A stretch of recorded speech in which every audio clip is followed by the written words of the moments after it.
Where she streams, all that content is bursting the seams. Politics, daily, plenty more. Her sense of fashion, you'll adore. So grab your stuff and hop aboard. We're going straight to Jack's Discord.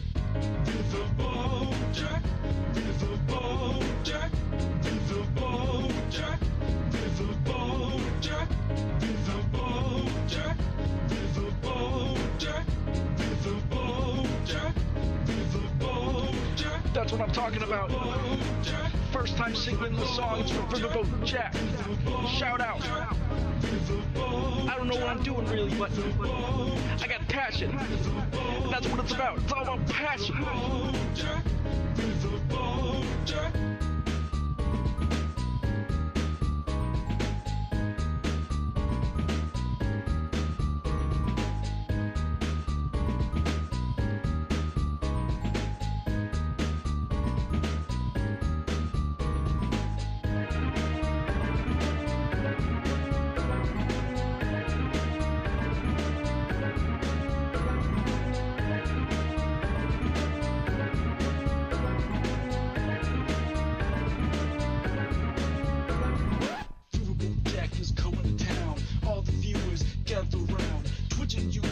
Where she streams, all that content is bursting the seams. Politics, daily, plenty more. Her sense of fashion, you'll adore. So grab your stuff and hop aboard. We're going straight to Jack's Discord. Viva Bojack, Viva Bojack, Viva Bojack, Viva Bojack, Viva Bojack, Viva Bojack, Viva Bojack, Viva Bojack, Viva Bojack, Viva Bojack, Viva Bojack, Viva Bojack, Viva Bojack. Hello, everybody. Hello, hello, hello.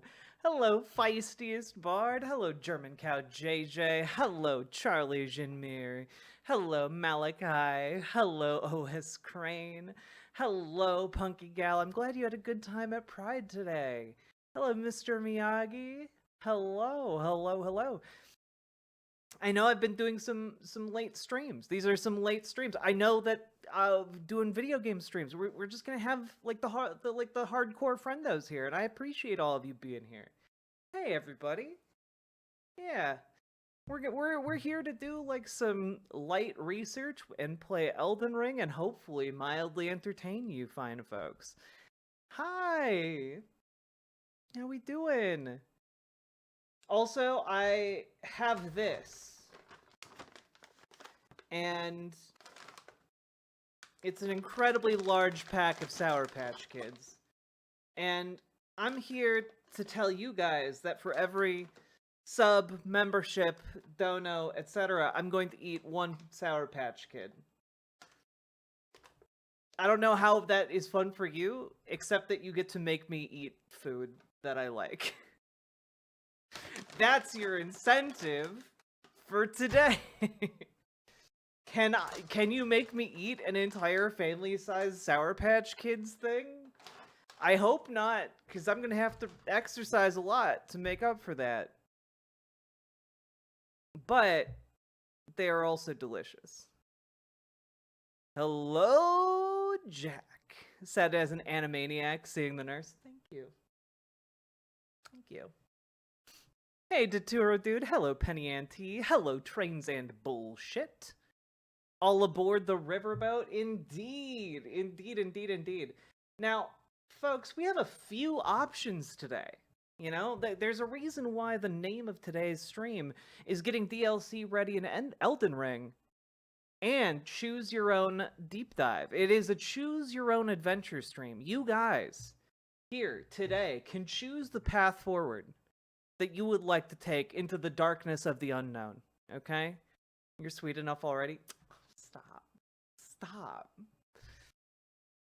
Don't do that to your body, Jack. It's not worth it. It's worth it to me because I want to eat Sour Patch Kids, and I also want subs and donuts. I want them both. I broke out the Elden Ring again and made the gayest imaginable character. That's fair. Happy Pride Month, everybody. All right. So, here are your options that I have prepared and curated. Number 1 is a half-hour-long interview with Jerry Seinfeld, conducted by Barry Weiss. And if you don't know who Barry Weiss is, you sweet, sweet summer children. Barry, for those who know who she is, she's literally made fun of in an episode of Curb Your Enthusiasm. It's pretty great. So, anyway, we can do that and make fun of Jerry Seinfeld, because I'm going to have to watch it anyway, and I might as well watch it with all of you guys, because it's part of the Unfrosted review, alright? I'm still, by the way, waiting for the sign language book that I ordered, like, a month ago. I might have to try and find it someplace else. I don't know if that book is ever actually going to ship to me. I was fully against that at first, that I heard Barry's name, and I'm fully on board now. Yeah. I would like to vote we Bone Smash Max. I don't know what that is. I've been obsessed with Animal Well. I've heard really good things. Anyway, so Barry Weiss interviewing Seinfeld. That's number 1. Number 2 is we could delve into the wild world of Jonathan Haidt. New book is sounding the... Now, for those of you who don't know who Jonathan Haidt is, or Haidt... Hello and welcome back to... He is he's kind of in the vein of Jordan Peterson. He's just kind of a more socially acceptable Jordan B. Peterson. And frankly, I think he's had it too good for too long. And I wanna know more about what he's selling, so I can tell you that like I can talk about him with more authority. The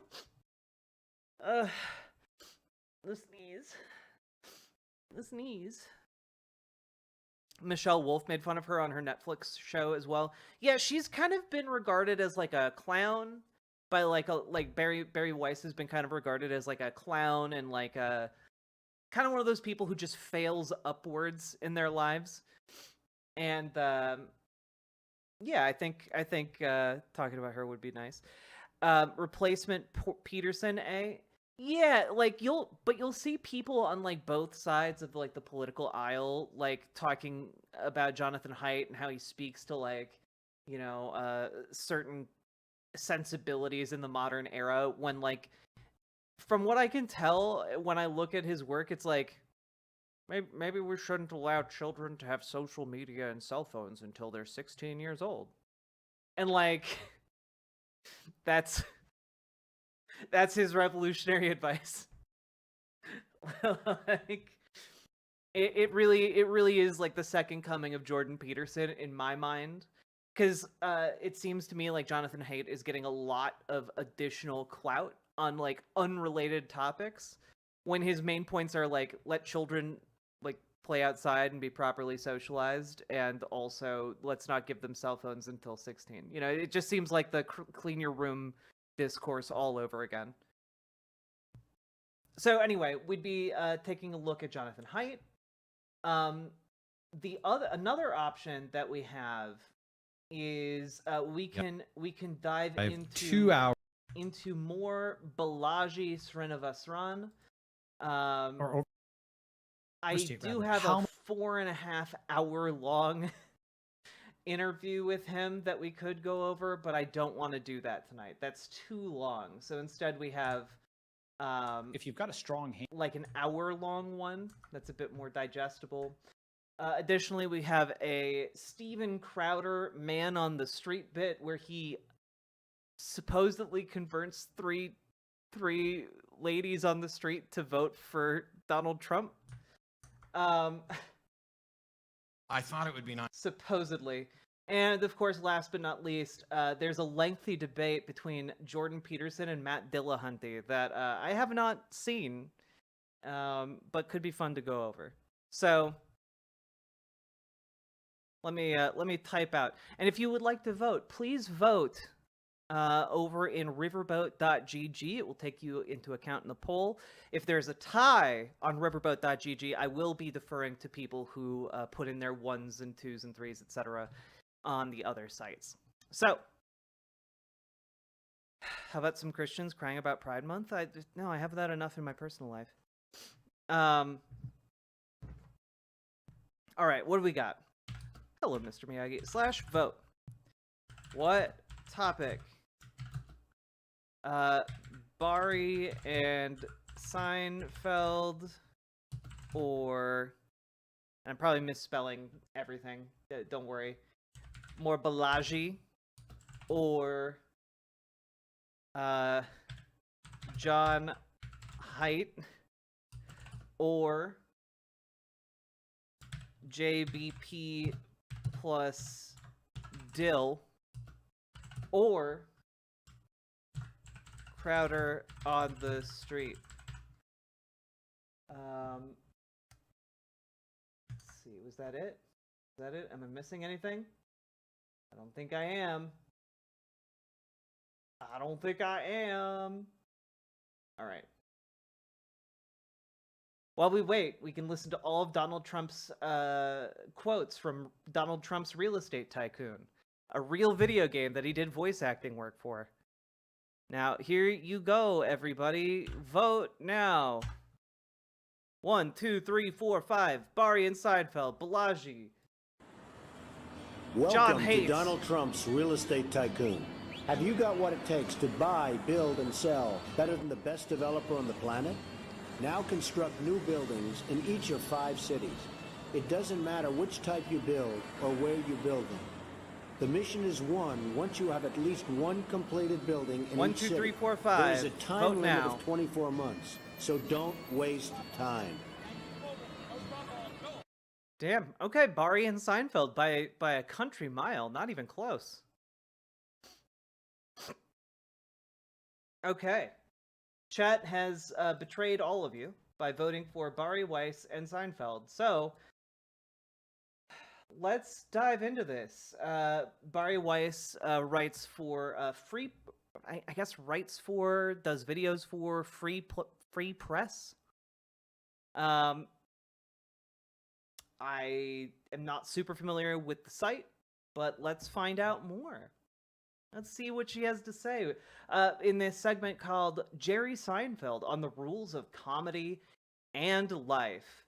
Honestly, with Bari Weiss. Let's take a look, shall we? Oh boy. Anyway, I'm going to make this small so we can play some Elden Ring. Subtitles, there we go. So today I'm a little fachada, right? Fachada? Verklemmte? Yeah, I'm not quite sure the difference, but For me. is this Jewish enough, this show, for you? Not yet. Not yet? Not yet. What?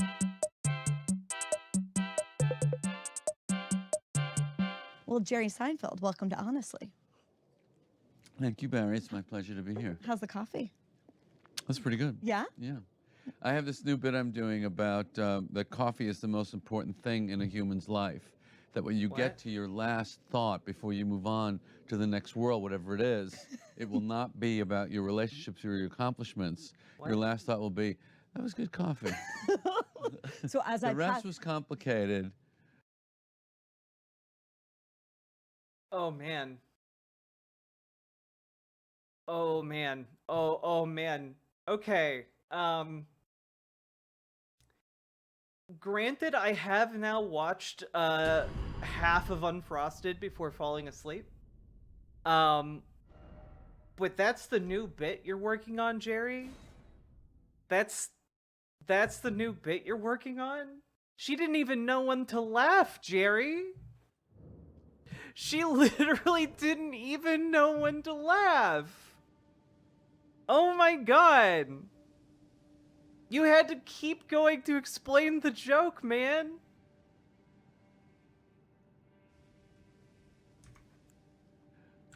That was good coffee. So as The I rest pass, was complicated, but I enjoyed the coffee. so as I pass on to the world to come, or as you do rather, Yeah. what coffee will you think of? What's your best coffee? Not Oh. this, not this. What's your favorite? It's great. I love any coffee, but you know, I don't know. Somehow when you're in like Italy, it seems like it tastes better of France. Okay, well, Yeah, coffee, it's so important. It'll be the last thing you think about before you die. Can't name a single kind of coffee he likes. This motherfucker had an entire show whose premise that ran for years, and the entire premise of the show was him getting different coffee with different comedians. How in the course of just doing that as your job for like a decade do you not learn the name of a kind of coffee you like?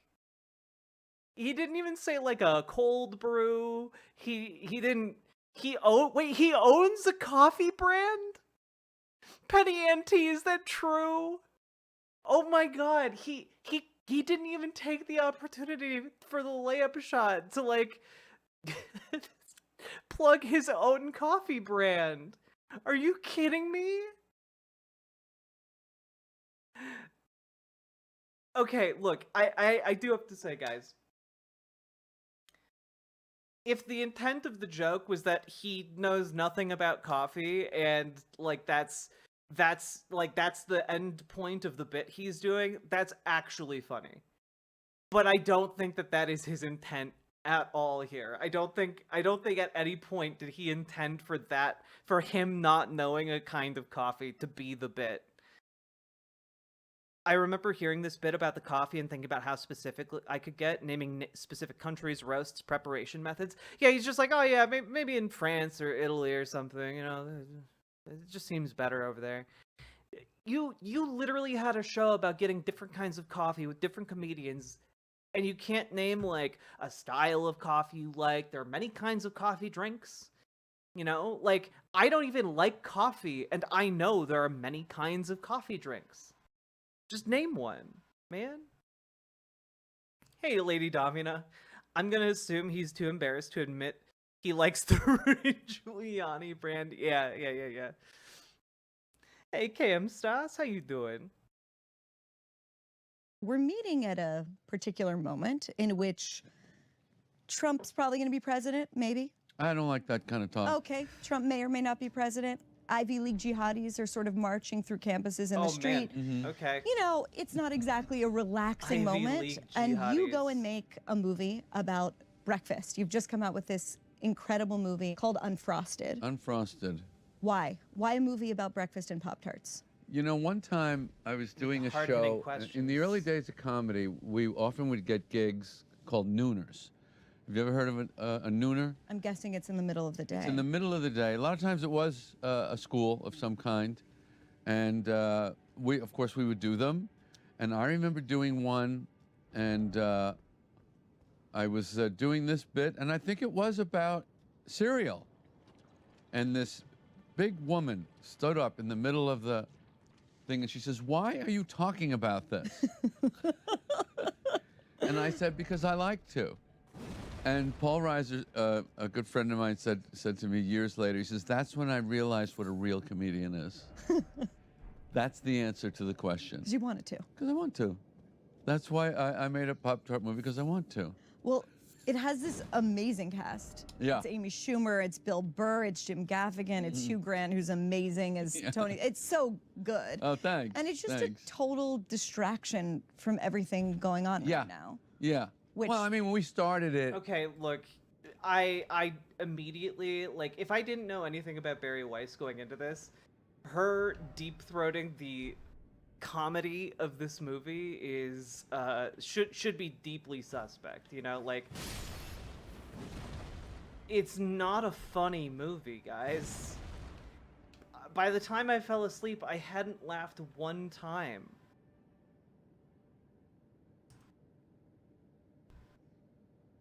Not once. There's a reason it is one of the biggest, considered one of the biggest flops. You started in COVID. We started in COVID because I couldn't take the sad faces. And in comedy, we hate that. We can't fix the world, but we just want to make a face happy, even just for a few minutes. Yeah. I was saying to a friend of mine today at breakfast that it's one of the greatest Jewish when you're traditions. reading cereal. Why there's so many Jewish comedians and such a great tradition of comedy in the culture of Jewish people is with all their crap that they had to live with, they used their incredible brains to make each other laugh. You do what you have to do and save a big part of your head to laugh, because that will get you through a lot of things. Here's one thing I was thinking as I was watching the movie, laughing. My wife and I loved it. Is this like I'm watching Walter Cronkite and I'm watching JFK and I'm thinking like just this period of like early 60s, Right Stuff, Tom Wolfe, and Oh my obviously there God. were Yeah, of problems course. like civil Of rights course, movement man. had yet to start, like a zillion. But the thing that that was present at that time that I feel like isn't now is a sense of like one conversation. Yes. Like a common culture. And I was watching it she's and gay. thinking, Nine-tailed witch. okay, on the one hand, maybe it's just Jerry Seinfeld wanting to have fun and enjoy himself and fulfill this many, many, many, many years long development of his Pop-Tart bit. Right. But on the other hand, I couldn't help but wonder if part of it is maybe your own. Yeah, it's truly, it's truly his greatest triumph, the Pop-Tart bit.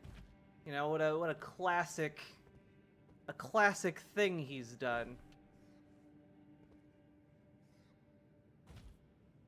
Like, how can you expect anyone to take you seriously on this? You know, like, what? He made that shitty movie, yeah, because, like, one of his big bits that has not aged particularly well is, about breakfast cereal. You know, his comedy was all about observational humor, like, what about this airline food? Just taken to, like, an even greater extreme. And it was funny-ish at the time, and it hasn't aged particularly well since then. You know, like, that's...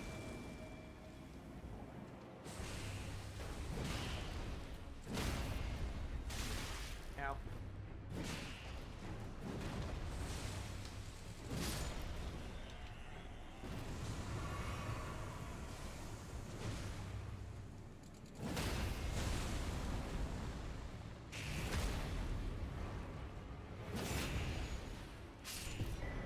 Neat.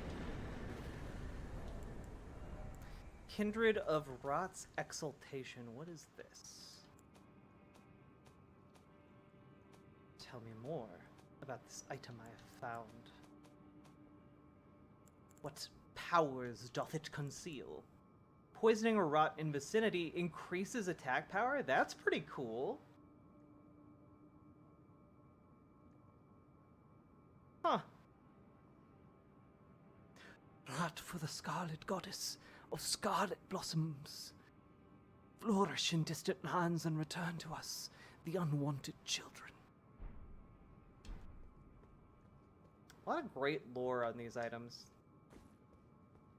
Such a silly game. Anyway, back to these obnoxious people.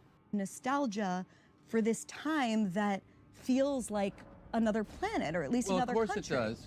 But there's another element there that I think is the key element, and that is an agreed upon hierarchy, which I think is absolutely vaporized in today's moment. Okay. And I think that is why people lean on the horn and drive in the crazy way that they drive. Because we have no sense of hierarchy. And as humans, we don't really feel comfortable like that. So that is... What are you talking about, Jerry? We need hierarchy because that's why people road rage. What are you talking about, man? All right. Part of what I think is, if you want to talk about nostalgia, that's part of what makes that moment attractive looking back. And the other thing is, as a man, can I Are you say sure that? you are? Are yeah. you? I've always wanted to be. I didn't ask your pronouns before we I've began. always wanted to be a real man. I never made it. Barry Weiss's But big thing I is, really thought when I was you know, being in that era a again. transphobic liberal. It was JFK. One for big It things. was Muhammad Ali. It was Sean Connery, Howard Cosell. You can go all the way down there. That's a real man. I want to be like that someday. Well, no, I never really grew up. I mean, you don't want to as a comedian because it's a childish pursuit. But I miss a dominant masculinity. Yeah, I get the toxic. I get it. Do you? Because it But doesn't still, sound like you I like do. a real man. You said something the other day that I just stuck out to me. Guys, again, every single time this comes up, I have to say it, okay? Like, when these people say toxic masculinity, I don't think they actually know what that means. You know? Like, when Jerry's like, yeah, toxic masculinity, I know, but I like a real man. Like, you can be a real man without the toxic masculinity. You know, like, kind of one of the big things is, in fact, separating those two things. Toxic masculinity is just a conception of masculinity that harms yourself and other men. You know? So when he says, I like real men, he just means he likes self-destructive men. Which is, like, yeah, I love it when men destroy their minds by, you know, internalizing trauma rather than, like, seeking help and talking about it. What are you talking about, man? Be healthy. Be happy. The entire point of talking about toxic masculinity is breaking cycles that harm men. Yeah, he's saying he likes abusers, which... not particularly surprising from a man who, as an almost 40-year-old, dated a 16-year-old. Not shocking at all. You said film doesn't occupy the pinnacle in the social, Or cultural 17-year-old. hierarchy, speaking of My hierarchy, that apologies. it did for most of our lives. When a movie came out, if it was good, we all went to see it. We all discussed it. We quoted lines and scenes we liked. Now, and this is the part I really liked, we're walking through a fire hose of water just trying to see. Disorientation replaced the movie business. Everyone in show business every day, and we're here in LA, is going, what's going on? How do you do this? What are we supposed to do now? And so I wanted to put the question to you, like, what are we supposed to do now? Because I imagine, if they can get to you, young comedians are asking you that, and they're studying your old Wikipedia page, as I did for journalists I wanted to be like, and I realized they were like all irrelevant because the old stepping stones had evaporated. All of the old rules seem to be gone. So Yeah, because what is the way forward? Okay, let's talk about comedy and or movies. Luckily, mercifully, those rules are immutable. The rules of comedy are immutable. And the ecosystem of comedy is the most, not the most, but one of the most self-correcting ecosystems. I said to somebody the other day, comedy corrects itself. The only one that is way, way better would be the NFL. If you don't belong in the NFL and you are in the NFL, how long does it take them to notice you really don't belong on that field? Fast, right? And comedy is a slower, the wheels of justice grind slower, but they do turn. So, same rules as always. So the rules are, Wow. either you're funny or I'm not getting in my car to go see this. When I'm young, I may want to see another person my age speak in terms that I prefer. When you're 26, that's very appealing. He's literally doing the kids just don't like me because they're children. And it's like, but they're your main audience, man. You don't have to actually be this big of a failure at comedy. There are plenty of people who remain funny.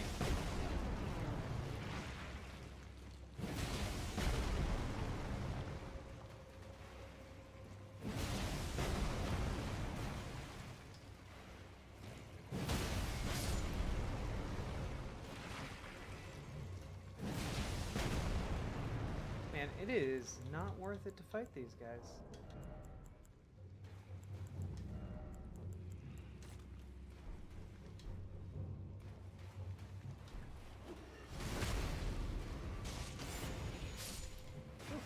Alright. Damn it. God damn it. I shouldn't be this bad. There we go.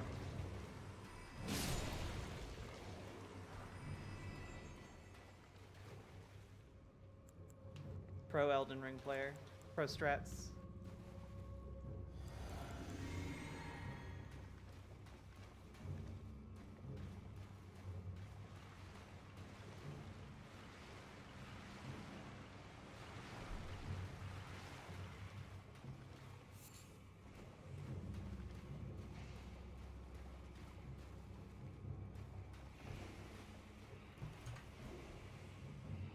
Oh, there's a guy. When you're 56, Hello, I got guy. enough crap in my life.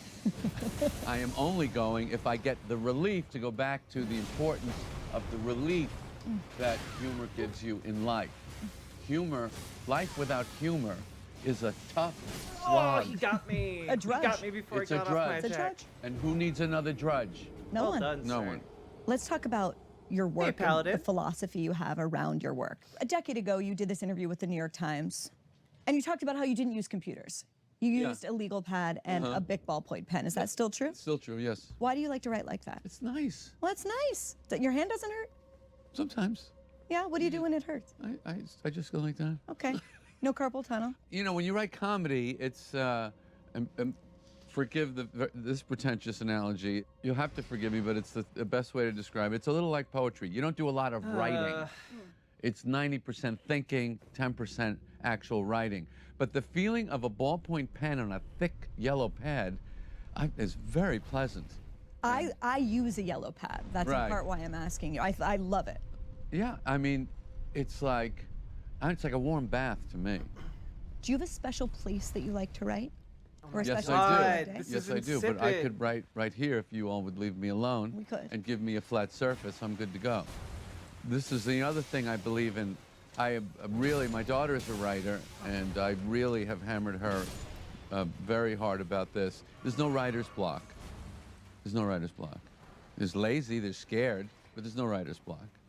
Just sit down and realize you're mediocre, and you're going to have to put a lot of effort into this to make it good. That's what writing is. Man, I really wish Jerry practiced what he preached here, you know? Like, I feel like practicing what he preached on this would make Jerry probably a much better comedian, frankly. Yeah, a little bit of humility would go a long way for Jerry Seinfeld. Everything I've read about you makes me feel like if you were an animal, Yeah. you're a What? lone wolf. Do you agree with that? If I wasn't, Would you I'd have a consider rough yourself go in a this racket. maverick? It's a lone wolf racket, yeah. I'm only really comfortable with another stand-up comedian or alone. You have compared the way you write jokes to mastering calligraphy or building, and I love this because I had to look them up, tiny Japanese cricket cages. You Yeah. said, that's it for me. Solitude and precision, Shit. refining a tiny thing for the sake of it. Mm-hmm. How do you exist in the world? Like, someone that likes to be alone and mastering something very much, is everything else that you do with other people a kind of Likes to be suffering? alone and yes. master Is the it? art of Thank debate. you for... I'm acknowledging for you. I'm that. seeing you. So, how do you do it? Life. I'm married. You know, my wife needs a human being, so I have to impersonate one. Well, that was one of my questions. Like, I could imagine someone like that actually never getting married and have kids, but you did. I did. Because of that woman I met. If I hadn't met Jessica, I don't think I could have done it. Yeah. I met someone that Oh, looked boy. like, first of all, that I could never leave, and second, that looked like she could handle the nightmare that I was going to be. And who But do you didn't think mind that I that sort of dated a 17-year-old discipline as a and 40-year-old man? I don't know, living a bourgeois life allows you to be risk-taking in your comedy? Comedy, by definition, is risk-taking. Saying something that you think is funny, expecting it to get a laugh, that's a crazy bet Yeah. to make. Yeah. All human life, all endeavor in human life is chaos. You find chaos and you try and create some order. Even if it's a chaotic order, it could be a pleasing chaos or a beautiful chaos, but it can't be as you find it. Here's one of my favorite jokes. I think it's a English, some pastor or vicar, one of those things, I don't know why those make jokes funnier when it's a vicar. Vicars are funny. Yeah. So he's got this beautiful garden, magnificent garden. Yeah. And this other guy walks up and he's admiring it. And he looks at the garden and he goes, "Boy, God's best work, huh?" And the vicar looks up to him and says, "You should have Really? seen it when he was in charge of it." Fucking hell, dude. I hate That's this how game. I look at what you should do with your life. Yeah. Yeah, nature's, it's all beautiful, but not really until we do something with it. That's a What? worthwhile energy. Put it there. Make something, do something. Okay. I want to talk about New York for a second because I'm we're sitting in LA genuinely and it's baffled gorgeous. by this interview. How The important vibes is, are terrible. Yeah, you hate it. How important is place to your work? Like, how important is it for you? You said you could write here. You could probably write anywhere. I was going with you when you said how important is place, and then you added to your work. Yes. Take to your work off, and I think you have something. Jerry, let me start that over again. Yeah. How important is place? Hugely essential. A cataclysmically relevant and potent to your psycho. I'm sorry, the main thing you're famous for is a show that is quite specifically built in and set in New York. That's quite specifically your thing.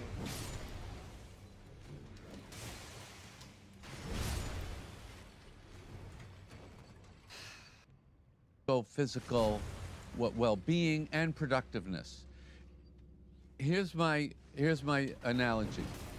One of my great friends and writers on the TV series was a guy named Larry Charles, and he dubbed me Analogy Lad. If I was a superhero, I would be Analogy Lad. Analogy Lad can't help you with anything, but he can tell you what your situation is like. So, as Analogy It's not Lad, that funny, Barry. to the importance of place, to me, the analogy is the tuning fork. You have a rhythm. You have a frequency. You have a vibration as a human being. Yours is very fast. You sure? Yours? Yeah. Yours is the highest they've measured so far. What's yours? Mine's a little lower, Okay. but still quite high. This is, I'm going crazy here because it's too relaxed. Too we go. relaxed. So when you are in the place that your frequency vibration matches the frequency vibration of the Okay. place, you feel comfortable. The Okay, fuck you well, talking about, Jerry? You wrote this op-ed. Do you remember Literal this? vibes. In COVID. It was so much fun because you were taking aim at, well, one specific putz who doesn't need to be named, but you Hey, took I aim. like Kevin. that handle. Why not? Specific putts. Why do we need to name? But it was more broadly at all the people that had decamped for whether it was Austin or Miami or whatever. And you said, when I got my first apartment in Manhattan in the hot summer of 1976, there was no pooper scooper law and the streets were covered in dog shit. You said crap. I signed the rental agreement, walked outside, and my car had been towed. I still thought this is the greatest place I've ever been in my life. I love that so much. Why is it the best place? Well,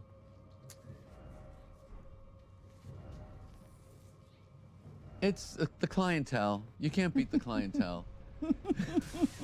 The clientele that you interface with just visually, spatially, on the streets, they just get me going. I love them. They're funny looking. They're funny people. They're just what I like as people.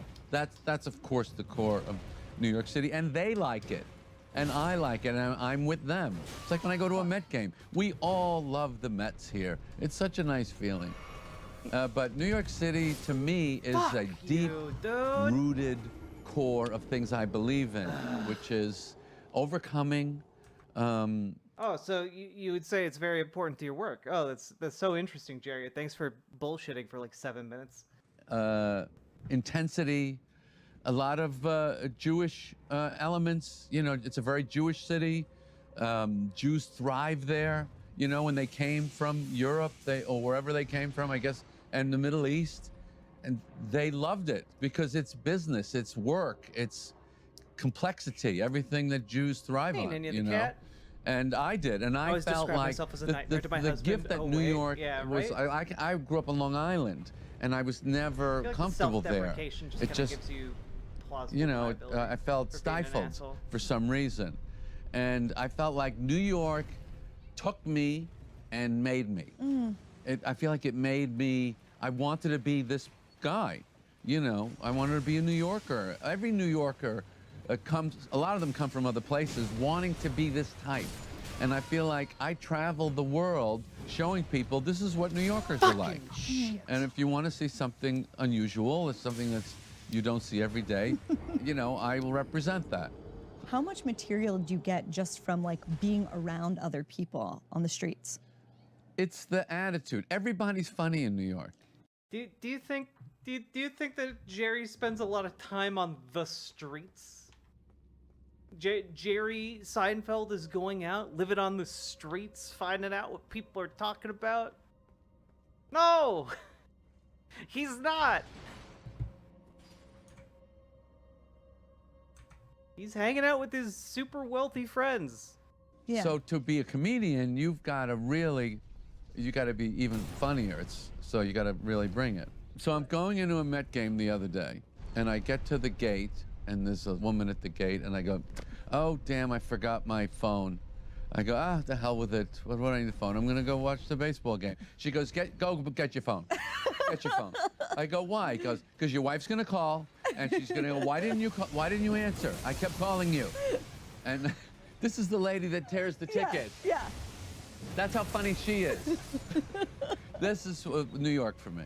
That's a pinhead moment, of which there are thousands every week, and that's my lifeblood. I just want to be. I gotta be around that. Yeah. So how do you feel when you're in LA? You know, LA is. I did great here, and I have all my friends are here, and comedy. There's a lot of comedy here, but it's not funny. It's not a funny town. Do you also think it's a dumb town? It's not dumb. It's just the things that it's focused on are dumb. They're not easy, but they're dumb. You know, all your stupid shows.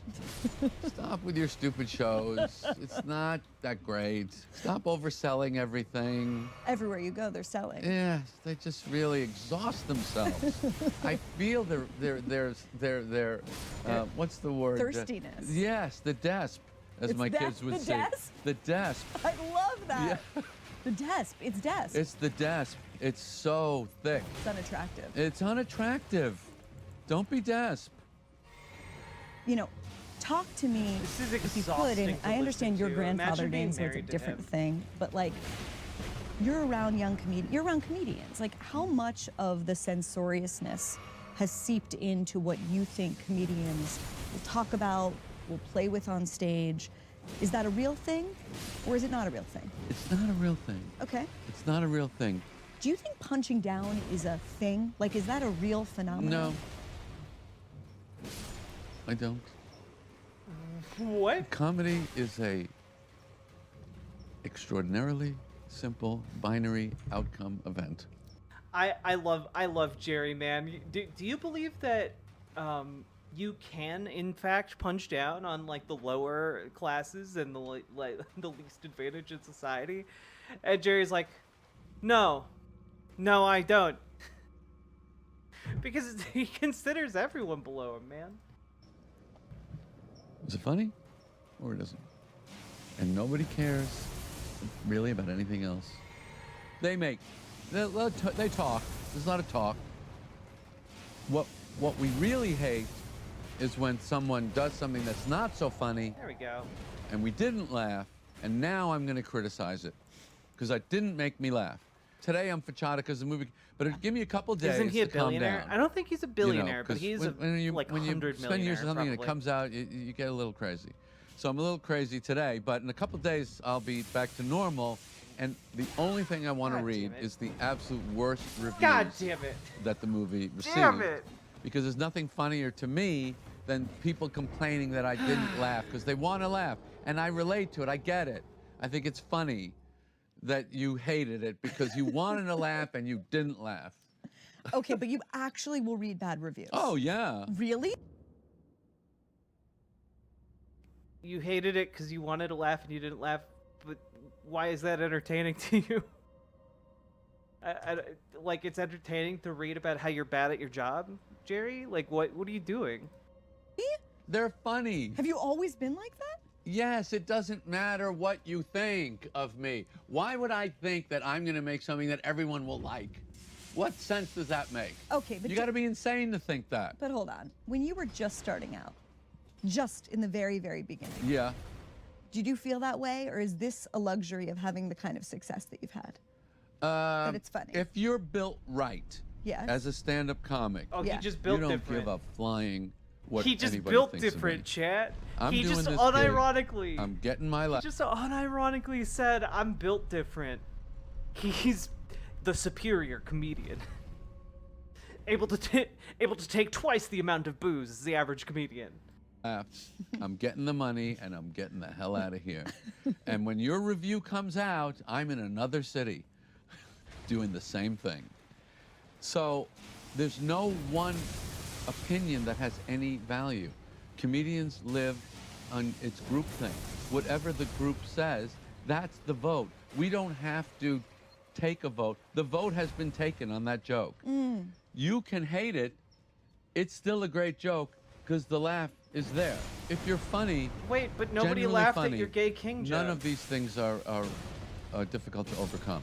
If And you're you've been complaining kind about of funny, the fact that people haven't been laughing at the Then you gay got king joke for problems. years. but that's what it comes down to. It's the funny. The funny is it. Oh boy. If you talk and we laugh, we're all good. But if we don't laugh, or we're offended and don't laugh, whatever the reason, you know how many reasons there are to not laugh? A lot. A lot. Let's talk about some of Yeah, that. and there's only one to laugh. Which is that it's funny. It's funny. Okay. Let's talk about some of the things that make us not laugh right now. So, nice transition. You made Seinfeld during a period that I think will be remembered as like the golden age of American Jewish life. And I Because wonder- anti-Semitism was a relic, seemingly a relic. Yeah. A history of history books. I think people felt like Yeah. history had ended and Yeah. the American Jewish experience was fundamentally singular and Right. different from any other diaspora experience. Right, of course. And, well, I wonder, A, if you thought about the Jewishness of the show. Never. Okay. And do you think about it differently now? Now Yeah. that that period's over? Yeah, well, Or ended. when I first time I went to Israel after I had finished the show, and I saw the way they reacted to me, and I realized this is not just Yeah, this is the thing, right? Like, this is why people make fun of Barry Weiss, right? The framing of her interviews and of all the pieces she writes is basically, yes, all of her problems were solved in the 90s, and everything since then has been a bastardization of it that's made life worse for everyone involved. Essentially. Really? Really? Really? Okay. Good. just normal interaction of celebrity public interface. This is different. How? I meant something, which I never knew. And it gave me a wonderful feeling like, oh, I didn't realize what I was doing had another value that I didn't know about. And I, of course, loved it. You have always seemed just apolitical, I guess is the word. Like above, Okay. above the fray. Okay. And, you know, that everything feels politicized right now. Yeah. And so you yourself have become politicized in a way. Little bit, yeah. Do you feel that? I do. You comfortable with it? How his comedy was never apolitical. There are very clear political dynamics in his work. Like the show was about nothing, but like it interacts with all kinds of people from all walks of life with different viewpoints on the world, and you might think it's silly, but it wasn't like apolitical at all. They had episodes. God. It's so dumb. It's so dumb. I don't make jokes about politics. In fact, when we get protesters occasionally, I love to say to the audience, you know, I love that these young people, they're trying to get engaged with politics. We have to just correct their aim a little bit. You know, they don't seem to understand that as comedians, we really don't control anything. Right. You know? Right. Oh God, right. another No crap. one's really. No, you're pulling the strings over the war in Gaza. Yeah. Right? That's how I think of it. Yeah. Yeah. You've done a bunch of shows, obviously. You're Oh, constantly shit. doing shows. You did one in probably gonna die. Syracuse in December that attracted protesters, and then they were chanting that die? you're I complicit died. in genocide.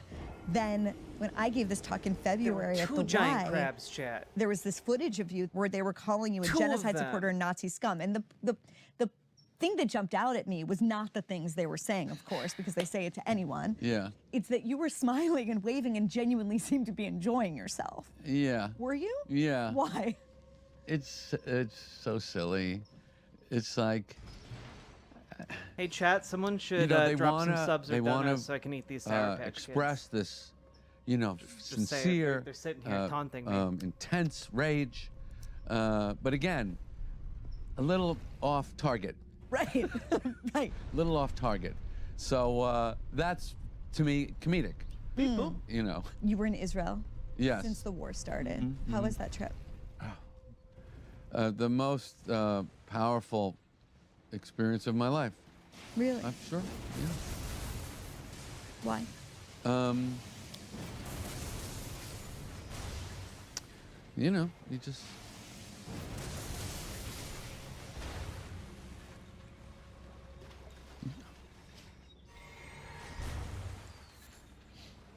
Are you thinking of someone in particular?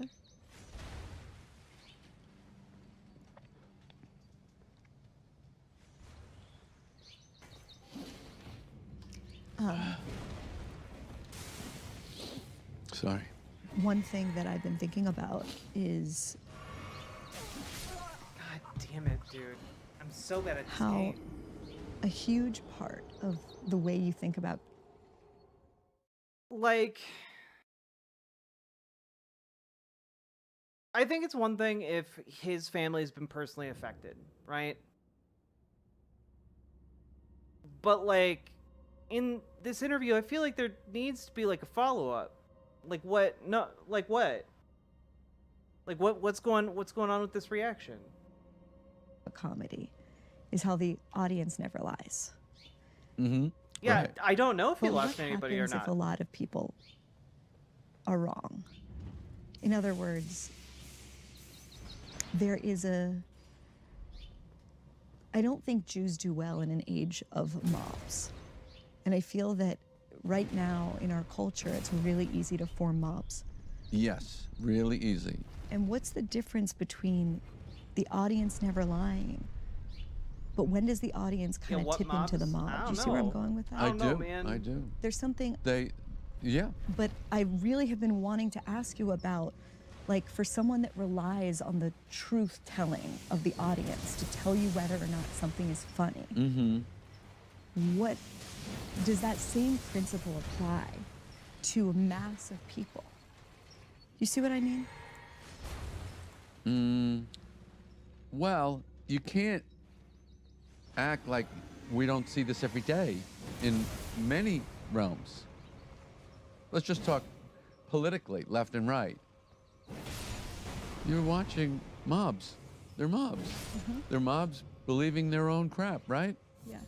That's what a political party is. We're going to make up a bunch of nonsense and we'll all agree to it, right? Right. Okay, let's print up some bumper stickers and get out there, kids. That's politics. So we're tribal animals. We're social creatures. We look for agreement and consensus. We're driven by agreement and consensus, and mob rule gives us comfort, gives us certainty. Yeah. It's all BS. It's all BS. I think there's something like almost genetic about comedians that make them allergic to that. Yeah. Yeah. Do you think it is, like, where does that come from inside of you? The thing that you are incredibly fortunate enough to have, if you spend your life in comedy and do well at it, the gift that you were given is you see through the surface of everything. Everything. Life itself. If you could hear the conversations that comedians have, you would feel like you took the most cleansing rain shower of your life, because it is so peeled away of the surfaces and the gauzy, phony planes of existence that most people deal with and on. And comedians just chuck it all.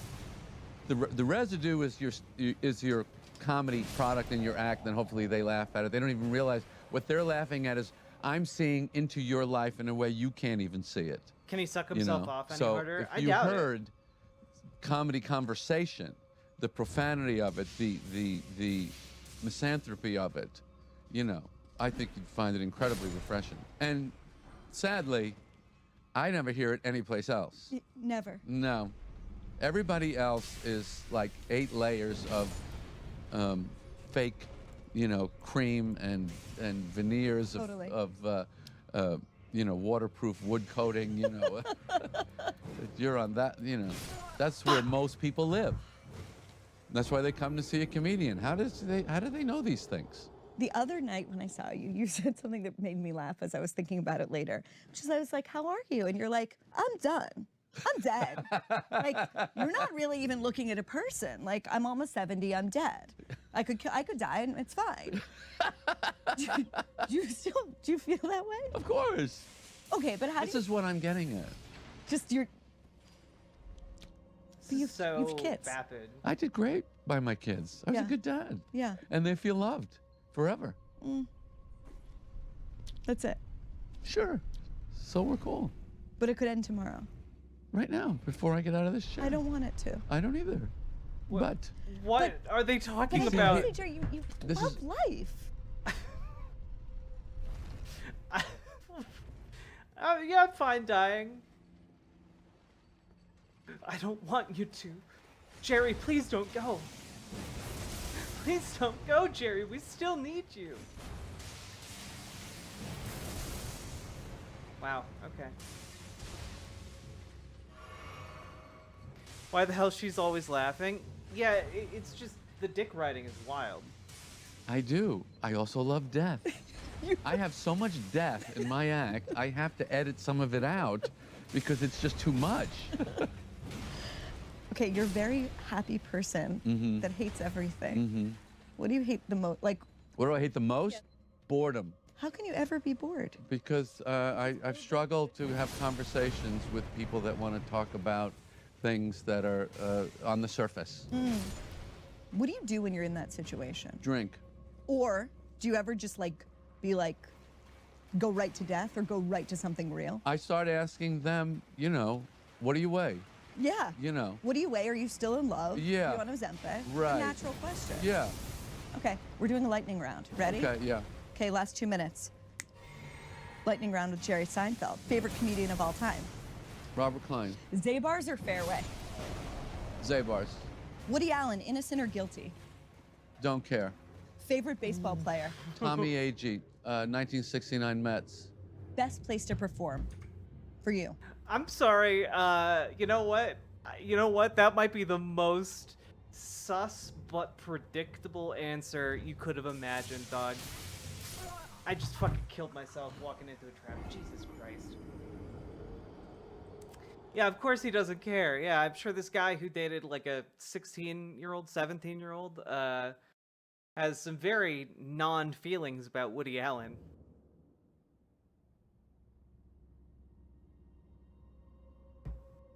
God. wherever the next gig is. Best borough of New York. Manhattan. Boo. Favorite Seinfeld episode? The marine biologist. Kramer hits the golf ball into the blowhole of the whale. Favorite flavor of Pop-Tart? That's Brown crazy. sugar That's your cinnamon. favorite Mine episode. too. It's a And you good said you didn't episode, eat a but, like, salad until you were 40, but That's you right. look great. So do you eat salads now? Now I do, yes. Do you have a workout routine? I do. What's the most important thing your parents taught you? Be independent. Who's your hero? Marcus Aurelius. Why? Perspective.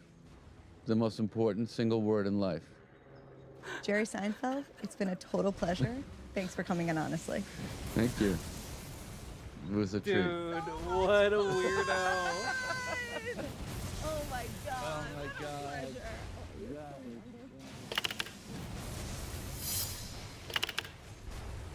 God. That was an incredible, Hey, folks. incredible interview. The level of obsequiousness, the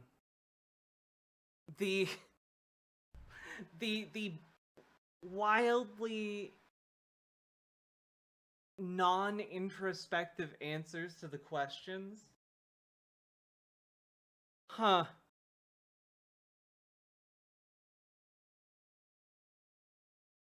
I'm shocked, man. I'm shocked.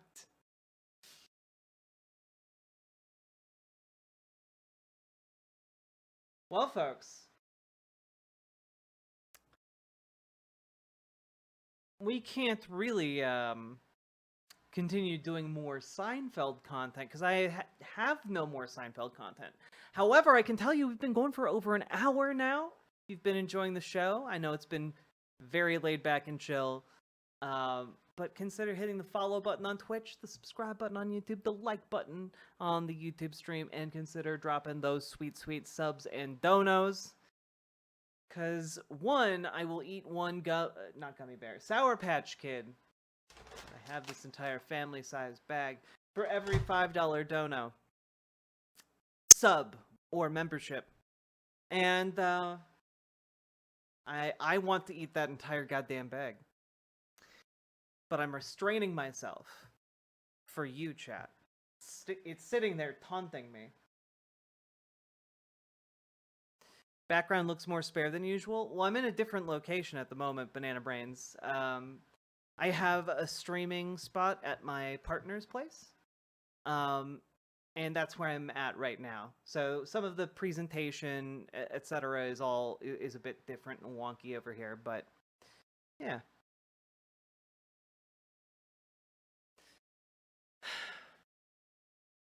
Don't make Jack edge.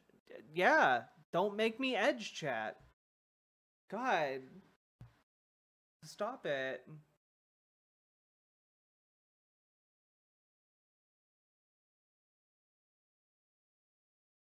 You got to teach what people what a spadacinicide is? Yo, Subiostatic, I hope you had fun dropping that factoid. That's something you can open a conversation with right there. Hey, you ever think about spadacinicides? I think about them. I think about them and their impact on revolutionary time France. Hey, here's my number. Hey, and then you walk away. That's how you find the love of your life, okay?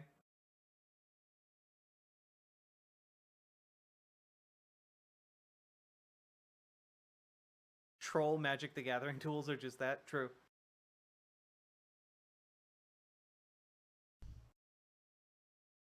I think about chronoplans. I also think about chronoplans. We need to bring back a global the idea of the dream, really, of a global network of chronoplans.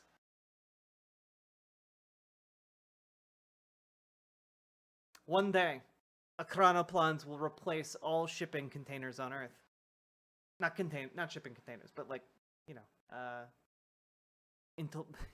ocean shipping. There we go. You're all adorable and I love it. Rhombus, I'm glad I can keep you guys entertained. Like the Titan Kronos, you must eat those kids' claps.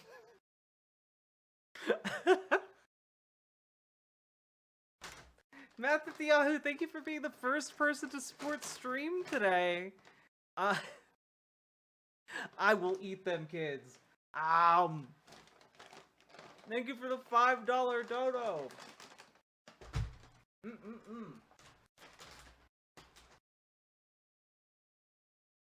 Rip and tear.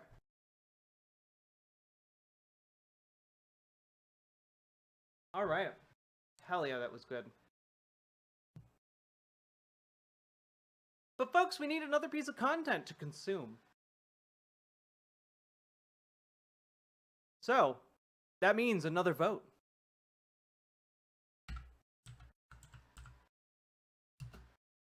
/vote. What content will it be? Balaji,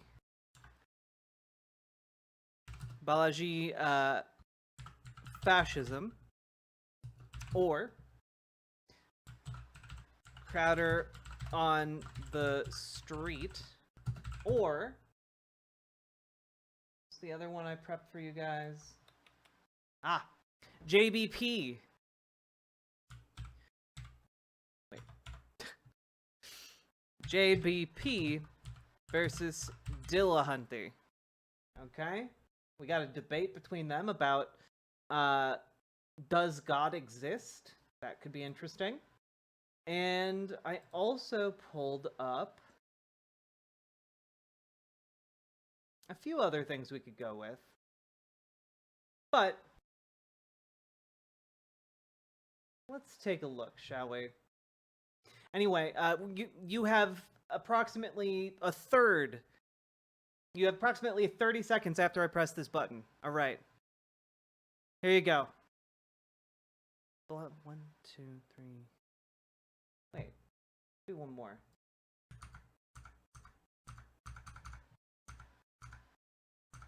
Lagie. Huh. All right. Go, chat. Go. Go like the wind. And while you make your decisions, here is more audio from the Donald Trump real estate tycoon game. Tear down 3 buildings in Paris. The problem is you don't have enough cash to tear the houses down immediately. So earn money first by constructing smaller houses and selling off the floors. You Finish can vote your mission in chat 30 by months. typing 1, 2, or 3, but the actual widget is over on riverboat.gg. 3, 3, 3. All right. And if folks don't want to make it over to the other chat, then you can just type in your respective chats the number, and if there's a tie in Riverboat chat, I will defer to the votes in other chats. But it looks like you have almost universally voted for this Jordan Peterson versus Matt Dillahunty debate. And I, for one, am excited for this because I think that Jordan Peterson is largely going to go with God as like a narrative construct, you know, like in the same sense that like Hamlet exists, God exists, just as a more universal character than Hamlet or you know, whatever. Like that, to me, that's probably going to be his argument. I don't know that the irritating thing about that particular argument is that kind of not really something you can argue against. Not really something you can argue against. All right. Here we go. Nice if we started with something quick and easy and simple, like God. In particular, I don't believe there is one, and I have no idea what your thoughts are on it. You mean on the fact that you don't believe there is one? I mean just about the subject in general, but I'm happy to hear your thoughts on about what I don't think as well, maybe. He's very charming. I don't think I've ever listened to Matt Dillahunty at length. Well, it's a complicated problem, and I don't think that we take it with due seriousness. Oh. I specifically don't think that the celebrity atheist types, who I actually have a fair bit of respect for, by the way, take it with due seriousness. So I don't think that they take it with due seriousness from a biological perspective or a phenomenological perspective or a literary perspective or a metaphoric perspective. That'll do for starters. I become convinced that the fundamental presuppositions of our very functional cultures, or Western cultures say, are nested immovably in a metaphorical substrate. And that when you enter that metaphorical substrate, you're in the domain of religious phenomenology. And I think that not only can you derive that conclusion as a consequence of deep philosophical thought and literary analysis, but that if you know enough about brain function, you'll also come to the same conclusion. I think you come to the same conclusion as well if you look at the evolution of religious cognition from the perspective of an evolutionary biologist and not from the position of a evolutionary biologist whose head is addled by the belief that most of human morality was established in the 500 years since the Enlightenment. So that's a start, I guess. Except, and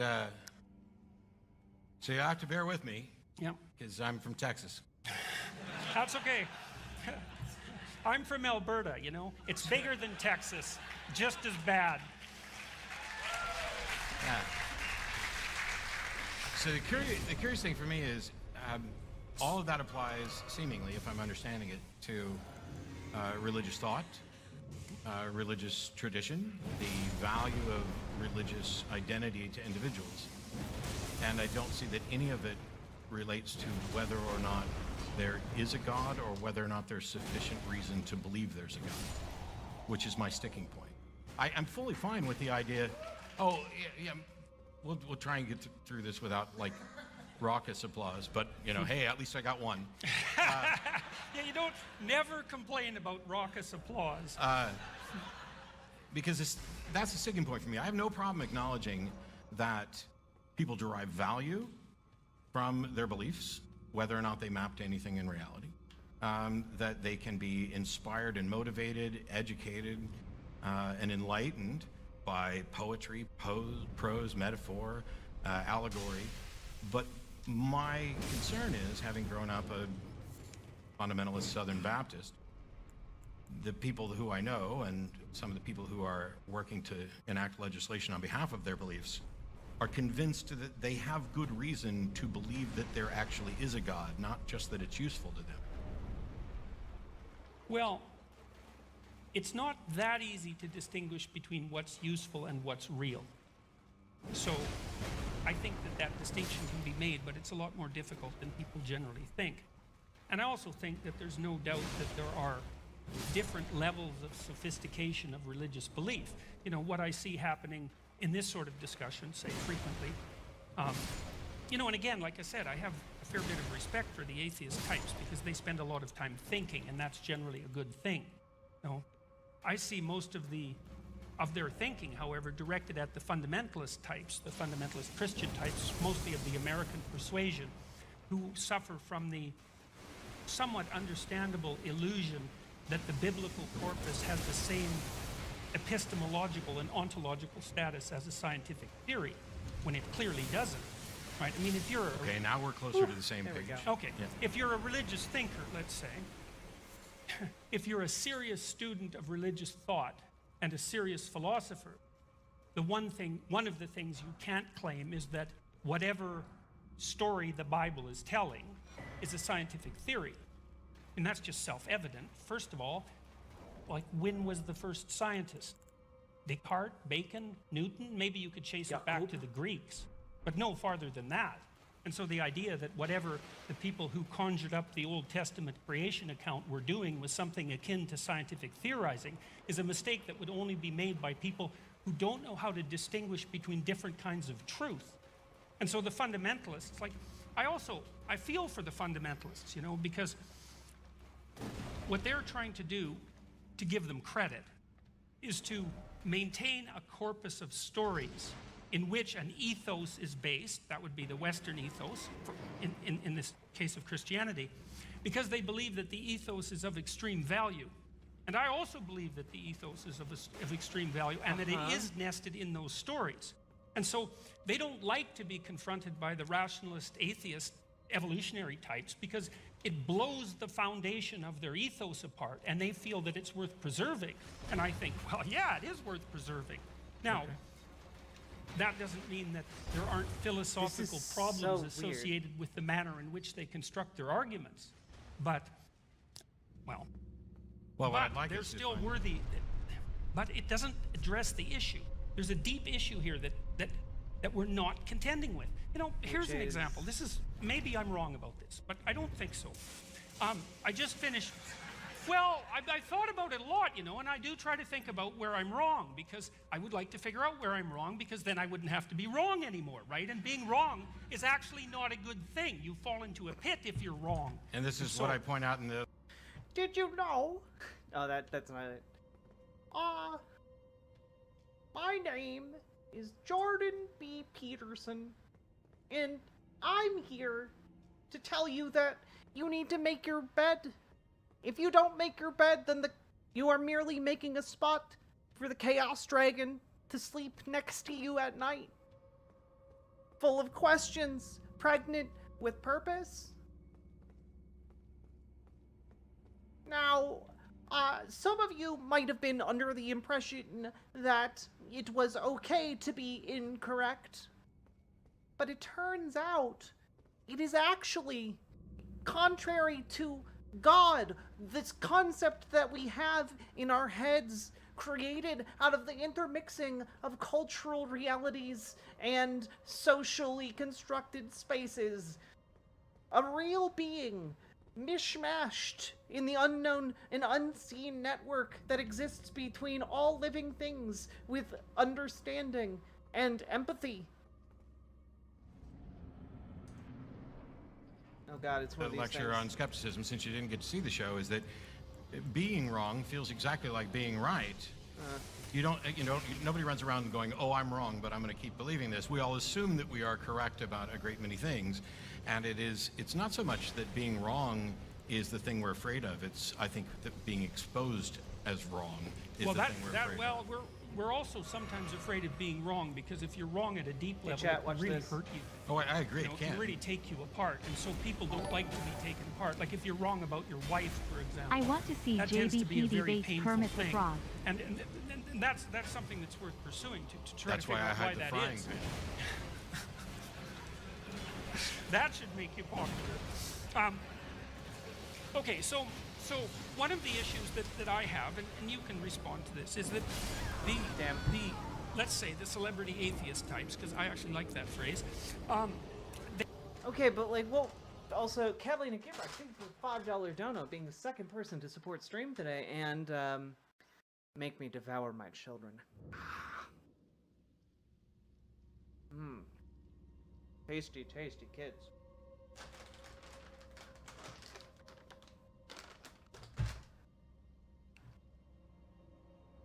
They don't seem to me to be contending with the real issues. They seem what to are be the going real at issues? Dostoevsky, he's a real issue. Tolstoy, he's a real issue. Carl Jung, 20 books and maybe 15 seminars, he's a real issue. Mircea Eliade. Like, there are some serious heavy hitters in the religious phenomenology domain. And my sense so far, I just finished reading all of Harris's books, for example, he doesn't contend with them at all. And it's like, for me, that's like being an evolutionary biologist and not being aware of Darwin. It's actually a big problem. Oh, really? It's not something you can hand wave away. Jung was a mystic. It's like, sorry. Oh, he's always hitting Jung, Foxbat. I think this gets to basically the same his point I was talking core about before. ethos The is thing that Jungian you're objecting to, it psychoanalytics. seems, is that many of us don't want to address Carl Jung, the aspects of J-U-N-G. religion that you find value in, because we're only focused on, perhaps as I'm talking in the show, from a scientific skepticism perspective of, are there valid and sound arguments that would lead one to conclude that a God exists? My answer to this so far seems to be no. And the apologists, the theologians, they keep presenting the arguments, the teleological arguments, moral arguments, and all these things. They have nothing to do with the phenomenology of religion. They have nothing to do with how this impacts people's lives. This is a question of, is it in fact the case? Is it consistent with reality that there is a God? And is it consistent with reality that there is good reason to believe there's a God? All right, we'll that get is into this next where time. the focus is primarily. Yeah, and it's I usually don't construed deny. as a scientific issue. Well, it's not so. I would never construe it as a scientific issue because science can't confirm the supernatural. I mean, we are blocked until somebody demonstrates a mechanism by which we can explore and confirm the existence of the supernatural, and then confirm that it actually can impact the natural world. We're stuck, which is why science relies on methodological naturalism. You seem to be able to do it with psychedelic drugs. You seem to be able to do what with psychedelic drugs? Well, everybody that takes them under reliable settings generally comes back and claims the presence of a mystical experience. Yeah, and that but seems to be duplicatable and replicable across cultures in labs with multiple different substances, the chemical constituents of which are known very well. It's like it's part of this religious phenomenology, and to me that's just a set of facts. And we know that people have been using those substances to evoke mystical and religious experiences for, who knows, 150,000 years maybe. Sure. We can at least infer that. And we have no idea whatsoever how much of an effect the use of those substances has had on the metaphysical substrate of our culture. Like, so what constitutes scientific data here is by no means clear. Here's an example of this, for example. So, well, before the example, yeah. as someone who's been high as a kite, I fully agree that people take drugs and report experiences that they describe as mystical or supernatural. Just like people report other experiences as if they were religious or ghosts or whatever.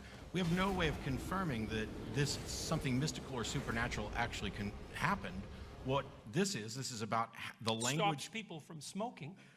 Well, you can stop smoking without any sort of supernatural intervention. No, not really.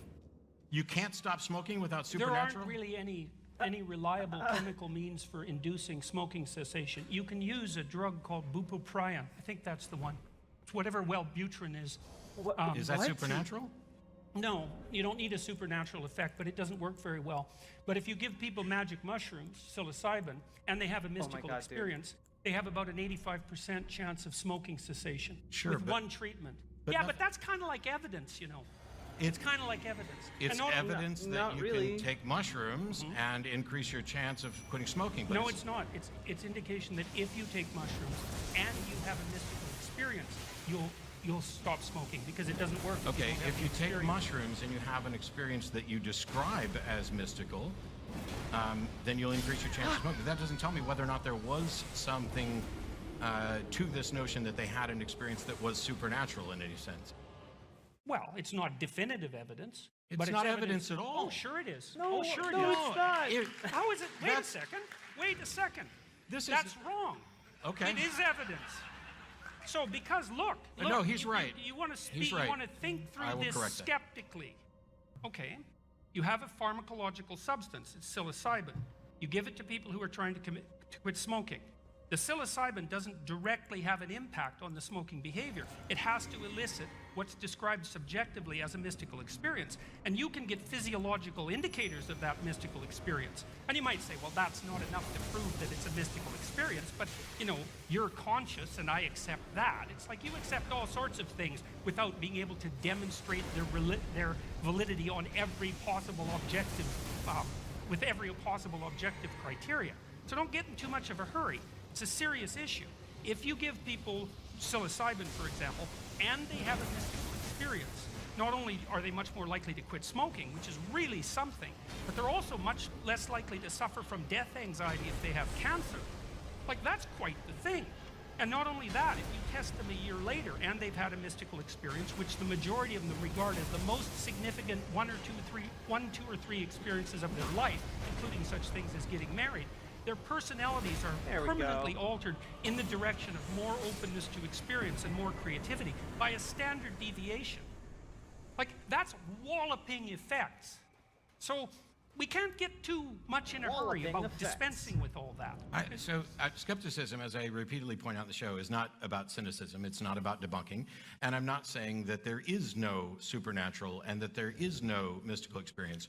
What I'm saying is the thing that people subjectively describe as, I had an incredibly impactful mystical experience, whether it comes from taking a pharmaceutical, whether it comes from attending a revival church service or hearing a particular preacher, whether it comes from having a particularly impressive sexual experience, all of those things, that is the subjective description of that, which may be because of limitations in language, that they don't have any other. This is the language that infuses culture, so that we have to use that to describe it. But that doesn't in any way serve to confirm that there is any sort of supernatural realm or any sort of supernatural actor. Well, it depends on how you define supernatural.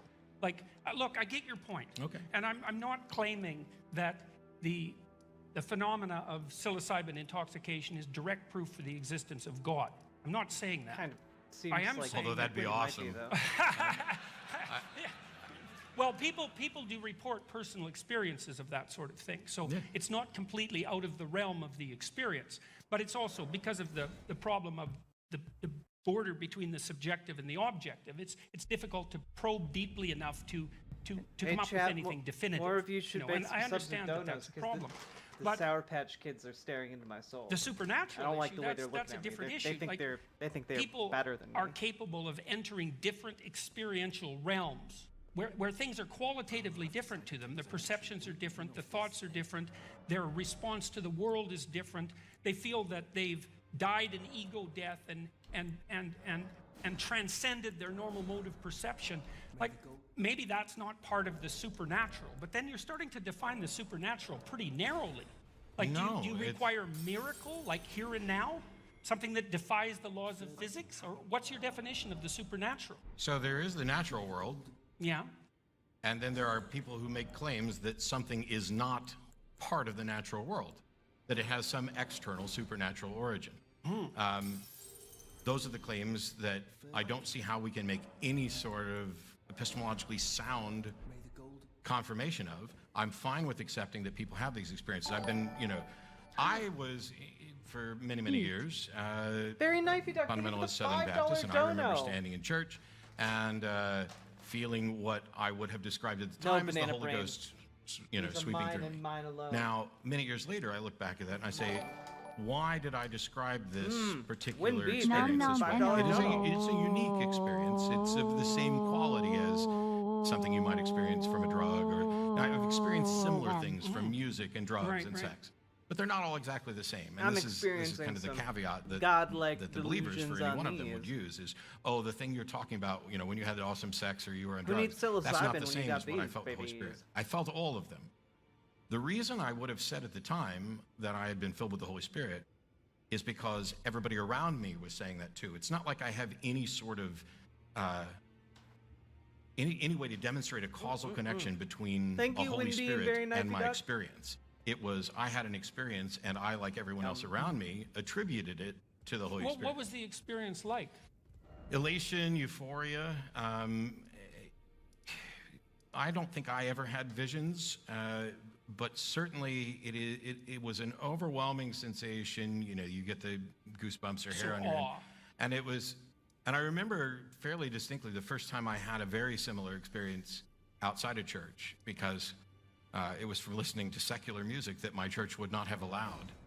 And then I began to look into things, from far more of a psychological perspective of what type of Are these Sour impact Patch Kids like the specific alcoholic music has Swedish on fish? people. No, they're just really And, good Sour Patch a friend of Kids. mine, we've had conversations about Also, I the didn't know they made cadence of alcoholic particular Swedish fish. preachers. Right. Because a Southern Baptist minister will have a different cadence than a Pentecostal preacher, and they'll have a different cadence than somebody else, and I won't put on a performance John to do them, Bucharest. but we have this intense curiosity as to are the successful preachers with those cadence in conjunction with the music, are they just tapping into some sort of psychological impact in our brain in order to make us pliable, in the same way that Oh, yeah. the elevator experiment, where you have everybody face the back of the elevator, and somebody walks in and they face the doors, and after a while, a lot of them become uncomfortable and turn around and face the back with everybody else for no reason. It's just compliance. Well, you don't want those backward facers to attack you, you know. It would be good. But if we're back to back, you know, I think, anyway. Okay, so let me ask Sure. you a question about that. Okay, because I think this gets to the heart of some of these issues. So let's say that we can agree that throughout history and before, people were experiencing a set of transcendent emotions that can be evoked by music and dance and other forms of ritual and in a variety of other ways. But there's also a profound proclivity on the part of people, for one reason or another, to attribute those to some sort of supernatural agency. Yes. Now, okay, so I want to separate that from another line of thinking, okay? So let's just leave that aside. So we can think of that as a theory about the origin of religious belief. The experience comes first. It comes along with an implicit hypothesis about supernatural actors behind the scenes eliciting these experiences. Okay, that's in marked distinction to other theories of religious derivation, like Freud's theory, for example, that religion is a defense against death anxiety, or Marx's theory that religion is the opiate of the masses, right? It's a much more biological theory, the one we're putting forward. Sure. Okay, and it seems to me to be a much more credible theory, even though religious movements can be harnessed for economic purposes and for purposes of manipulation and all of that, obviously. Yeah, So, I would think that there's any number of explanations I've heard for the origins of religion, and I find almost all of them plausible in different forms, except for the one that asserts that they come directly from a supernatural being. well, okay, so that's the one we're Sure. gonna pursue, though, because That was funnier than I thought it was. I was just being honest. yeah, well, honesty is often funnier than people think it is. Boy, don't I know. So people can have these experiences, and they can be evoked in a variety of ways, and people often find them very valuable, at least in terms of their subjective report. I agree. And the psilocybin experiments and also the large-scale analysis of psychedelic drug Oh, here users, it by is. the way, also indicate that the use of such substances is generally associated with an increment in health rather than a decrement, which is quite interesting, right? It's not something you'd necessarily expect. So here's a question. Why in the world do the people who have these experiences have the proclivity to attribute them to supernatural sources, like to a divine source? Like, what's going on there? Why is that the case? So best guess, and this is contrary. So the skepticism isn't about, hey, let's debunk this and come up with. But if we were going to go through potential plausible explanations, to me this is very similar to in the 40s and 50s when people were supposedly abducted by aliens or ran into aliens. They had descriptions of aliens that pretty much were varied and often matched the various monsters that you saw in the movies then. After 2001, or after Close Encounters of the Third Kind, almost all descriptions of aliens became the almond-headed, this. Yep. The narrative in the culture about what an alien was Converged. Yeah. And people were, this is what I experienced. In the same way that people will, sometimes cameras will catch orbs, or a particular lighting effect in a house that is supposedly haunted will be perceived as a ghost, as a spiritual, humanoid form. When we, in some cases, can show that that's actually not the case. In other cases, we have no idea what they necessarily saw. But because what people understand about spirits and souls and ghosts is in the zeitgeist of how we think, it enters the consciousness as a plausible explanation, even if ultimately there's no such thing as Yeah, ghosts. but that explains why they converge, but it doesn't explain why the initial impetus is the attribution of the experiences to something supernatural, like to something. Oh. See, fair enough. I'm sure that I'm not convinced that necessarily the natural instinct is to apply it to something supernatural. I think it may be more the case that not only are we pattern recognition machines, but we're the descendants of people who, how you see faces and everything. Yeah, that's a good pareidolia. hypothesis. That's the, And so you see faces, or you anticipate that there's something in the bush out to get you, and when you go and actually investigate and you find there's nothing in the bush out to get you, rather than assuming that you might have been mistaken, maybe it's a spirit. Yeah, the social psychologists call that the hyperactive agency detector. And the fact that we can be, before we had a good understanding, we still don't have a good understanding of death and the mind and stuff.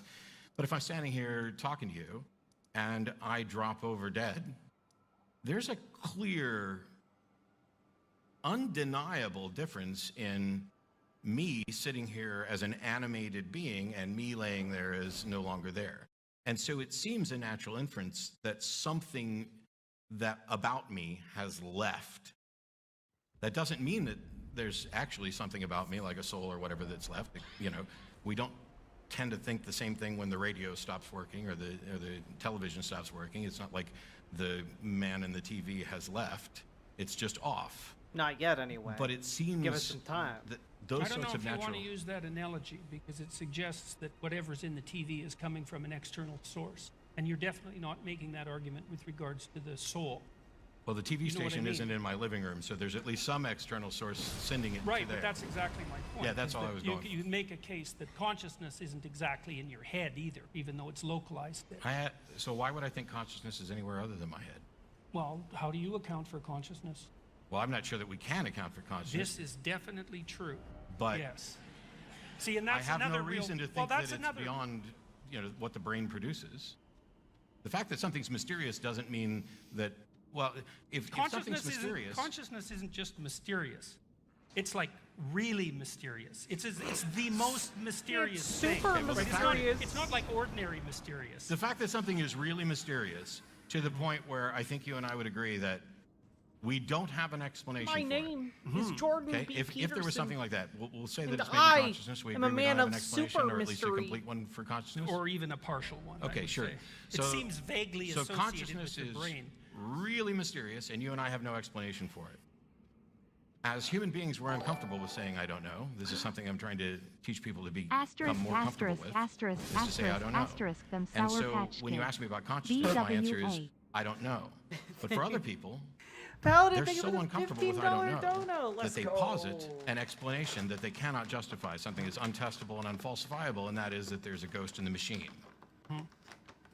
I can't make that leap I try to because eat the there's blue ones it because my is partner can't eat the it non-blue is ones. Can't entirely eat the blue ones. speculation that way without it's support. more of an even It seems spread for her. intuitively right because of how we view the world. Click the link I posted. And yet, Okay. I would rather say, I don't know, and then All right, what is this? God damn it. You guys are gonna get me canceled. It's a reference, for those of you who don't know, it's a reference to a famous Michael Jordan meme. There we go.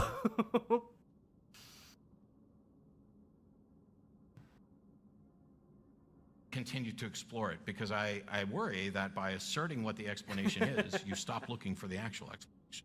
Okay, so you made the case that part of the reason that we assume beings. The is guy, I because don't have there's my a being soundboard that at this seems new location. lacking in death.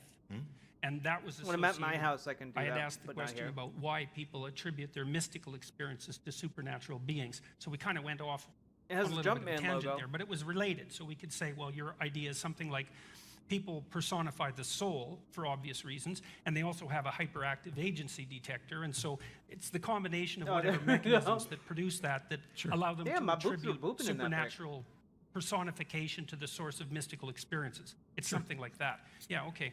So let me ask you something. We'll get back to that, maybe. That's fine. Let me ask you something about consciousness. You tell me what you think about this, okay? Okay. All right, so this is how it looks to me. I mean, there's lots of ways of thinking about how people interact with the world. But I think this is how we treat ourselves and other people as we see them acting in the world. And so I would say it's indicative of our deepest belief, because I think belief is associated with action. So the way consciousness appears to me is that it's a faculty, let's say, that confronts possibility. We'd call that possibility, well, sometimes possibility, sometimes we call it potential, like your potential. Sometimes we call it the future. So I don't see us as driven deterministically like clocks, which is apparently, I think, although I've been accused of misunderstanding Sam Harris before, but I think that's the argument that he makes. I see us instead as agents confronting a landscape of possibility. And that what consciousness does is enable us to shape that possibility. What consciousness does, you see, is it allows you to kind of take the helm of your new life. You get to sail the seas of our subconscious desire. And consciousness merely allows us to finally take control against the chaotic whims and eddies of fate. You see, to a lot of us, we are the inheritors of a great curse, the curse of knowing our own fate. We see the corpses of those who came before us, and we understand that one day we will be moldering in the ground. We too will become fertilizer for the next generation, and only our species has the capacity to understand that one day all of our dreams are but castles built in the sand. And that is why we must helm with responsibility the seas of possibility. For it is only together that we prevail, intentionally steering our dreams. Possibility into All of our actuality. dreams are And we but do that memes. with whatever it is that allows us to make decisions. I think that our legal system is basically predicated on the idea that that's true. I think that if you treat yourself that way, that works. I think if you treat other people as if that's their basic characteristic and perhaps their value, that you get along with them. And I think that if you organize your society on that presupposition, it appears to be functional. So what do you think about the idea of consciousness as confronting a landscape of possibility or potential? Is there Sure. something? So I don't know that I have that much of an issue with anything in particular that you've said. There's a number of different ways to frame these things so that people can have a better grasp on it. One of the things I know people struggle with is, and we may have to get back to this in a minute, I don't necessarily want to dig in on it just a second, but I would love to talk about it. This idea that absent a God, there's no moral authority. This is a fear that many people have. And when you're talking about viewing consciousness as... Excuse me. The way you describe consciousness is what I would we probably don't know call if our animals agency. believe that. Okay. And while I don't I'll have you know, think that we my have father was a libertarian frog. free will, I'm on And I record as being a inherited his gift. compatibilist along with Dan Dennett. But I also had another discussion recently, so I'm going to clarify it because of that discussion. I'm fine with the idea that we have a will, that we have desires, that we are an agent that is also capable of self-reflection to see what are the consequences of my action moving forward. To me, it does not matter if that is ultimately deterministic, like clockwork, or if there was something that could trump determinism. Oh, I shouldn't have said Trump. I'm so sorry. If there was something that could actually overcome the deterministic view, that doesn't change to me the fact that you would be the agent responsible for your actions. Now, when my lawnmower acts up, I will sometimes anthropomorphically, cuss it out. Yeah, it's hard to get rid of those vestiges of religious behavior. But yeah, it is. Touche. I mean, although at least I got rid of them. I haven't seen you interact with your lawnmower yet. But at the end, I recognize that the lawnmower is not a thinking agent, that is not making decisions. And so that difference between there is where I would inject the sort of ideas about moral responsibility. Sam Harris and I had an argument in Chicago about free will, and I was pointing out that he could walk over and step off the end of the stage, or I could pick him up and carry him and drop him off the stage, and at the end, the effect would essentially be the same. But the conflict between those two is everything that I describe as will. Whether you want to call it free or not, I think that's what we value. That's what we care about. I would be responsible for that action. I would be acting in opposition to what the other agent wanted. How did that work? And I don't know that you have to... And there would be something hypothetically wrong about that. Yes. Okay, good. So that's close. We can get to the morality thing, because I think the next question I had, unless you wanted to follow up on that, is a lot of, like I was saying earlier, it seems that you're talking a lot about, you haven't addressed the issue, and I'm not going to push back on it because I want to move on to some other stuff. I'm getting there. of whether or not there is good reason to believe there actually is a God, as opposed to whether there are good reasons for people to believe that there actually is a God. Dan Dennett describes, there are people who believe, and then there are people who believe in belief, that there's value. And from what you said here and in some other comments, which I'm not going to saddle you with, I'm curious, irrespective of whether there's a God, what is it that you fear we would lose if people stopped believing that there was a God, or believing there was value in believing there was a God? We'd lose the metaphoric substrate of our ethos, and we'd be lost. And so I'm an uneducated, so I really want to know, and I'm not being a dick. I want to know what you mean by metaphorical substrate, because saying we're going to lose it, so there's the idea. When I ask what do you think we're going to lose, there's two things. One is there's something that you and I would both agree we should try to keep. Yeah. And there are other things that you and I might disagree on whether or not we should keep it. Because when people say to me, oh, if we go down the road with Dostoevsky, that, if there is no God, everything's permissible. First of all, I don't think that's remotely true, because I have... He makes a pretty vicious case for it, beyond good and evil. And despite the fact that it sounds monumentally arrogant, I think I can demolish that case in about 2 minutes with a secular morality lecture. Well, I think the first part of that statement is right, but not the second one. And we could find out. But the thing is, there would be two categories of things that you and others might be fearful we would lose, some of which I might agree we should definitely not lose these things. Yep. No, guys, without God, we like would merely kill each other. Harris off a stage. Yeah. I don't plan on doing that. I find it particularly disturbing, though, that the implication of that argument is essentially that, if I didn't believe in God, I'd be like raping and killing people willy-nilly. Like that seems like a huge, like one of the biggest red flags I could possibly imagine.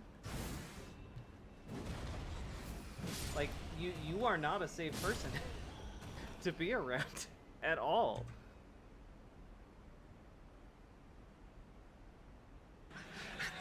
But it did cross my mind at one point. We both agreed that that was probably wrong. Yes. So, okay, so that's good. Probably. Yeah. See, I'm a situational ethicist, and so there might be situations. If the stage were on fire, throwing Sam off would be the best thing I could do for him. So what do you think? What do you think we're likely to lose? What bothers you? And when you say metaphorical substrate, I'm probably just monumentally ignorant, but I really don't think I have a good understanding of what you mean. Well, there's levels of thought. I mean, every thought structure, let's say, every belief structure is multi-leveled, like a piece of music. And there's the word in a phrase, and then there's the phrase, and then there's the sentence, and then there's the paragraph. And then there's the sequence of paragraphs within which the paragraphs are uttered. And then there's a broader context of interpretation within which all of that is interpreted. And then there's our emotional and motivational similarity. And then there's our embodiment in the world. You and see, all of there those are many things levels are of operative reality. at all times when we're understanding one another. And as you move outside the realm of the linguistic, like the paragraph level, let's say, into the realm of the emotional and motivational and embodiment and embodied, you also move into the metaphorical. And the metaphorical is structured in a particular way. And this is quite well documented, by the way. I mean, if you look at how the hemispheres interact, so the left hemisphere, broadly speaking, and I'm not oversimplifying this except that we don't have much time, is linguistic. But the linguistic utterances are understood in the context provided more by the right hemisphere, which is nonverbal, and which attends to things like the music of language. And so at the bottom of a linguistic structure, there's something that's extra linguistic, and it tends to take form in metaphor and narrative and drama and that sort of thing. And the religious landscape is the narrative, metaphor, drama landscape. And if you disrupt it, then you blow apart the widest possible context within which the specific utterances are rendered comprehensible. Okay, so I followed all that, shockingly. Anytime you were talking about signs and hemispheres and all this other stuff. So when you're talking about the broader context, if we lose belief in a God, we lose that metaphorical substrate that is the broader context in which we evaluate these narratives. Yeah, that really grinds them into our bodies, that makes them things we believe rather than just think. Sure, but See, you didn't what just... is it? Again, he basically was just like, ah, yes, you see, in order to communicate things, we need lots and lots of words. We need multiple layers that are all conveying meaning by, like, extension, right? And I just don't really see what the relevance is to anything that they've been talking about. About the You didn't narratives. just think that it was wrong to throw Sam off the stage. God, Sam's gonna be pissed when he hears. Yeah. Well, that's okay. Well, so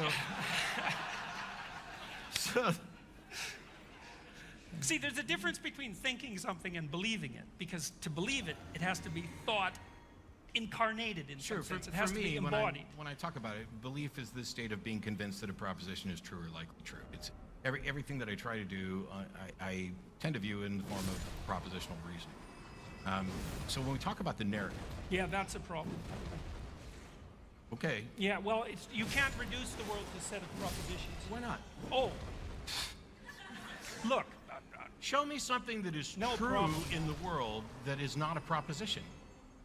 That like you an cannot explicit, put in the statable proposition. something that is demonstrably true that I could not put in a proposition. Oh, that's easy. You Okay. sure you want to go there? I'm not afraid of anything. Okay, okay.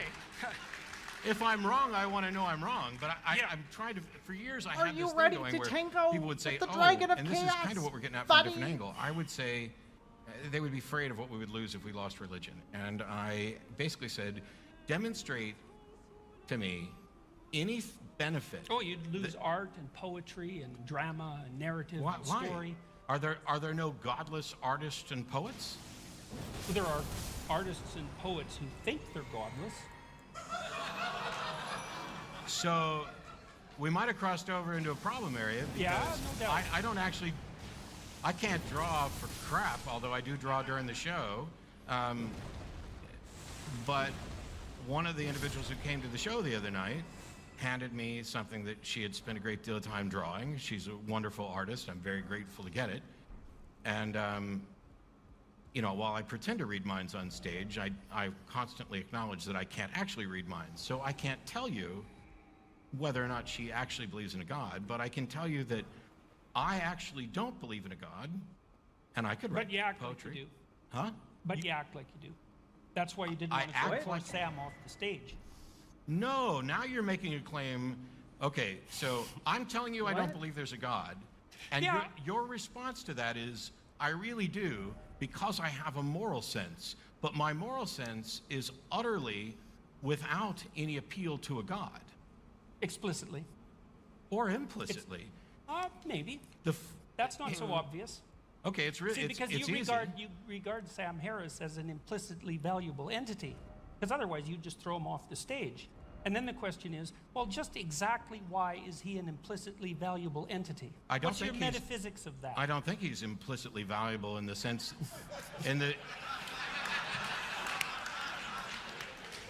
I don't think he's implicitly valuable in the sense that the universe has implied that there's something explicit about it. For me, morality is far simpler than some people. Now wait, you think sounded around. doubtful about that.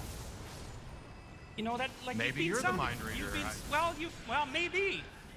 Because you've already suggested that despite me sitting here and having talked about this for decades, that I don't believe in God, that I actually do because I have a moral code. But my moral code, which I've Well, I was talked more about, specific. I said it was because you didn't want to throw Sam off the stage. It Yes, wasn't but just you that didn't. had a You didn't moral code. You didn't even attempt to ask me why I didn't throw Sam off the stage.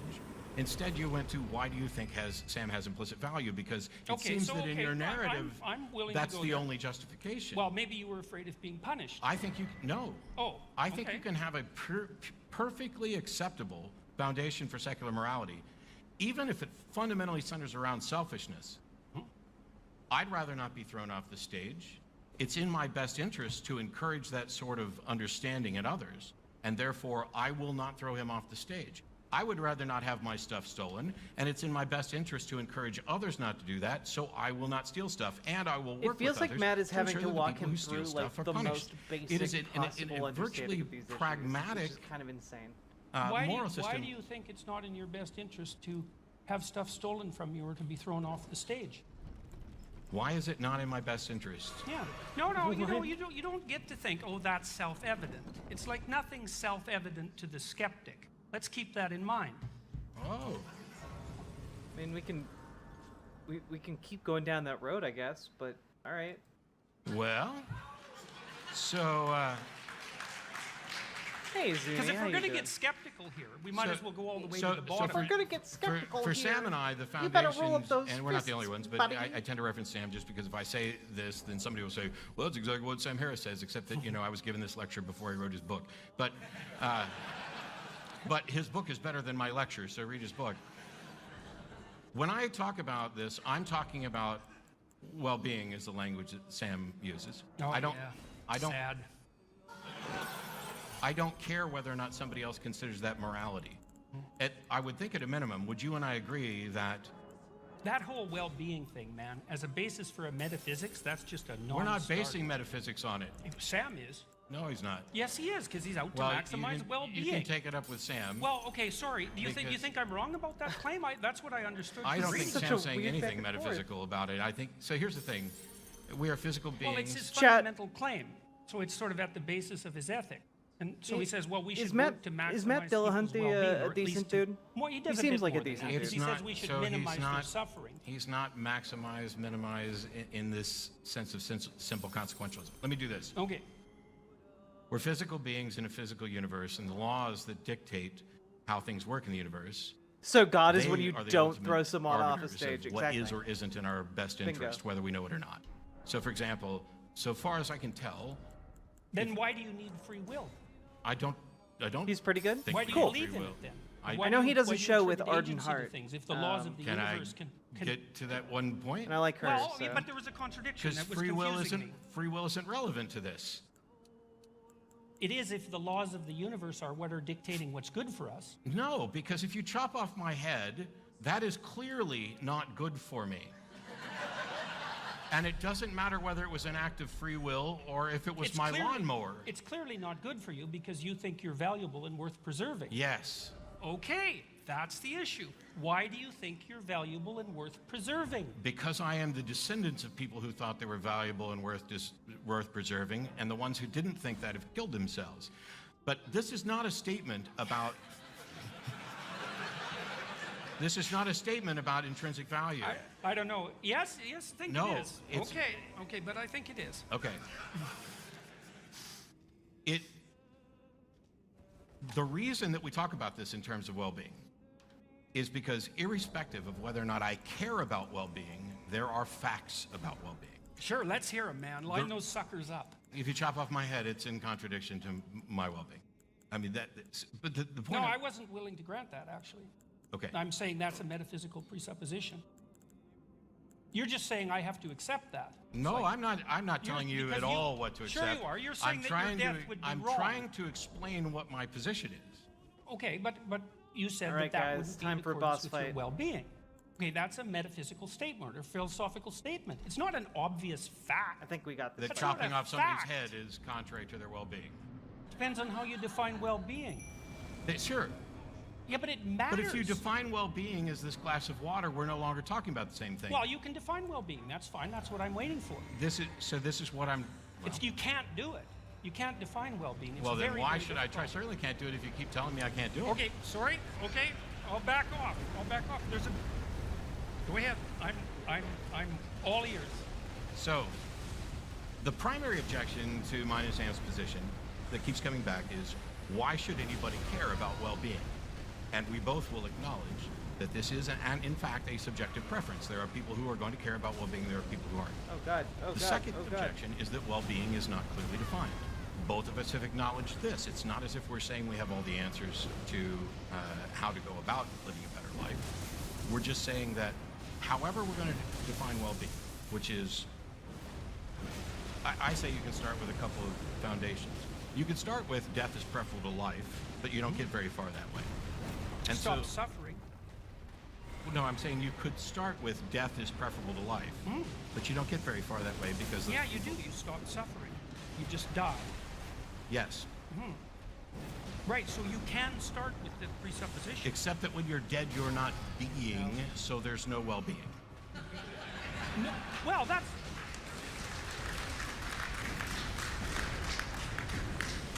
If That's it's not necessarily the if we're case, looking because you for the could make- best things about our life, you Yeah. can't say death is better. Yeah, you can. Well, People I do know all that the you time. can say it. People do all the time. They do. No, look. They look, can I'm not express being their flippant preference, about but their this. preference can be wrong. How can it possibly be better for your life if you're dead? What if you, like, are a terminal burn victim with cancer? I am. So this is the point that I was getting Oh, to. his head's in lava. I am Fuck perfectly me. fine with the idea that for certain instances, there may be occasions that death is preferable to an individual over life. But when we're speaking in broader terms, if we're talking about let's create the best society we can, let's create the best quality of life we can for people, death is not that across the board. Holy shit. That doesn't mean that I there got aren't individual insanely lucky exceptions. there. So the foundations that I started with, you can start with death is better than life, but blah, blah, blah.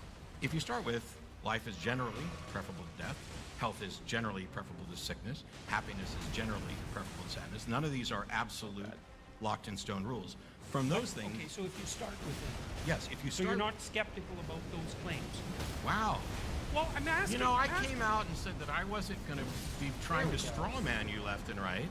And now every time I say something, you're like, oh, so you're not Hell yeah. skeptical about that. Well, I'm trying to. I haven't No, gotten to sorry. I'm not trying to attack you. I'm trying to understand where your argument begins. Well, I'm it not seems trying to odd that you would attack come you. out I'm with merely so you're trying not to skeptical about destroy that. you. Well, that's a While I'm question. on my skepticism tour, while I'm in mid-sentence to describe that these are the general foundations that you start with. Okay, that's what I And- was asking. Those are okay. So, but what you're saying, if you're saying, correct me if I'm wrong. I'm Okay. not trying to be difficult. You're saying that those are your starting positions. Those are the things that you accept. I'm saying they on can be. faith. No. Oh, you have a rationale for them. Yes. Let's hear it. You already have. Life is generally preferable to death because we're talking about our life, and death is generally not in the interest of the living.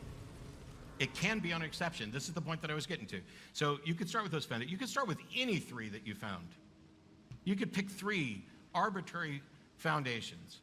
And the one aspect that makes a secular moral system distinct from religious pronouncements and divine command theory and those sorts of things is that the secular moral system has as its goal the object of getting better at getting better, which means if you find out that one of your foundations is wrong or in conflict with something else, you can now change that. You could start with death is preferable to life, and then when you find out that it's not working that well, you change that foundation.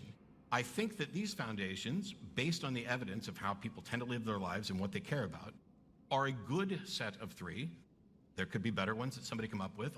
Yeah, I mean, I think he's demonstrating here that you can have a sufficient basis for secular morality.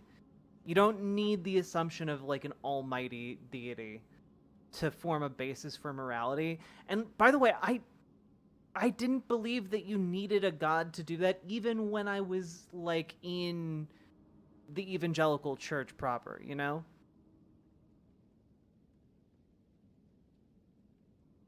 Jeanette Brown, thank you. I appreciate a good chatter who's been around enough chats to know when to put a disclaimer on their commentary. Okay, but he is a special kind of prick. Matt Dillahunty, because I don't know anything about him really. Why would you have to be skeptical that good things are good? People generally don't want to be sick, sad, or dead. Yeah, exactly. Also, chat, we've been going for over 2 hours now. If you've been enjoying the stream, hit the follow button on Twitch, hit the subscribe button on YouTube, like the YouTube stream, and please consider dropping those sweet, sweet subs and donos. I know that we've been doing just some gaming streams, but I've been so goddamn busy in the lead up to this Jamal Bowman event next weekend already. God damn. The gaming streams are all I really have in me. But after that, we'll be back with a vengeance, okay? Also, I got my Mike Figueroa book. Mike Figueroa? I might be pronouncing his last name wrong. I'm sorry, Mike. Anyway, I got it. The Humanist Report put out a book, Catalyze. It's about the history of the rise of the LGBTQ plus movement in North Africa and the Middle East. And I'm excited to read it and talk to him about it. That name sounds familiar. Yeah, the Humanist Report. He's been on here a few times, and I've been on his show a few times. And he's a pretty large channel, and it's pretty cool that he interacts with me at all. You doing phone banking in the afternoon? Hell yeah, OS Crane. Get out there. Let's go. Anyway, this show is brought to you by viewers like you, so if you'd like to support the channel, consider those subs, donos, memberships, etc. And for every one that you send me, I will eat another one of these delicious children. Boy, that's going to be awkward if you're only doing audio. All right, here we go. I'm open to revision on any of these at any time, but to say that I'm not skeptical about them is exactly the opposite of what I am.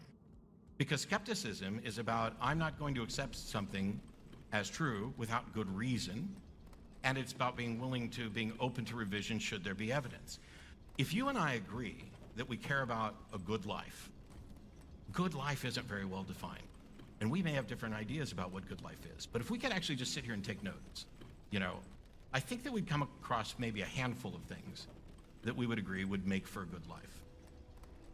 If we take those and compare them to the foundations of a secular moral system like what I'm describing, we can determine, non-subjectively, whether or not the list we've come up with are consistently approachable from that foundation. And we can do that for religious morality as well.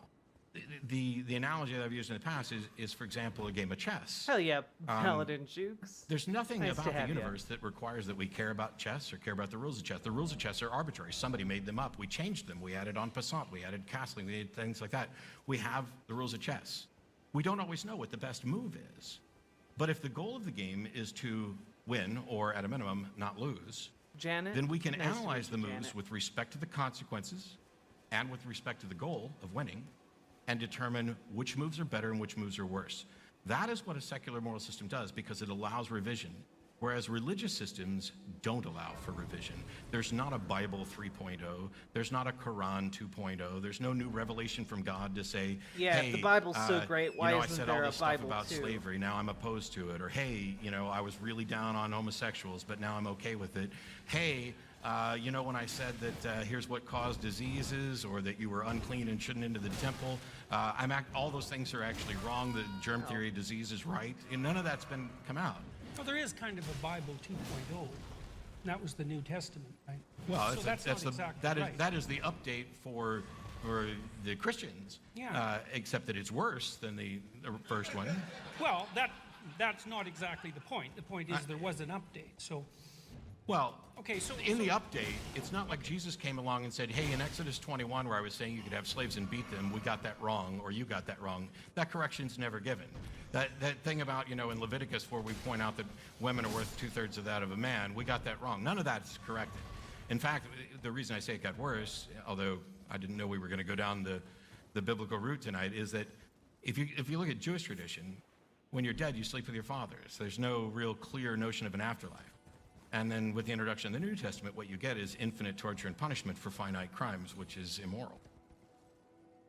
All right, so I don't want to go down that rabbit hole at the moment, although I'd be perfectly happy to do it, if we get there. Well, because they want us to go to questions here in a minute. Oh, okay. So I want to address the rule system that you're putting together. Okay. Okay, so I was talking to a friend of mine who's an AI engineer. He's a very smart guy, and we've been talking about the foundations of cognition. And you know that artificial intelligence systems don't run on rules. Right. Well, some of them do. Well, and certainly they run on an operating system that is full of rules. That's actually not relevant in this case. But that's the physical because they could foundation. operate on all sorts of different operating systems. Well, but okay, so but there's hang on a foundation. The foundation I'm pointing to is the physical facts of the universe, and that would be roughly consistent with the hardware and the operating system that they're running on. But I'm sorry. Okay, I well, interrupted. no. I mean, that's a reasonable objection too. But look, one of the things that happened and I think this is one of the problems with the we can generate a rational system of rules that can govern our behavior approach, is that since the 1980s, people have been trying to build rule-based expert systems that can do relatively simple things.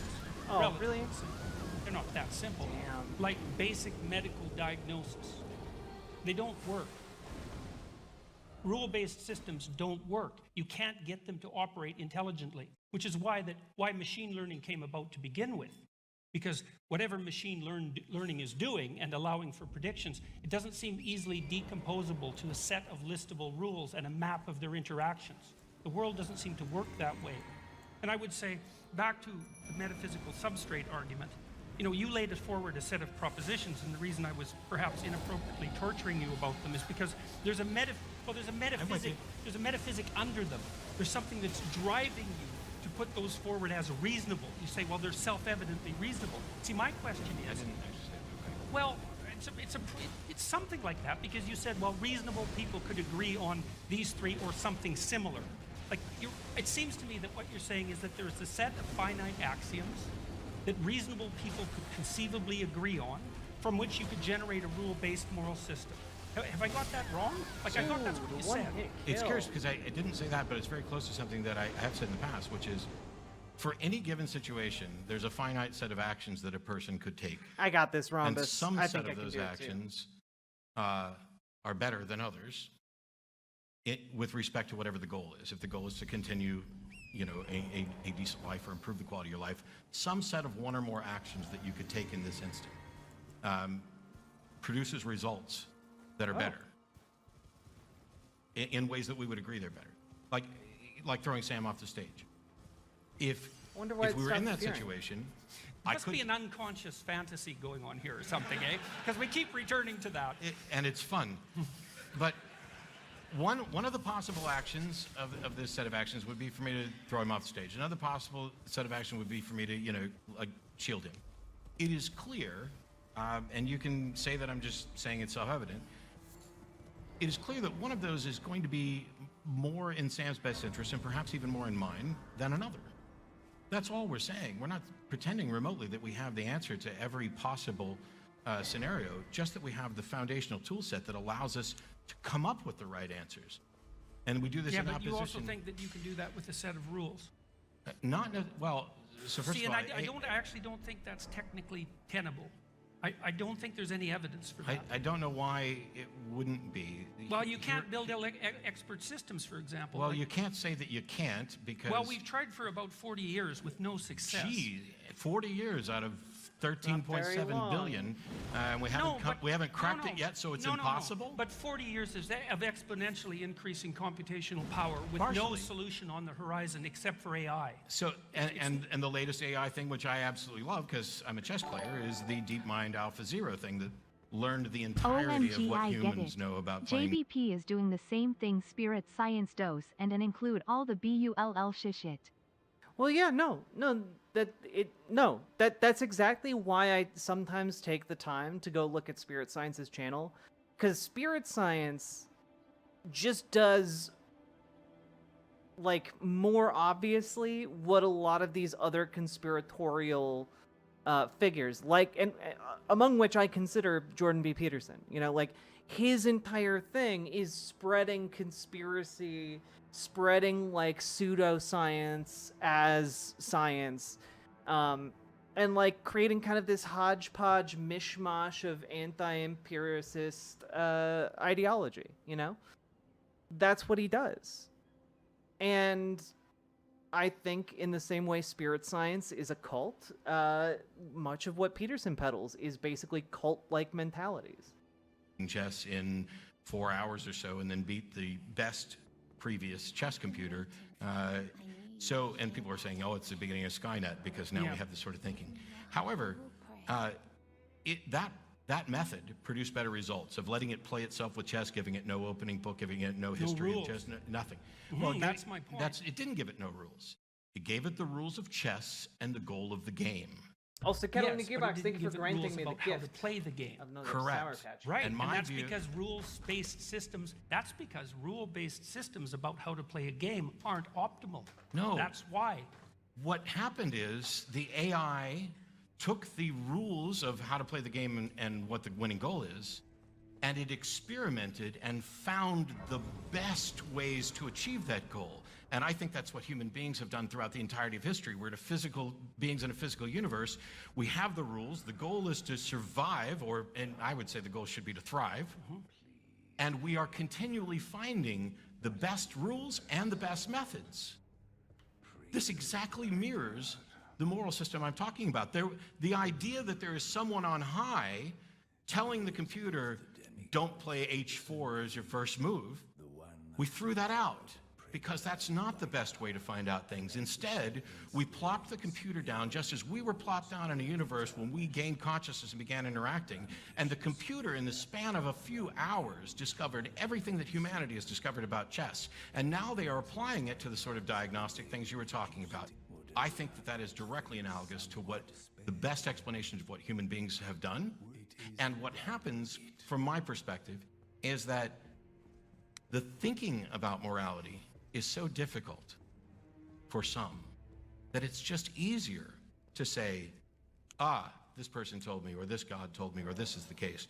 Because having to sit down and do the sort of life inventory to figure out, hey, what's best for us? I mean, even figuring out what the goal of the game is harder for some people, and so they accept and fall into these traps of like authoritarian models of this is what your goal is. And the thing that's probably frustrated me the most, which I talked about on a college campus last year, is if the government was running around dictating to people what their job was going to be, what their future was going to be, as some regimes have done, nobody would appreciate that. Nobody, almost nobody. I'm sure somebody would be, very happy, thank you, I couldn't figure out what to do. I'm glad I'm going to be, a brain surgeon, even though I don't know anything about it.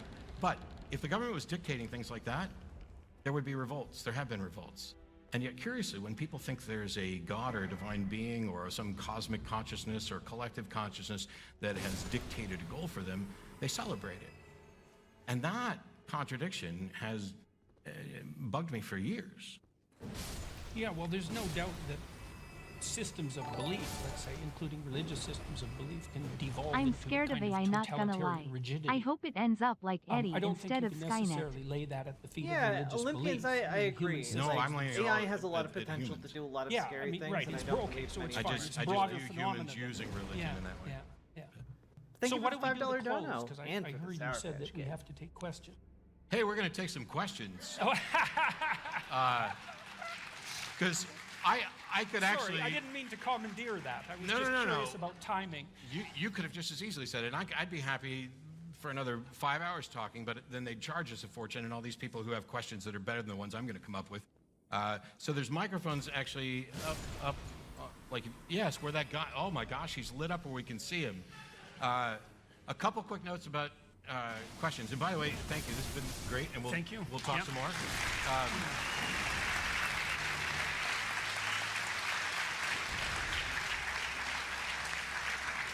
This is where I get to have a bit of fun. Couple notes about questions. For those of you who know, I do a live TV show where I can hang up on people, and if you think I can't hang up on you here, you are much mistaken. But I don't. I hope to never have to do that, and almost everybody's gone along. Questions end in a question mark, and the kind of questions we're looking for don't start with a dissertation or life story. So you can say your name if you'd like to. If you don't, that's fine, and then say who your question's for or both. And I will make a promise that I make every time and break, but I will try not to break it tonight, which is I will do my best to give shorter answers so that we can get to everybody who's asking questions. But they lit you up first, sir. Thank you, and the floor is yours for a moment. All right, thank you. I guess this question's mostly for Jordan Peterson. Just to hopefully enlighten a bit more what you mean by God, do you think that if all humanity were to cease to exist, does God still exist? Fuck. How's it going, Slurs? Samus, it's going all right. How you doing? I don't think I know how to answer that. it's just Why are you watching the Matt situation Jordan is too debate? hypothetical. I mean, I can. I don't know, because I wanted to. I posed it as an option for chat, and they overwhelmingly voted for it. And frankly, that's why. Can take a crack at some of it, but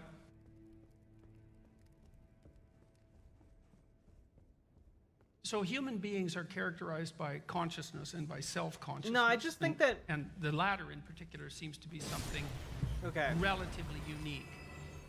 when it comes to AI, the thing I'm worried about most is just automated disinfo, like basically making the internet unusable for like the purposes of researching anything or like getting actual information that's useful, you know? Like, that's what I worry about. And the level of like, because like the level of conspiracy we have right now is like all-time high, right?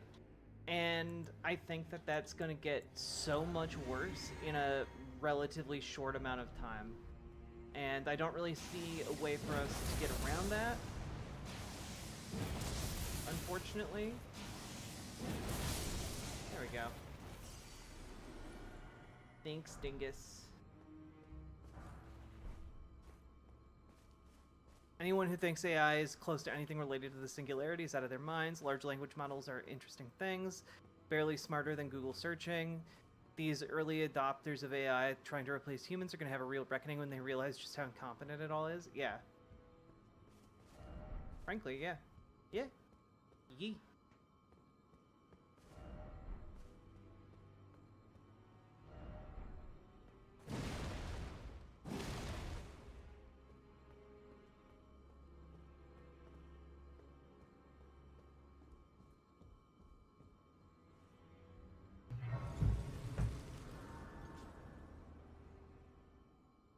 There's some vague evidence for self-consciousness of lower sorts in animals, but it's not very compelling. Some of them can recognize themselves in a mirror, but our self-consciousness is accompanied by elaborated imagistic and linguistic models of ourselves and that have been elaborated over large spans of time. There are lots of elements of being that would disappear if we disappeared. Now, and it isn't even obvious to what extent that's true, right? Because I don't really understand to what degree being itself is dependent on consciousness. Like the classic materialist Enlightenment view, which I would say is basically a 19th century view, something like that, is that if all consciousness was extinguished, the material substrate of the universe would continue unchanged. But I don't really buy that as an argument, because I think that the material substrate, I think that reality is some weird, I think that reality is an interaction between what we perceive of as the material substrate and consciousness itself. And so then when you destroy consciousness, you destroy reality. And what that leaves, I don't really understand, because it doesn't have any temporality in any obvious sense. It doesn't have any size in any obvious sense without the introduction of an invisible observer. So lots vanishes without human consciousness and self-consciousness. I don't know how to answer the question, does God vanish? Because that brings us back into the same problem that I was talking about earlier, is that it's not exactly easy to understand what people are talking about when they say God. You know, because when you ask the question, would God disappear? There's an assumption there that whatever God is understandable and boxable, like a simple concept, like a chair, and that we both share the same conception. And, you know, there's endless warnings in deep religious literature against understanding, against assuming that you understand what that term means, or sometimes even for using the term. So that's the best I'm going to be able to do with that question. Thank you.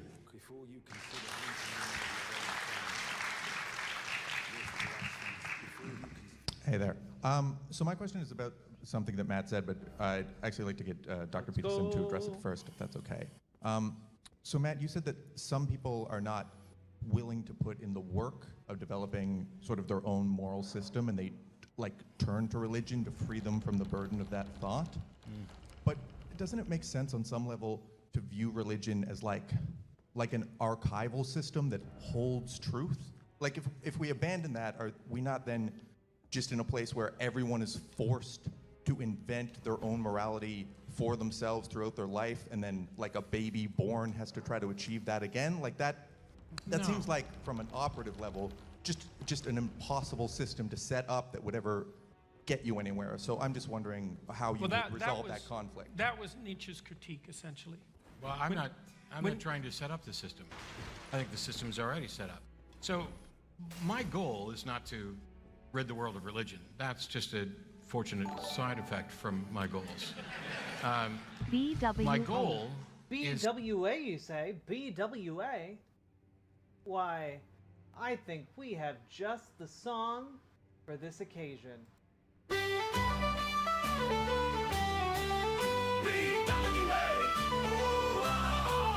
Yo, homie, parties gather round the screen. Thank you for the dono and the Sour Patch Kid. With the red mane glowing and a smile so bright, she leads us through the digital night. In the game of Scrabble, a word was denied, but from its ashes, a meme did rise. The WA, a battle cry in the chat, it roars, echoing laughter through all shores. The WA, let's all shout. Raise your voices, no room for doubt. BWA, loud and clear. With River Jack, there's nothing to fear.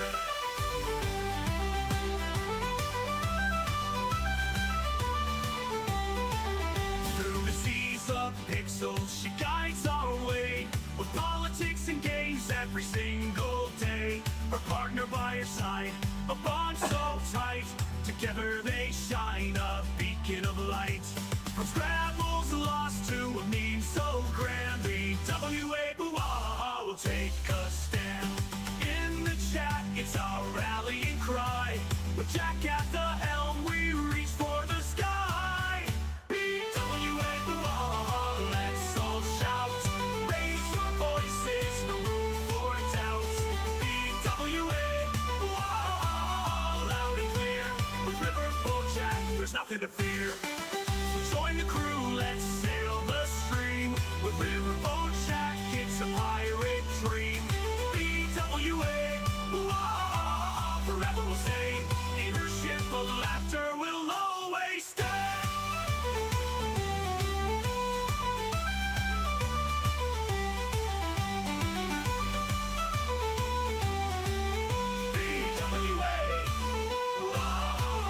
BWA, let's all shout. Raise your voices, no room for doubt. BWA, loud and clear. With River Jack, there's nothing to fear. Hey, Goblin City Band, how you doing? There's nothing to fear. BWA, let's all shout.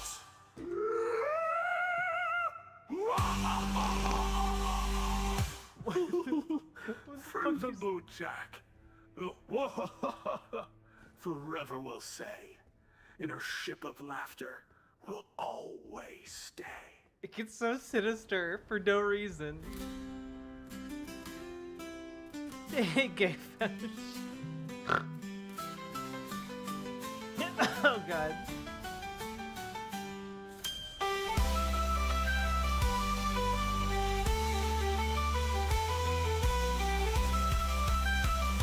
Riverboats to seagoing vessels? Well, you know, the river meets the sea. So join the crew, let's sail the stream. With Riverboat Jack, it's a pirate dream. BWA, where we'll say, in her ship of If laughter, there is we'll a god, I'm always just gonna come out and say I hate him and he's nothing but I is tyrant unworthy of worship. Oh, thank you for the $5 dono. And for the Sour Patch Kid.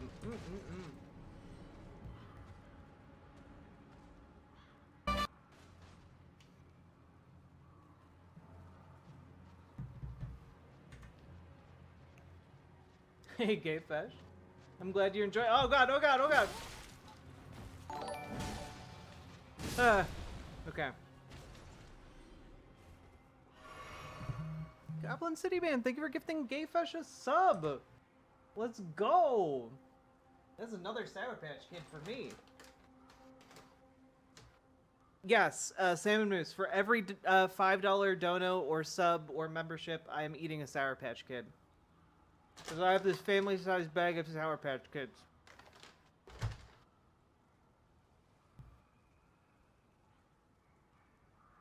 And they're not going to eat themselves, chat.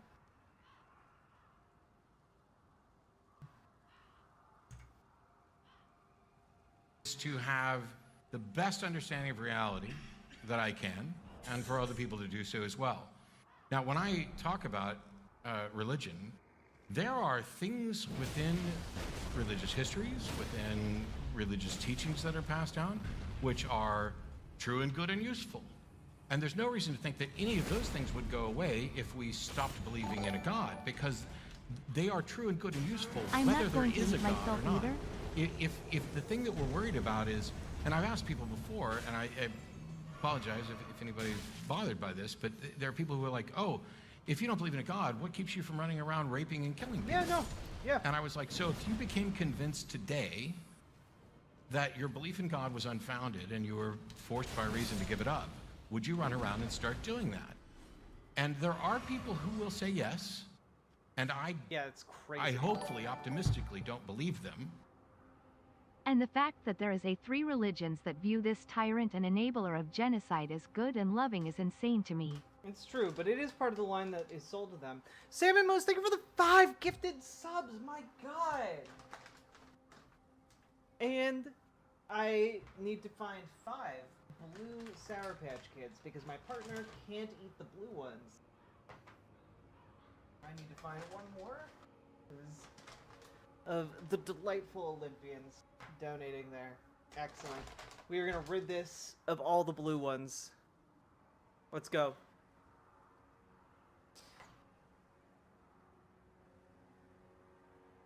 But we know that there are people who do that. But the truth about what is good and useful is true whether a particular religion survives or not. And we don't lose that because children aren't born with an understanding of morality. They learn that. They are educated by their parents. They are taught. They explore the world. Everybody does, in fact, go through the effort of creating and understanding their own morality. It's just that we adopt things from figures around us who show evidence that they are smarter and understand this better as a shorthand. We ride on the shoulders of giants. The curious question is, and I ask this for people ostensibly who are Christian, who believe in both a God and a devil, is how did you decide that God was the good one and the devil was the evil one? Because the model is that, well, God wrote his moral code on your heart, and that's how you tell. But if that's the case, then whether or not, if the devil had written his moral code on your heart, you would be saying he was the good one. The truth is, you are using your internal, personal, subjective assessments to determine that God is the good one, or this religion is the right one, or the First Baptist Church got it right, or the Second Baptist Church got it right, or this is the preacher we should hire. This is what we do. And I don't see much value in worrying about, oh, is it all going to go away, when it's clear it doesn't, because secular individuals are no more immoral or criminal-minded than anybody else. In fact, there may be some cases to show that we're less. But in this society, they are no more criminally minded. Like, we have a religious foundation, right? Like, I wouldn't go around like raping and pillaging if I abandoned God, but there were societies that did when they didn't have that structure. So how do you resolve that? I'm not saying that religious authorities haven't been useful. It's just that what I hear from some people is that we should keep this because of that particular usefulness, because they fear what will happen otherwise, because what they've seen in the past. And I don't buy that, because that boils down to saying, I may not need religion, but you people do. And that is far too arrogant for me to ever adopt as a position.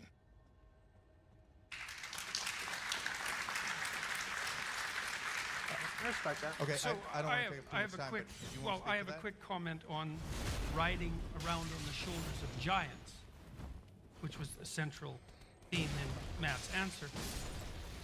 We ride around on the shoulder of giants, and the meta giant is God. The meta That's a very giant, good way of dude. thinking about it.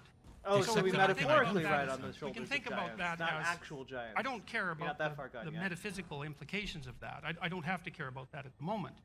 But if you look at the evolution of the idea of God, for example, and I think this is particularly true with the evolution of the idea of Christ, is that we do ride around on the shoulders of giants, and the figure of Christ, psychologically speaking, is the giant among giants. It's a meta-giant, and it's a ritual model for emulation. And the ritual model is something like, pick up your damn suffering and bear it nobly, which is a metaphysical statement in some sense that lies at the bottom of the ethic even that Matt is presenting. And so it is deeply embedded in a religious substructure. And that's the metaphorical substructure that I was talking about that necessarily underlies these self-evident axiomatic rules, which are not by any means, as you point out, self-evident in the least. Oh God, There's plenty of cultures that train their young men to be absolutely barbaric monsters, right? Warriors, killers, I didn't know it rapists, could ride onto the roof. right? Bloodthirsty right to the core. Perfectly viable mode of being, arguably speaking, from the perspective of generating a set of axiomatic rules. Why is it not better to have 10,000 women than one? There's an evolutionary question for you. What? Well, reasonable people wouldn't do that. Oh yeah, right. Reasonable people. What? Yeah. Thank you.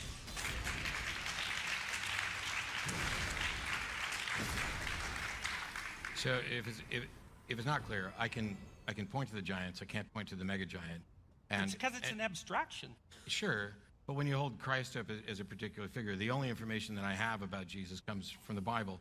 And rather than going through all of it again, because there's lots of people with questions, if you go to ironchariots.org, you will find a verse-by-verse deconstruction of the Sermon on the Mount, where I point out that Jesus gave some good advice and some crappy advice and some questionable advice, and that's not enough.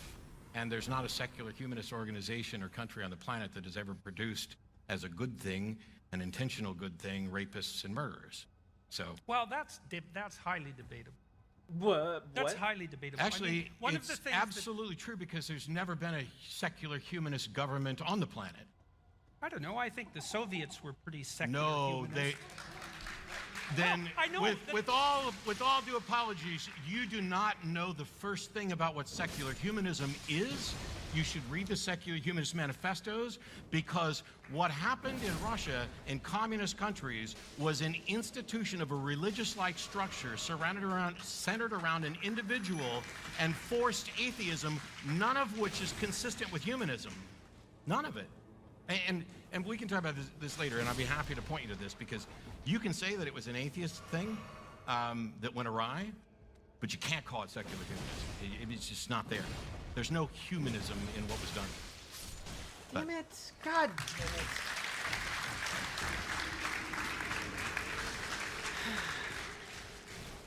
I'm one of those who believes that there's no such thing as an atheistic thing or a non-religious thing. I was listening to your talk at Lafayette. I'm one of those Peterson, people last who night there, thinks and everything's you a were religion. talking about how all action is religious. So this conversation today, I think it's hit the same problem you hit with Rebecca Goldstein, you're going to hit with Sam Harris and June, which is I've never found a way to convey to an atheist that we all have an ideal. You can call it God, you can call it a transcendent ideal, call it an axiom, call it presupposition. It's just very hard to communicate to them that implicitly or explicitly it's there, you're aiming for it, maybe it changes, maybe it doesn't, but it's that fundamental thing that guides your action. And my question would be, you keep, Delahanty did a very good job of saying pragmatically, okay, fair enough, the axioms could change, maybe we try to price those, but there's always going to be an axiom. It's a transcendent thing because it's always changing, so we all have that. So again, the definition of God is just kind of useless, but maybe you want to explore why there is a partial definition of God that makes all actions religious, makes all ideals you're approaching for a form of God worship, whether you want to call it that or not. I hope that's coherent. Well, so. Carl Jung had some very interesting comments about that. He said, psychologically, for all intents and purposes, your God is the highest value that you have. Right? It serves functionally as your deity. Now, you may not clothe it in personified manner, although you tend to, because you tend to act it out and assume that other people should too. So it implicitly has a personified form. But if it performs all the functions of a deity, let's say, then it's importantly related in some sense to a deity. And I think that that's actually technically true if you look at how human cognitive structure works. I don't think it's escapable. Does that make sense to you, Phil, or is that like I don't feel I've ever. No, see, when you said you have difficulty explaining this to atheists, I don't know what atheists you've been talking with, but I'm right on board, and I functionally understand and can agree with this. So secular humanism can easily be viewed as a religion. The U.S. Supreme Court has defined it in the sense of pursuit for ultimate answers to ultimate questions or things like that. But if you want to say that my God is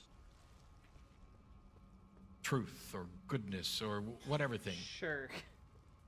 I'm fine with that in a poetic, even metaphorical sense. The problem is when you talk about if what you believe in fulfills all the roles of a deity, I think you're sidelining what a lot of the roles of a deity have played throughout the entirety of human history.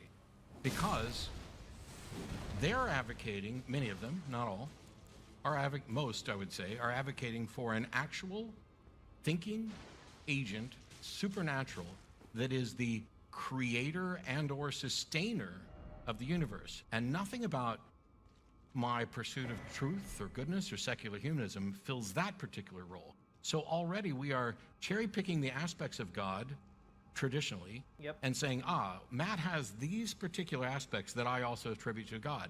And I agree. I just don't have the other ones. And those are the ones that I want justification for. Okay, thank you. Sure. Yes, sir.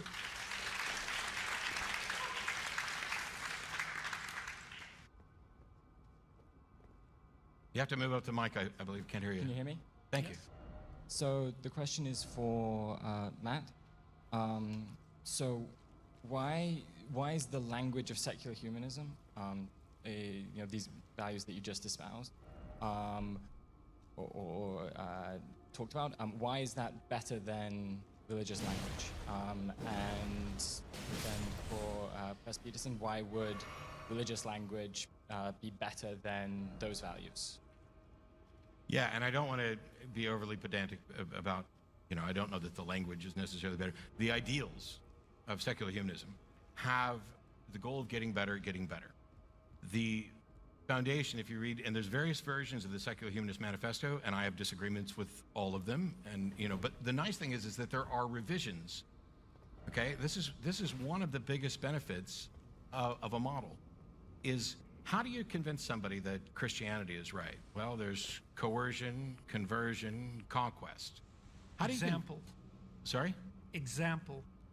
Okay. That's an important one. Okay.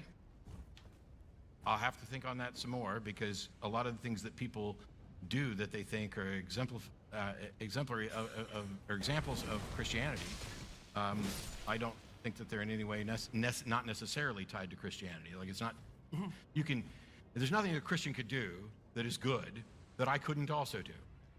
And so the example thing doesn't work. But with secular humanism, it is through debate, discussion, data, and convincing people. It's not like we're running around saying, we're going to conquer and install this here. We're not going to make a proclamation that we have the one true right answer. The position that secular humanism takes is, as far as we can tell, we get one life. If there's more, hey, bonus, show us, we'll be convinced. It seems that we are, as human beings, as agents, stuck here trying to figure out the best way to live this life. And so we must rely on ourselves and not make appeals to supernatural agents that we can't demonstrate or that don't seem to intervene on our behalf. And if they exist, they're free to come in and step up and tell us where we're doing it wrong. But for now, we're just going to try to do the best we can with what we have to make the world a better place. That's the foundation of secular humanism, not any proclamation that we've got it right.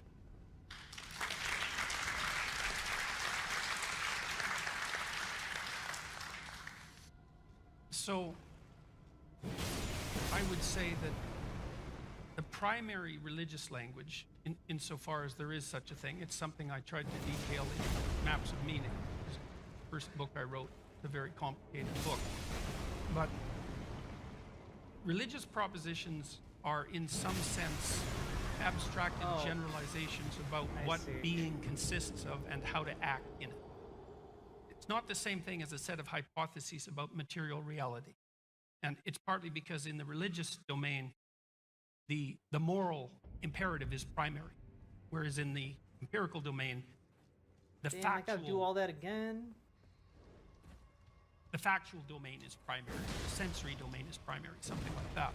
So the question from the religious perspective is something like, how should we best construe the world if we wish to determine how to act properly within it? And the way that that language has developed, it's developed as a consequence of an evolutionary process, both biological and cultural. And it's culminated in a set of stories, essentially, that have characters. The characters basically represent something like the permanently unknowable. And so that's the mystery that surrounds us all. And that would be associated, say, with the potential of the future and the potential in you. The part of being that's transcendent, right? That constantly escapes from your theorizing. That's the unknown. It's like unexplored territory for animals. And it's a permanent part of being. So there's unexplored territory, the unknown, and there's explored territory, culture, the known, and that's this room, and that's the cultural mores that unite us well enough so that we can all sit here and be peaceful while we're discussing difficult things. So that's the landscape, the religious landscape. That's yin and yang. That's chaos and order. Interestingly enough, it looks like it's to that landscape that our brain has adapted, because the right hemisphere looks like it's roughly responsible for processing chaos and the unknown, and the left hemisphere roughly responsible for processing the known and the familiar. And that's on good evidence. If you don't want to take my word for it, you can read Ian McGilchrist's book, The Master and His Emissary, which is quite masterful treatment of the neuropsychological literature.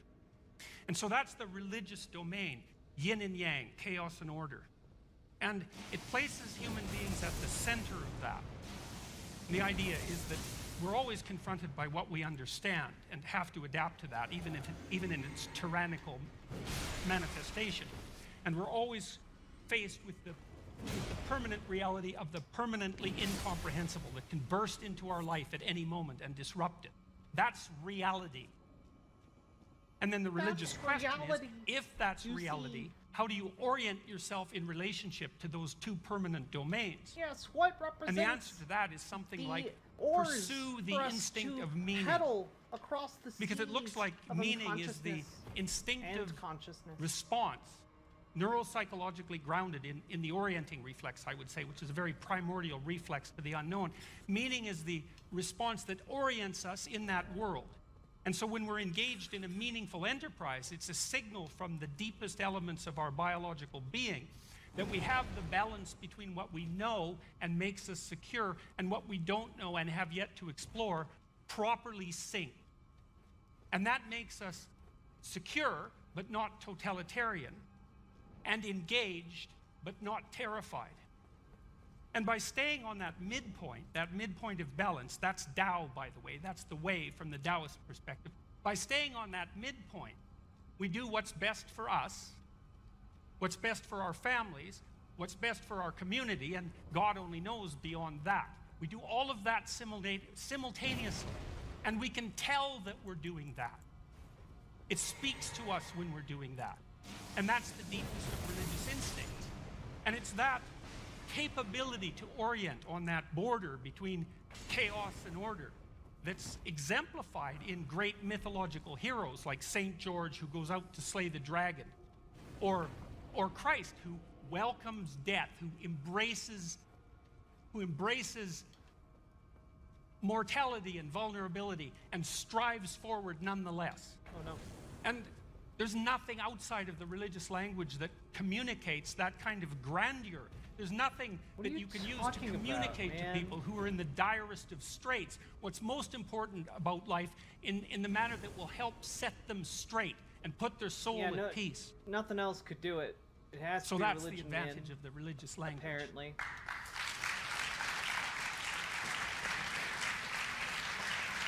Religious language is written by luck. You know, whoever happened to have the best writing skills, I guess. Well, thank you both for a very interesting and revealing exchange. My question is for you, Dr. Peterson. You alluded to an important distinction between someone who would actually be an atheist and someone who merely professes to be an atheist. You implied that Matt and others are not genuinely atheists. I'm curious why you think that. Is it just because we have sacred values, that everyone has sacred values? What, in your view, would a genuine atheist be like? He'd be like Raskolnikov in Crime and Punishment. And I can't really come up with a better answer than that, because it's such a complicated question that Where'd that even that's come the from? right answer. You know, I love that book. It's an amazing book, and it's a great thriller, by the way. If there are some of you, perhaps many of you, who haven't read it, you really should read it, because it might be the greatest novel ever written. I think you can make a case for that. It's unbelievably exciting once you get into it. And Raskolnikov, he plots the perfect murder. It's so interesting because Dostoevsky, the last thing Dostoevsky ever did was make a straw man out of his opponents, let's say. What Dostoevsky did in all of his great novels was make his enemies, let's say, or make each of the positions that he was trying to contend with as powerful and admirable as he possibly could. And since he was an absolutely spectacular genius, he could really do that. And so Raskolnikov plots a murder, and he murders this horrible woman, who's horrible according to everyone who knows her, who also has enslaved her rather mentally feeble niece, and who does nothing but make people miserable consciously all the time. And he does that in order to save his sister from a rather sophisticated form of prostitution, to save himself from starvation so that he can become a great lawyer and help people. Right? So Dostoevsky sets up the stage. Here is the perfect situation for a murder, and all of the rational choices point in that direction. And Raskolnikov, who's also sort of torturing himself, or sort of tortured because he's sort of hungry and not very well, not thinking very clearly, he undertakes the murder, and he gets away with it. And before he does it, he berates himself in what I would describe as the negative atheistic style. And he basically says, look, are you fucking me? There is every rational reason to split this woman's skull with an axe. Look at all the good I would do. Look at all the well-being I would enhance. And so he does Crime and Punishment is great. And then all hell breaks loose. And what Dostoevsky was see, Raskolnikov built himself up to the murder. This is about God, in part by the way. We're laying having out a the rational case, but religious also by conversation saying, about whether God exists. well, there's no God. There's no metaphysical Okay, finally he made it reason relevant that's stopping forever, me from committing in a this day. act. And there's all these reasons that appear perfectly rational, pushing me in that direction. Perhaps I'm nothing but a moral coward for failing to undertake it. So he does. But what he finds out is that he broke an inviolable moral rule, something that spoke to his own soul, so to speak. And the rest of the book basically involves his sequential post-traumatic unraveling. And the post-traumatic issue is very interesting because one of the things you do see happening with post-traumatic stress disorder is that it very often occurs in people who watch themselves do something of great malevolence. By their own admission, I'm not projecting this onto them. They've watched themselves they've stepped outside the ancient moral code unwittingly and conducted themselves in a manner they cannot reconcile themselves to, and they are permanently broken. So there are works like that, Crime and Punishment, first and foremost, I would say, that do a lovely job of elucidating in narrative form how these self-evident moral presuppositions are necessarily nested inside this broader narrative metaphorical substrate, and that you use your rationality divorced from that metaphorical substrate at your peril.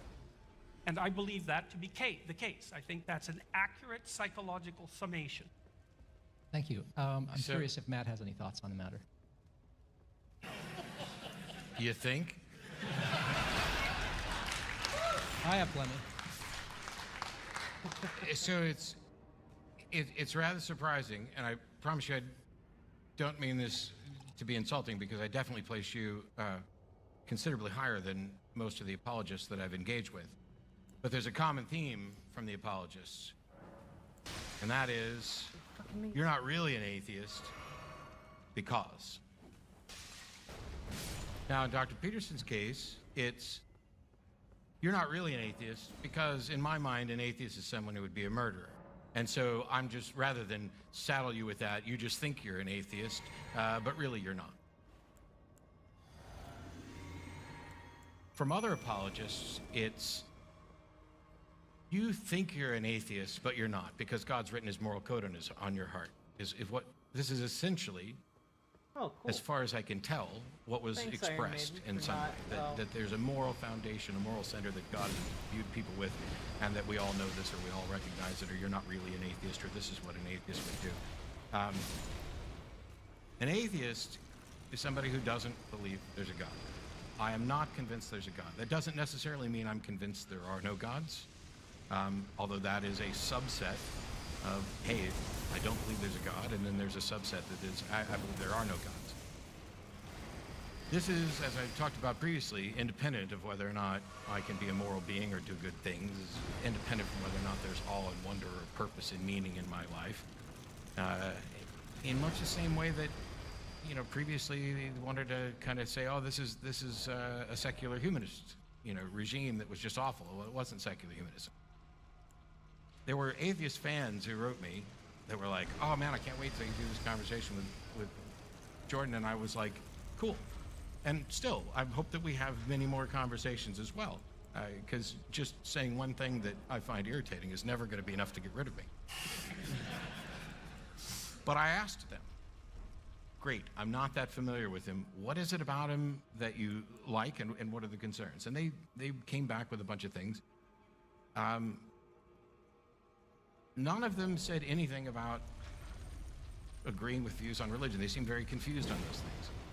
And so the good news for them is that while he thinks atheists would be murderers, he doesn't actually think you're an atheist. And that is his way of getting around Are you an atheist if you aren't even being killed by these things Iron that Maidens conflict day with in his and day out? worldview.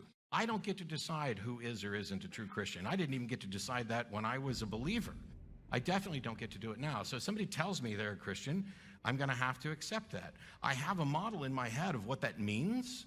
I have a model in my head of what it means to be a Muslim, but I'm willing for them to explain to me what their model is. I know people who identify as Christian atheists. They really love the stuff that Jesus said, but they don't actually believe there's God. Thomas Jefferson famously cut out the Jefferson Bible and removed every reference to the supernatural and miracles and things like that because he really admired the teachings of it. And sure, I think you could be a cultural Christian in that if you wanted to. It's strange to me that I'm not sitting here with somebody like Ray Comfort when I'm told you're not really an atheist because you're too good to be an atheist. And this is what atheists hear all the time when they come out. They've been sidelined because of religious privilege around the world for years, and then atheists come out to their family members or friends or people they've known for years, and they're like, you're an atheist? How can that be? You're such a good person. I've known you all this time.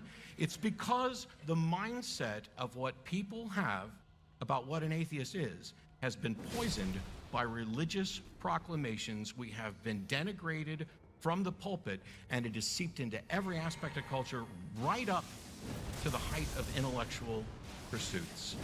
And it's time for that to end.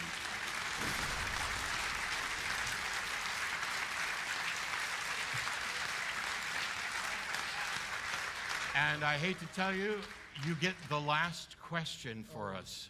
Oh, that's so much more pressure Sorry. than I can handle. They're flagging me. Okay. You want to talk more about consciousness or more about morality? It's your question, man. Yeah. Okay. Morality? Yeah, all right, fine. So. Yeah, because that'll be quick. Yeah. Not like consciousness would have been any quicker. So, Matt, thanks so much for coming back to Toronto. Always great to hear you talk. Dr. Peterson, thanks for coming. You seem, Mr. Peterson, you seem sort of very willing to talk about how evolution and biological underpinnings can influence the meta-narrative down the road that, underpins our lives. But can't it also just be that evolution underpins morality without that extra step? Like, isn't it enough that the only animals that evolved are the ones that didn't die, and the only ones that evolved in the only ones that evolved into a society are the ones that could live in a civilized society. Like, isn't it really clear that there are evolutionary underpinnings to morality, and that there are animals that display morality, and that it's not just humans? We're really good at it, but we're not the only ones. Well, I would say certainly Oh, God. part of your statements are true, is that you can see what like morality in some sense is an emergent property of group interactions. It's more complicated than that, because it's group interactions across time. It's more complicated than that. You see the clear underpinnings of morality in animals, sure. You're asking, does there have to be something metaphysical beyond that? No, I'm saying what seems metaphysical to us is just because we're like really faulty analyzers of the real world, like the whole shadows in the grass type one, and like false positives, false negatives. But like, why we wouldn't be a society if we were just naturally disposed to being immoral? Like, morality is entirely selfish. It's really good for me to be moral because my life's really good that way, and it makes me feel really good to be nice to other people. If it felt like shit to be nice to other people, I wouldn't do it. Well, it so does we evolved sometimes. to be moral. There's a reason it makes us feel good. Well, okay. Look, I'm going to refer to Jung again. Jung did hypothesize that the God, he talked a lot about the God image in human beings, which was distinct from God. And you could say, let's go back to the psychedelic issue. You could say that people can have intense mystical experiences, even intense mystical experiences of a deity directly, let's say, because that does happen, without that being construed as evidence for the existence of a deity, right? The religious instinct could be built so deep into us that we can't get outside it, even if it's just a materialistic instinct. Well, that some is of a us can get possibility. outside it. Like, I'm outside it. There we Let go. him finish, because we're out of time. Oh, well, Holy shit, that was scary. But, and I don't really know how to distinguish between those things. I'm not even sure that you can distinguish between them. Now, do I have anything Yeah, there were else two to of say them. about that? I was not Closing. thrilled about that. No, I guess I don't. I mean, I tried to lay out these views, the answer to your question, in detail in my first book. It's about 600 pages long, and it's really, really, really, really hard. But it does address what you're asking, and I don't think there's a real simpler way of doing it. I didn't find one. I only have a couple things to add before we close this out. First of all, I have no idea how long my first book's going to be, but it won't be 600 pages. Not that there's anything wrong with that. Also, I don't think I have anything specific to tag on to your question, because I get the impression that we're likely on this similar pages, because I think that this is the moral, cultural aspects of this are something that happen naturally. We observe in other primates senses of fairness. And the key cornerstones for morality, from my perspective, while I gave an outline for a secular moral system, the foundations of that are empathy and the desire to have a good life.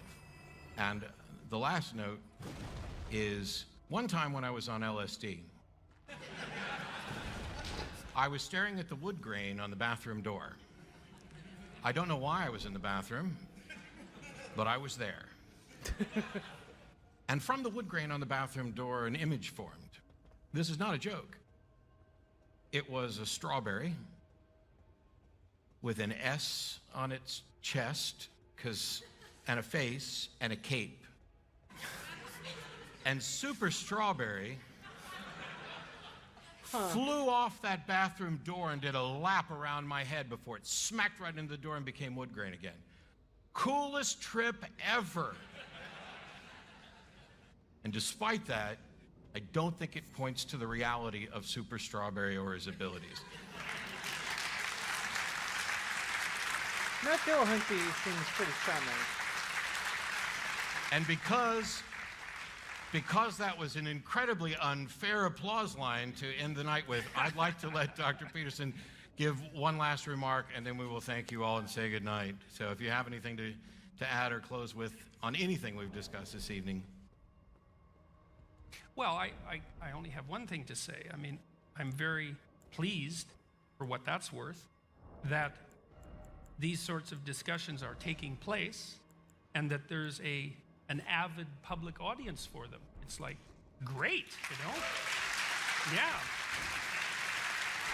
And on that note of complete agreement, thank you guys so much for coming out. We really appreciate it. I look forward to seeing you sometimes when we come back through. Cheers. Great job. Thank you. Thank you.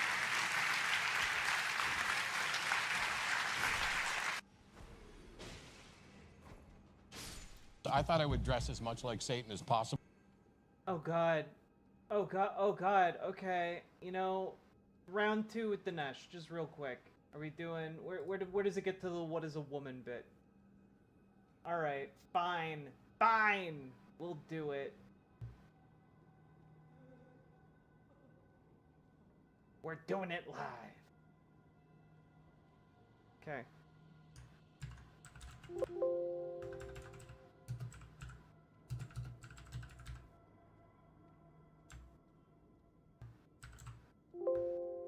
Come on. All right.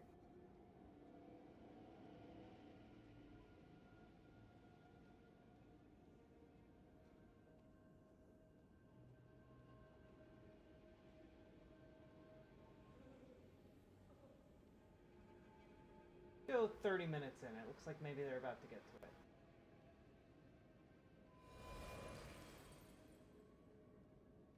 Or we can watch the entire thing. I don't know. What are you guys feeling up for? Also, I need to use the bathroom so badly, guys. I need to use the bathroom so fucking badly. You guys have no idea. So I'm gonna go to the bathroom when I get back.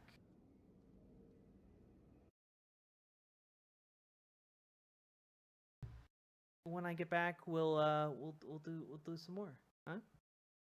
Let's watch the whole fucker. All right, fine. Fine! You've turned my arm for the last time, chat. Also, hit the follow button on Twitch, hit the subscribe button on YouTube, like the YouTube stream, and consider dropping those sweet, sweet subs and donos. BRB.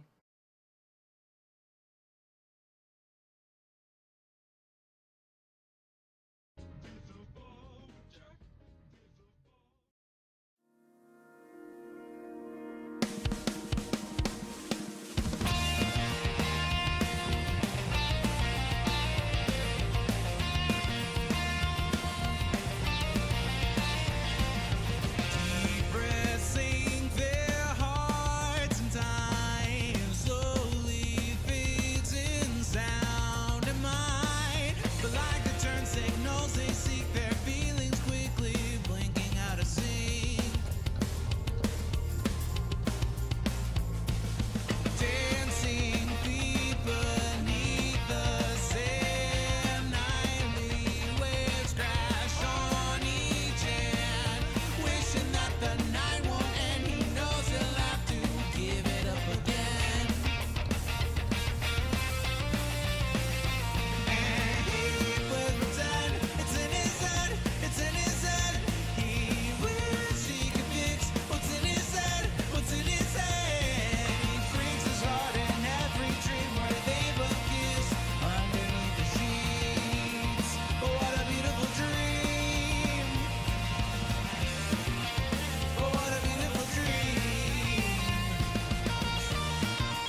It's in his head. It's in his head. He wishes he could fix what's in his head. What's in his head. He breaks his heart in every dream where they both kiss underneath the sheets. What a beautiful dream. Oh, when he plays pretend. It's in his head. It's in his head. He wishes he could fix what's in his head. What's in his head. He breaks his heart in every dream where they both kiss underneath the sheets. What a beautiful dream. And he plays pretend. It's in his head. It's in his head. He wishes he could fix what's in his head. What's in his head. He breaks his heart in every dream where they both kiss underneath the sheets. What a beautiful dream.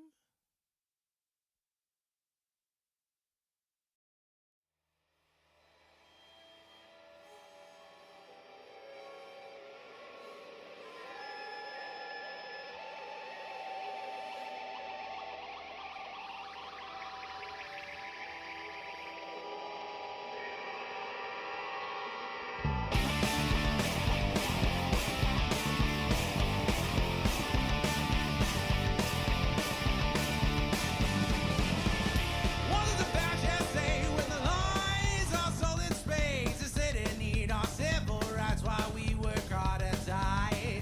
When the guy they defend the genocide, they have said they cleanse her soul by making sure your tale is never told.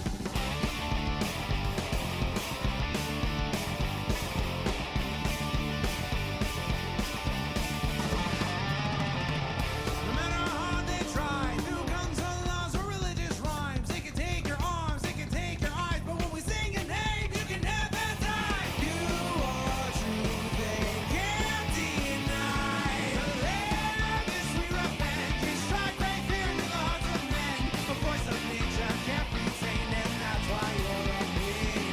To resist as far as I can, 'cause all they want is for you to end. Through the fire of their hate, you won't subside. You will rise.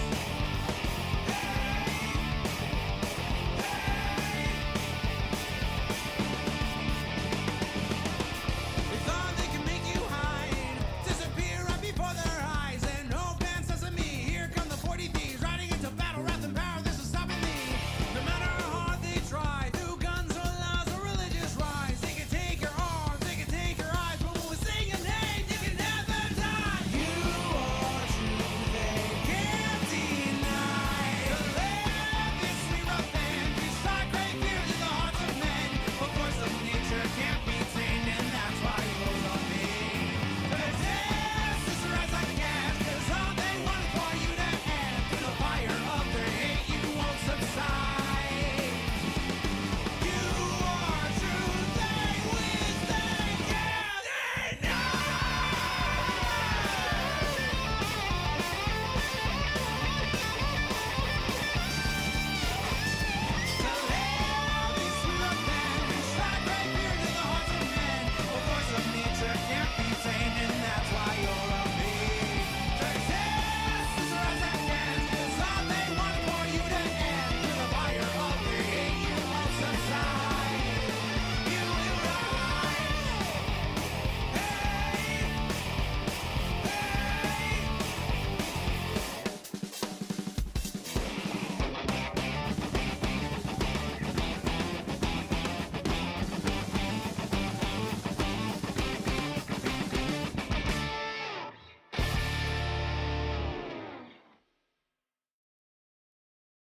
In the heart of the stream where the currents flow, there's a red-haired captain with a radiant glow. Riverboat Jack with her eyes so bright navigates the waters, chasing dreams in the night. She talks of games and battles won, and fights for rights until they're won. With her partner by her side, they sail the waves they won't abide. Get in the riverboat, hear her laughter sway. With every yarn and booger, it's a playful day. She'll say daddy or oh mommy in her unique way.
none can destroy. With love and courage, she sets sail. Riverboat Jack, never to fail. Get in the riverboat, hear her laughter sway. With every yarn and booger, it's a playful day. She'll say daddy or mommy, her unique way. Riverboat Jack leading the way. So come aboard, let's sail the stream. With Riverboat Jack, it's a vibrant dream. In the world we're all free to play. Get in the riverboat, let's sail away.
Hello, everybody. Hello, hello, hello.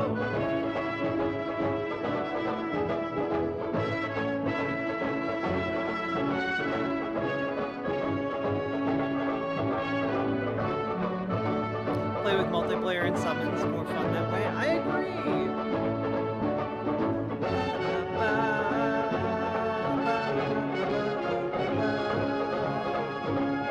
Hey, Gwynnifer. Hello, Loki Fox. Hello, Bread into Toast. Hello, Mathathiago. Hello, Olympians. Hello, lovely, lovely people.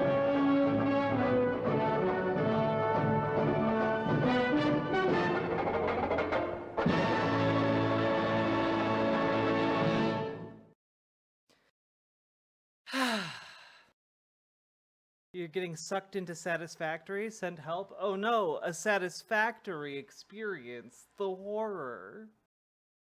Hello, Hustler 3 of 4 Culture 3. How we all doing, folks? My hair is atrocious today. Holy shit. I should just let it down. At this point, I should just let it down.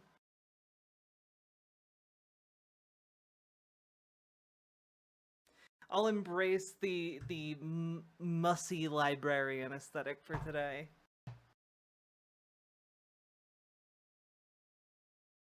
What book can I help you find?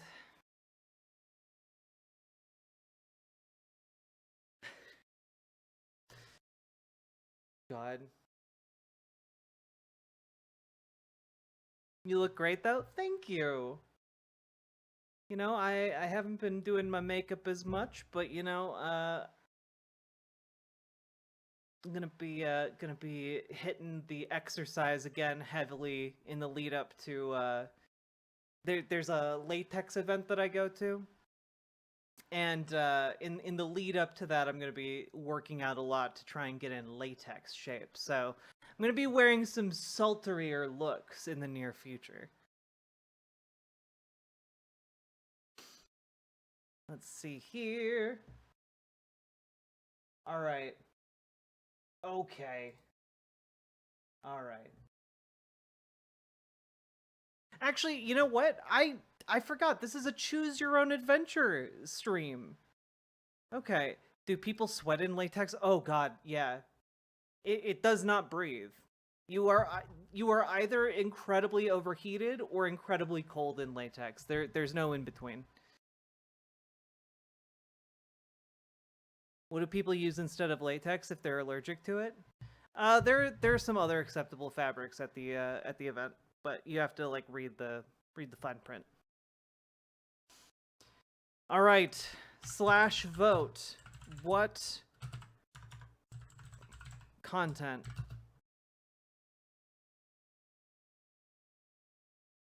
Will it be Dill versus Dinesh?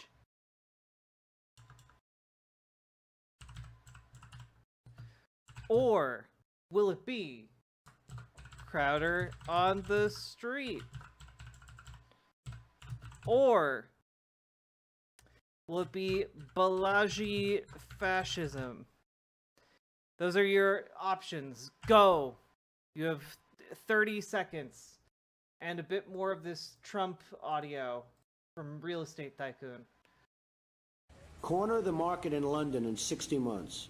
This sounds easy, but you have to act quickly to earn the money required to buy up every building in London. Don't move without strategy. Get your votes Now it's getting in. tough. Be the king of the skyline and create the tallest building in each of 5 cities. The buildings must each have 12 All right, floors. Don't it was make any tied, mistakes. but because You're of the short votes on in time. YouTube and The Twitch mission chat, has it to be goes to completed Dill in just versus 72 Dinesh. months. Let's go, folks. Dillahunty versus Dinesh D'Souza. I guess you guys didn't slake your bloodlust when he was just decimated by Alex O'Connor the other day. So here we go, folks. Hope you do not regret your words and deeds. I thought I would dress as much like Satan as possible to make it really easy He's to very do the personable. breakdown. I like that. I've got my USA socks. Yeah. So I'll make a more modest statement. I'm sure I'll find an excuse to burn them at some point just to irritate somebody. How are you? I'm doing well, thank you. I'm pleased to do this. For those who don't know,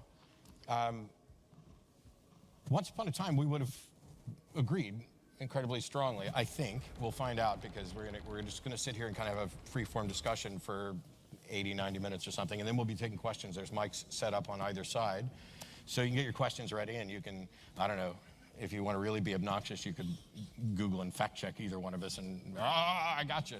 But mostly there were people asking, why are you doing this?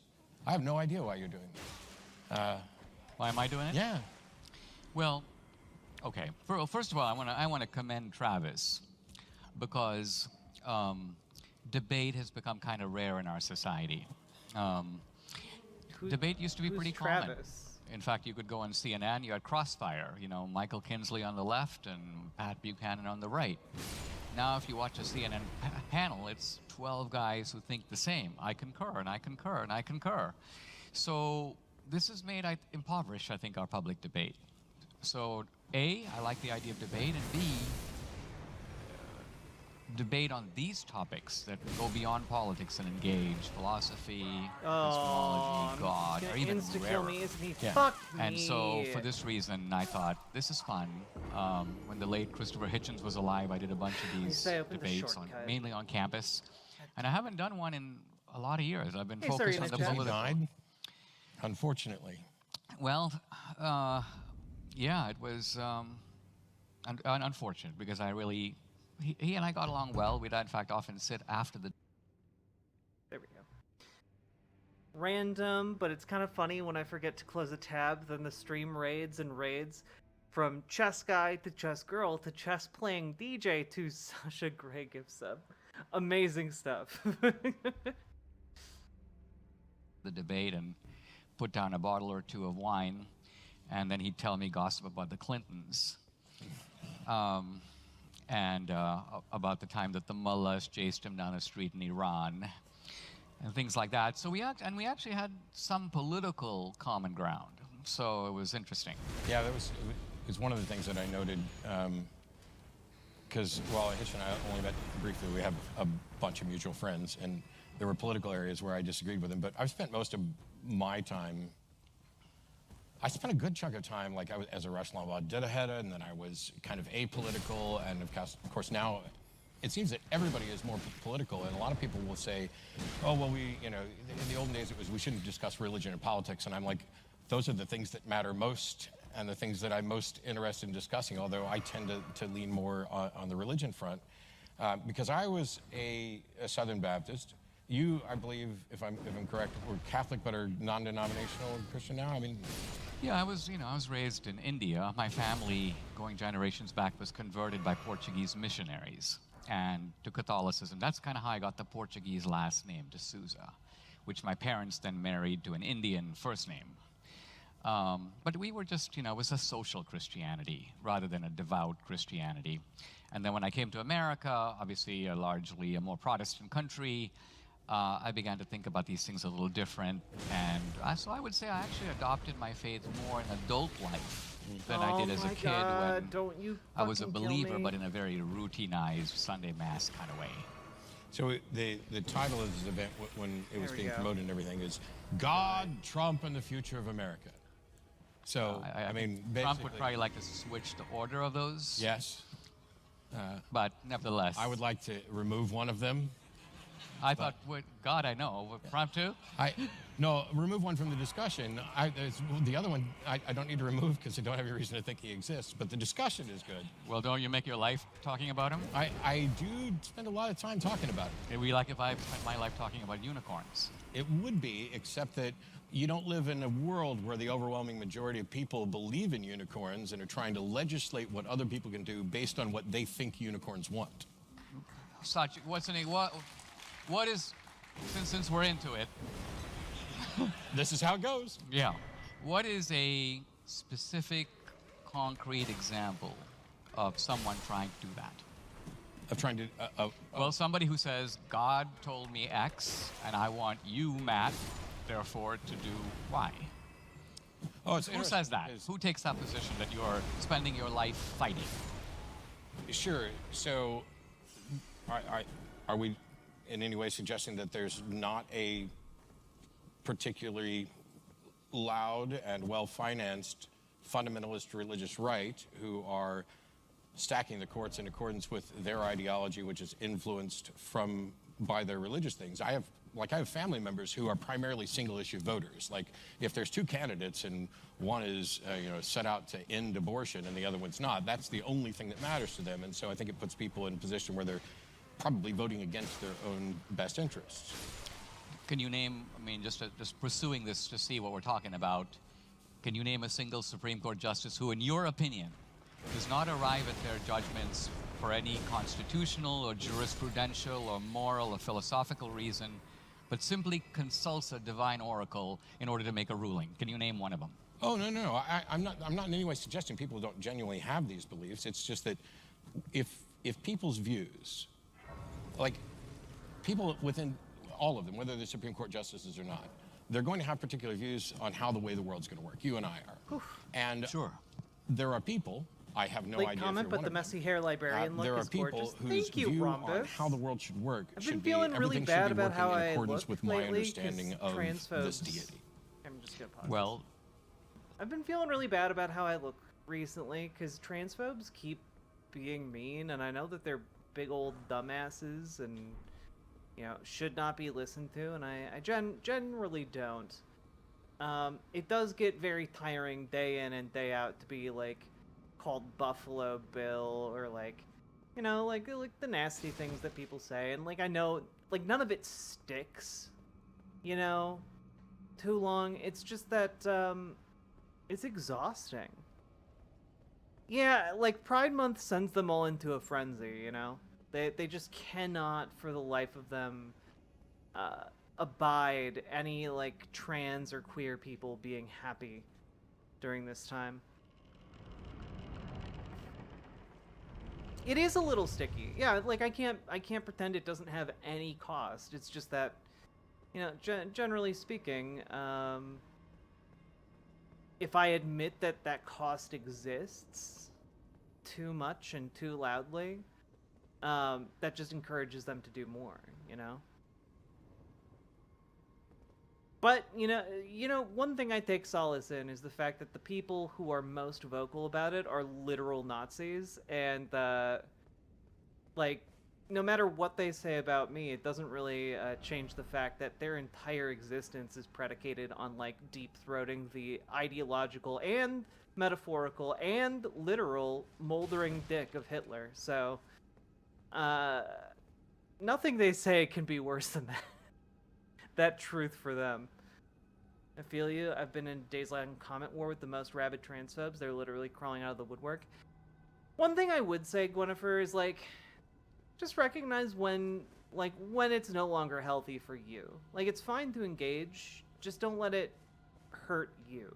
Because I've found that over-engagement can really be draining, and there's no real benefit to you in your day-to-day existence for being drained in that way.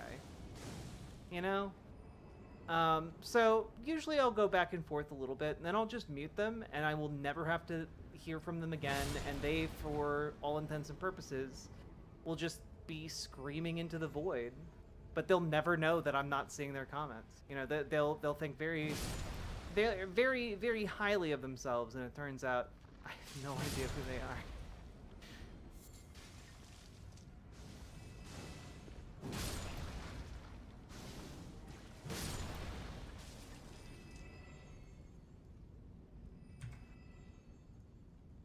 Just take care of yourselves, folks. Hey, Spicy Diarrhea. You're super cute, and your personality makes you even more cute. My silliness makes me more cute. I appreciate that. Thanks, guys. Let's take an example, because I think the discussion can become kind of airy if we don't pin it down. Okay. Oh. Let's talk about abortion. Sure. Okay. Did you know, for example, that Christopher Hitchens was pro-life? I know, for example, that Christopher Hitchens was not pro-life. Well, he was. So there's two different aspects of this. First of all, it doesn't matter what Hitchens believed in the first place, but he wasn't in favor of making it illegal. And my primary issue when it comes to like abortion is the legality, not whether or not somebody thinks it's immoral or not. I interviewed Hitchens years ago for a magazine, and we talked about this issue. And he made what I thought was an interesting point coming from an atheist Oh, it killed me instantly. Fuck perspective. Which was, he said, look, it's one thing if you say that you believe in Hindu Yeah, reincarnation, in which we have many different lives. Or the reason I mute instead of block is because, frankly, I feel like when you block somebody, it gives them a sense of power and superiority that they definitely have not earned from being like a colossal raging dumbass. So instead I mute them, which is I would argue the more powerful move. Because the more dominant move, because it basically means that they're not important enough to engage with at all, and I think that's a fun message to send to people who believe they are smug and self-important in that way. You know, really the only way in which they exist is by being abhorrent little monsters. Oh God.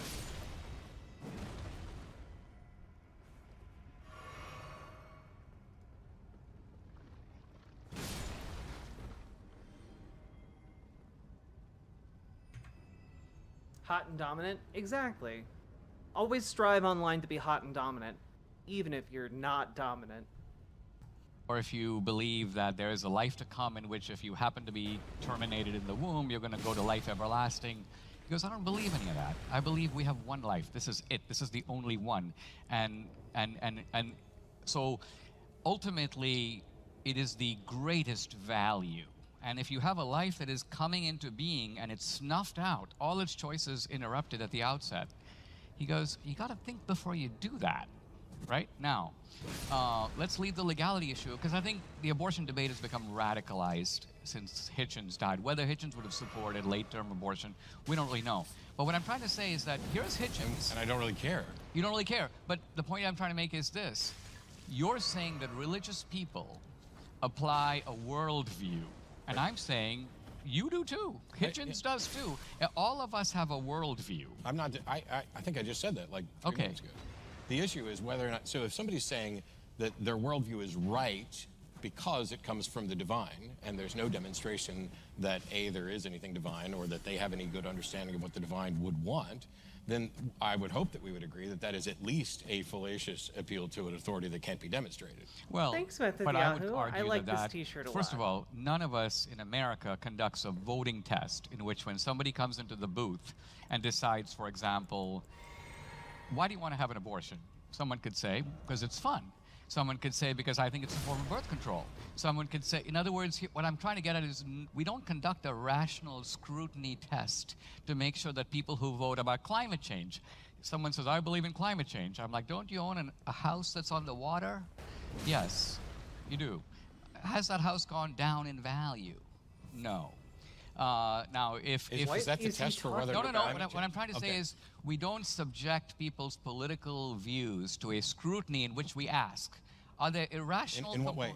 Well, let's say somebody says. I'm just trying to make sure I understand what you're saying. Well, you're saying that when it comes to religious believers, right? Right. There's a compartment that The they hell have. are you Let's call talking it the about, divine Dinesh? compartment. For some of them, sure. Right. And so they appeal to this, from your point of view, irrational source.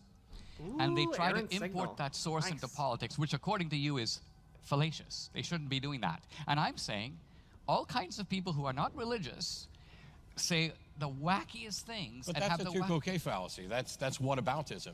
I would object to anybody doing things on behalf of irrational reasons. I'm just saying that. So you would like to see our democratic process purified of the irrational? I would like to see our universe purified of the irrational. Okay, and how would you go about doing that? Education, by actually teaching people not only critical thinking, but logic and fallacies, so that instead of believing something when they don't have a good reason, they reserve belief until they do have a good reason. You shouldn't believe anything until the evidence actually supports it. Yeah. Now, you're going to get into arguments about how much evidence is enough, or, do I have enough evidence for this? But we've been, on the God subject, I mean, I was just having a conversation with somebody the other day, and it's like, what is the evidence for God? What is the reason that anybody should believe there's a God at all? Okay. And so far, despite countless debates, nobody seems to have come up with a sound reason for that, and yet they go 10 steps further, which is not only is there a God, but it's this God, and my understanding of this God, and this is how we interact, and the Bible is the true guidebook, or the Quran is the true guidebook, and the question then becomes, we have a proposition, any proposition, whether it's God or climate change or whatever, how do we go about determining whether or not that proposition is reasonable to accept? Okay. And on the God front, maybe you have something better than anybody else has come up. But what is the reasonable warrant for accepting that there's a God at all? Okay. Well, let me try to answer that. Godskin apostle time, baby. I start with the fact that here we are flung into the world with no clear understanding of A, where the universe came from, not the Earth, but the universe. There we go. B, why we're here and what the purpose of our life is. And C, what, if anything, happens to us after we die. I would argue that, so we are in a very peculiar position where human beings were flung into the world, and the three of the most important questions we could possibly ask, we have no answer to. Now I'm going to agree with you. Do you agree or you not agree? I'm going to agree with you on two of the three. The middle one, on purpose, I think assumes there's a purpose that there's been no demonstration there's a purpose to it. What, if any, purpose we have for our Sure. life? Okay, so now we are in agreement that on the three cardinal questions, we are in a certain kind of blindness. We're in a certain kind of blind ignorance because we don't know, correct? So I don't. So if we start, you're saying we're flung into this universe without an understanding of the origin of the universe, the purpose of life, or what happens afterwards. Right, where the universe came from, who, if anyone, or what made it, if anyone. B, what the purpose of our life is, if any. And C, what, if anything, happens to us after we die. We are in violent agreement right now. Perfect. Now, the second question arises, what does science have to say about these three questions? Can science, either now, and if it can't now, settle these matters in the future? Let's look at them one by one. Let's take them in reverse order. Sure. Can science decide the matter of whether or not there is life after death, yes or no? It depends. Depends on what? So science only deals with the natural world. Correct. And so if in fact there's a supernatural existence after this, then it may forever be beyond the purview of science. Correct. Or if there is another universe that operates according to different laws and we happen to move somehow into that universe, science would have nothing to say about it, correct? Because Not necessarily, because if it's a natural, you know, like we have like hypotheses about a multiverse or whatever. Correct. I can't say what science will be able to test for in the future, or whether or not we are permanently confined to the cosmos that we experience. I can't say. I can't even rule out, I can't say that science could never say anything about the supernatural. All I can say is that as it stands right now, I'm unaware of any supernatural claim that has any A lot of evidence people like Dinesh D'Souza are misinformed. for it that science could evaluate to determine that it was true. Go too overboard here. Right. Let's put it a little differently because I don't want to debate the detail here. I just want to look at the macro picture. And what I'm basically saying is Shakespeare said, I think correctly, death is the undiscovered country. No one has been to the other side of the curtain. Pretty sure that was Captain James and T. essentially reported, given us empirical evidence one way or the other, correct? We don't know what happens after death. True? So here's the thing, and I promise I'm not being difficult. This is just for clarity. As a skeptic, my position is not, you know, like when the psychics who claim that they're speaking with the dead. My position is not, they're wrong and that's bullshit. My position is they cannot demonstrate that what they're actually doing is what they claim. And so I can't say nobody's been to the other side and communicated back. I can just say there's no reliable evidence for it, and I don't know what shape that evidence would take in order to demonstrate that. Okay, I want to come back to that because that you've now made to me a very striking claim, namely that we should, I think you're saying, disbelieve all claims for which there is not sufficient evidence. So, not just that we should take an agnostic position, but we should disbelieve them. That's two different things. Oh, so if you mean disbelieve as in believe they are not true, that's the exact opposite of what I just said. Okay. What I said was we should believe things when there's evidence for it, and that is both the proposition that the supernatural is real and the proposition that the supernatural is not real. Okay. You can so agnosticism isn't some middle ground between believing X and believing not X. There is no middle ground. You are either convinced of X or you are not convinced of X. And I'm not convinced that the supernatural is real. That doesn't mean that I'm convinced that the supernatural isn't real. It's kind of like if you go into a courtroom, okay, I may have to say not guilty, even if I'm not convinced of innocence, because the burden of proof is on the claim of guilt. And so the people who say, I have good evidential warrant to believe in the supernatural, have adopted a burden of proof, and they have to meet it. And until they do, I am not convinced. Okay, but let's be clear about what that burden of proof is, because I'm not saying I have definitive proof that God exists or these are his attributes. Here's what I'm saying. I'm saying I don't know if there is a God in the sense of no. I'd call myself a believer. Now, right away we distinguish between a believer and a knower, right? Sure. It's an important distinction. It's a subset of belief. I believe there's a place called Papua New Guinea because I trust maps and I've studied about it. But I know my brother. I wouldn't say I believe I have a brother because I know the guy.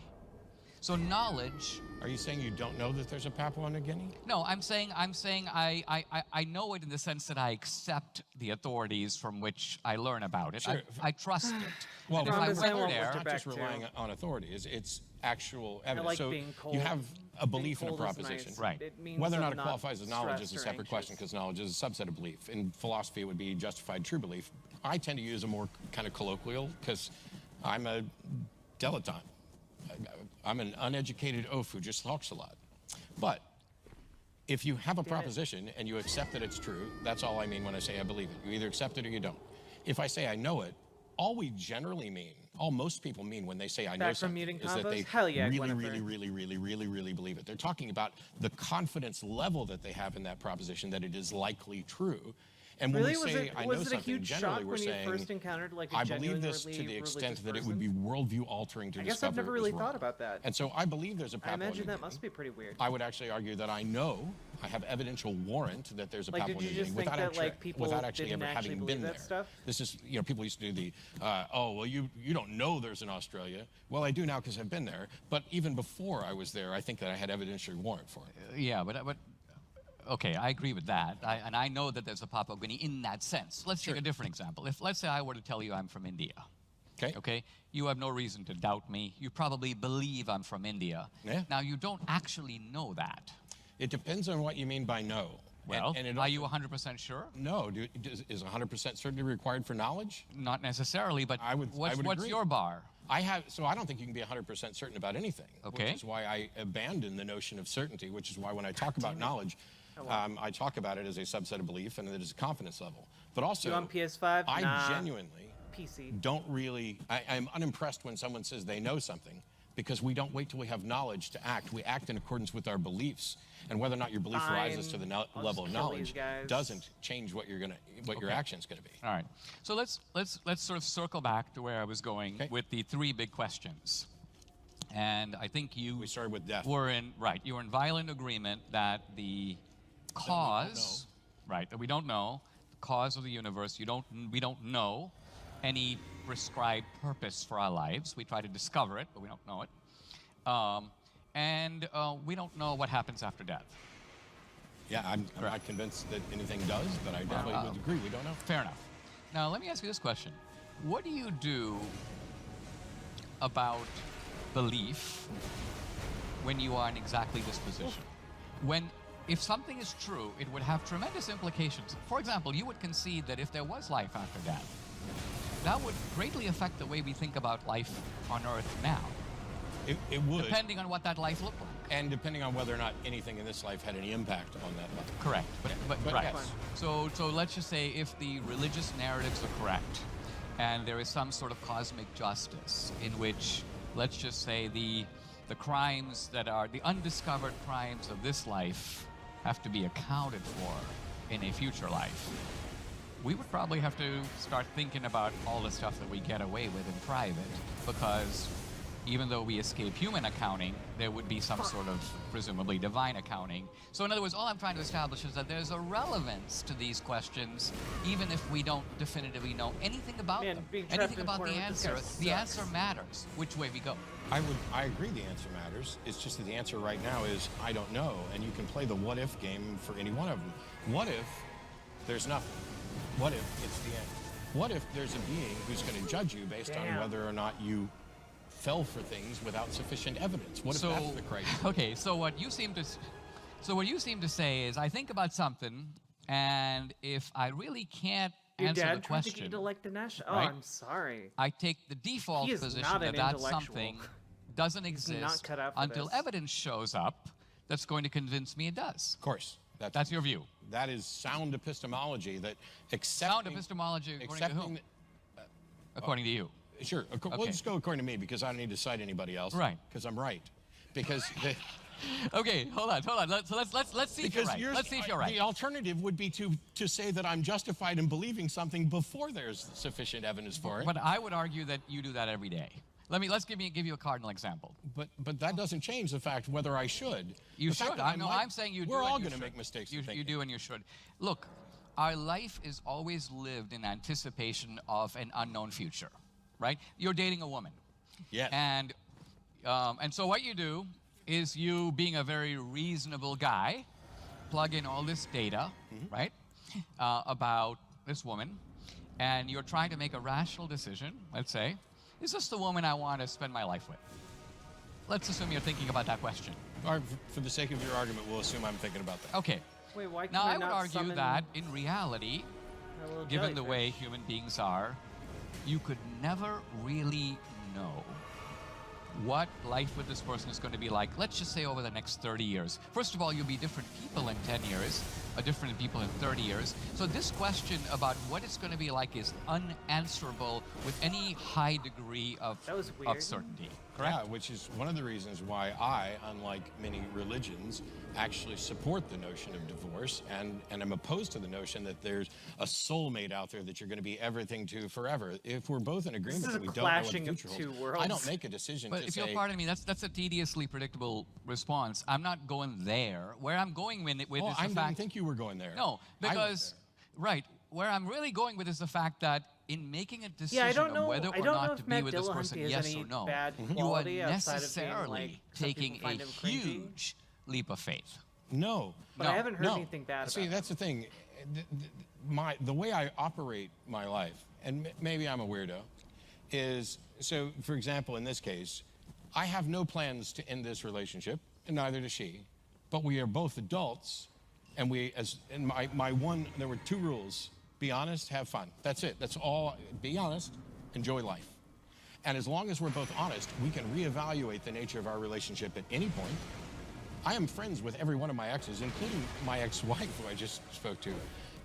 We went into it with this optimism that perhaps we would spend the rest of our lives together, and with the realistic notion that it doesn't happen. Anybody who, the divorce rate's 50-some-odd%, anybody who goes into a marriage now thinking, we're never gonna get divorced, is already in opposition with the actual data. And so I, as a huge proponent of David Hume, one of my favorite quotes for him, is that the wise man proportions his belief to the evidence. So my confidence in any proposition, including this particular relationship lasting until I die, is based on whatever data I have. I don't have some delusion that some other people want to run around with. I've found the person and we're definitely going to be together forever because life is uncertain. And it seems that rather than engaging in that self-deception, I'm fine saying, this is what I hope happens. I hope that I'm with you for the rest of my life. I hope that for the rest of our lives or whatever. But I don't have an unrealistic expectation. But don't you make plans? Well, sure, I make plans for tomorrow because that's the pragmatic. You don't buy insurance, you don't build homes, you don't make plans, you don't put money into a 401k, and you don't put money into educational funds. Yes. You do. Right. So in other words... That's because I have a reasonable confidence based on data about how long I'm likely to live and what benefits are likely to be rewarded from there. Based on data. So exercise of faith. Let me ask you this. Because what you're talking about is confidence in the absence of certainty. But my confidence is proportional to the evidence. The fact that there isn't certainty about the future doesn't mean that it's an exercise of faith. I'm saying that the evidence you're invoking is bogus because according to you, if the divorce rate were 5%, you would make lifetime plans because according to you, there's a much higher chance, 95% probability. No, that's not remotely what I said. Well, it is kind of what you said. I would make lifetime plans because I hope to have a lifetime. There we go. Not because what the divorce rate is. I know what the life expectancy is for people in the United States. For me, roughly, I can make a rough guess as to, barring some other consequences, how long I'm going to live. So, of course, I'm going to plan for the future. You plan for what you are optimistically hoping for. But I could get hit by a bus out here in New York where, by the way, it doesn't matter which direction you're walking down these streets, the wind is always in your face. Sorry. That may be true. Look, everywhere you look, the wind is I think blowing in life your face. is lived in the moment. We look at memory as a reliable, although not very reliable, account of the past, but we trust it. Even though, again, if someone were to demand we substantiate that trust, we'd be a little hard-pressed to do it. It would be memory is very selective. Other people remember different things than you remember, and so on. And life has an unknown future stretching in front of us. Now, at all times in history, people are in huge ignorance about the world, large parts of which in the past were completely unknown. If I was Socrates walking in Athens in the 5th century BC, and I looked up in the sky, I'd see 7 stars, right? Now, if I was taking the rationalist position, I would say, well, I see 7 stars. I have no reason to believe that there are any more stars in the sky. And... just for clarity. Yes. Are you saying this is remotely accurate, or is this just an example? Because anybody who thinks that back then people only saw 7 stars, I got problems with. No, fair enough. Okay. Fair enough. I'm using the limited radius of our empirical knowledge. I knew that. Just for your benefit, it's an analogy. Yeah. Right. And you know so the ancients knew the Earth was round and so on. But the point here is that you have this limited body of data. But if you really reflect on the data, and you also reflect on yourself, right away you see, hey, I'm Socrates. I've never moved 5 miles away from the place I was born. I don't even know how big the Earth is. Radical way. There could very well be a whole bunch of other stars out there, and just because I have not one ounce of empirical evidence for them, I can't be close to them or declare them out of bounds or declare that my whole life is to be lived without regard to that possibility. Some people because are it's a very cringe real about possibility. So let's say you and I both lived on this I never particular meant atheism is cringe. plot of land in New York our entire lives, and we had only ever seen 7 stars. Right. I'm not ruling out the possibility that there are 7 other stars. I'm dealing with people who are saying there are more than 7 stars, and they can provide no evidence for it. Right, but let's just say that those people who say that there are more than 7 stars, right, have the following type of reason for saying that. They say, first of all, let's just say that we're part of a natural universe, right? This is Kant's the starry heavens above. And they also know that I can't see very far, so because I only see 7 stars and I know that I can't even see a guy who walks over the horizon, I probably think there are a whole bunch of other stars that I just can't see because my eye only goes that far. Would that be an irrational reason to believe in more stars even though I only see 7? Yes. It would be irrational, according to you. So, while you can come up with that as a justification, the reason that it seems like I'm talking within your analogy of within my analogy, we've only ever seen 7 stars. That is not so. We have deductive reasoning, and then we have inferences, which is basically where science operates, and then there's abductive reasons, and abductive is going to be the weakest, and abductive is going to be arguing towards the best explanation.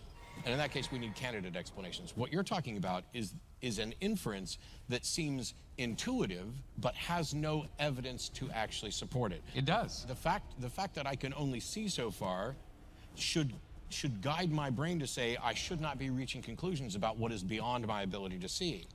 Okay, so let's take, for example, you've seen a certain number of dogs in your life, correct? Yeah, tons of them. She stops at every one.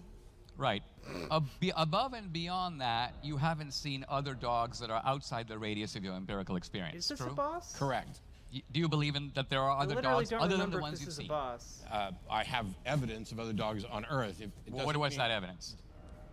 I've seen video footage. I have. Okay, but let's just say the video footage. Let's count those among the dogs you've seen. What about the dogs you haven't seen? Sure.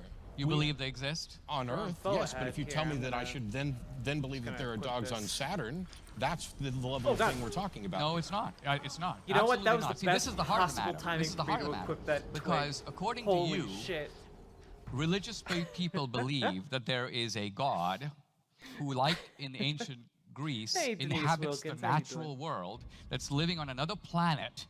And so your reasoning is at the level of the cosmonauts who go up into the sky and go, no God up here, therefore God doesn't exist. No, that's not it. Well, you just said that I'm proclaiming a dog on Saturn. Yes. And I'm saying that's not what I'm doing at all. So if I can only see 7 stars, there is a weak inference that there may be more stars, but to believe there actually are more stars isn't yet justified by the evidence. The dog example on Earth, even though I have not experienced every dog, I can actually do pretty much a rough estimate of dog by searching through data on how much dog food we sell, how many people buy Kong things for their dogs, how many Pets R Us are scattered around the world. There's all sorts of data that get to this thing where now it is a strong inference that there is a dog in China that I have never met and will never meet. Damn it. Do I believe that that's the case? Why are you making us all that's sad, where the data Matt? point to.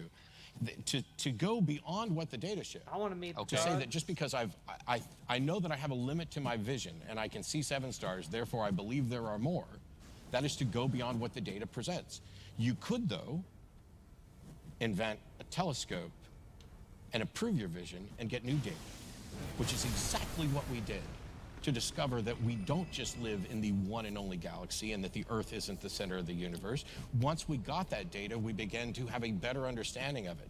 There are things, like the Higgs boson, for example, which are a part of theoretical physics that we didn't have physical, empirical evidence for, but that the math pointed to. I'm not in any way denying that math is good data, which is one of the reasons why, well, all right, I won't go there yet because we're still on. Well, I mean, here we are on common ground. If you're talking about science, if you're talking about quantum physics, if you're talking about relativity, if you're talking about the Big Bang, if you're talking about evolution, we have nothing to argue about. I'm on board with you 100%. Hang on, you included science in that. Science, yes. I'm on board Does that with... include climate change science? Climate change is, at least in the public sense it's understood, in no way science. Okay. We'll probably get back to that afterwards. We can come back to that, but it is in no way science. I'm not a climate scientist. No, so I mean, I am on board 100% with the science of the greenhouse effect. When people say 97% of scientists, and you actually look at what 97% of scientists believe, they believe in the greenhouse effect. And the greenhouse effect is simply basically saying the release of carbon. Okay, that was bullshit. That you guys saw that. You guys saw how bullshit that was, right? You guys saw how bullshit that was. That was through an entire castle rampart. My God. Solus works. Hello. Carbon into the atmosphere warms the atmosphere. You'll get no disagreement from me on that. Now, there are several other propositions that are married to that, I think, smuggled under the carpet. Things like human beings are the primary cause of these differences. Second of all, the best way to tackle them is to change ultimately the temperature of the Earth in various ways so we could try to affect through human behavior. Your objection is, we will get back to God like right after this. I don't know how far apart we are, and I have no expertise there, but it seems that your objection is primarily about how much are we the cause, what can we potentially do about it, what are the potential solutions, less so than what's happening. Well, I mean, look, yeah, normally if I walk out and it's really hot, there are two possibilities. One is I can try to change the outdoor temperature, right? The other is I can take off my jacket. Those are two ways to respond to the same phenomenon. Unless you're a polar bear. Unless you're a polar bear. Now, there's a woman who counts the number of polar bears on the Earth. And she has nothing to do with climate change. She did a report a couple of years ago saying there are more polar bears walking on the Earth than ever. The polar bear population has multiplied. Now, right away she finds herself in controversy. Why? Not because her counting is wrong. It's difficult to count polar bears, admittedly, but she's the best one doing it in the world. But the reason she's controversial is it's not supposed to be the case. The glaciers are supposed to be melting, the habitat's changing, the polar bears disappearing. So the very fact that there are all these polar bears thriving and running around is like a major embarrassment. And so you have to dump on her and attack her. But even though she's giving you a valuable piece of data, scientific data, that bears upon the truth of this hypothesis. The hypothesis is that the Earth is getting hotter. Now think of it. Yeah, you don't the have Earth to is explain. getting hotter. You don't have to explain that to us, Dinesh. A degree We're or so familiar Celsius over 100 years. Unlike your And conservative this is base. measured by things, in effect, putting thermometers in the ocean, which depend upon how far the thermometers are from the coastline, what the level of the ocean is at the and these measurements are then modeled. In other words, put into computer programs to generate conclusions which ultimately have massive implications for the world economy. So what I'm getting at is there are people who are asking us to change our way of life because of a 1-degree move in the climate. Now, my view on climate change is this. Yeah, no, conservatives all think meteorology is bunk. To see how serious they are about it.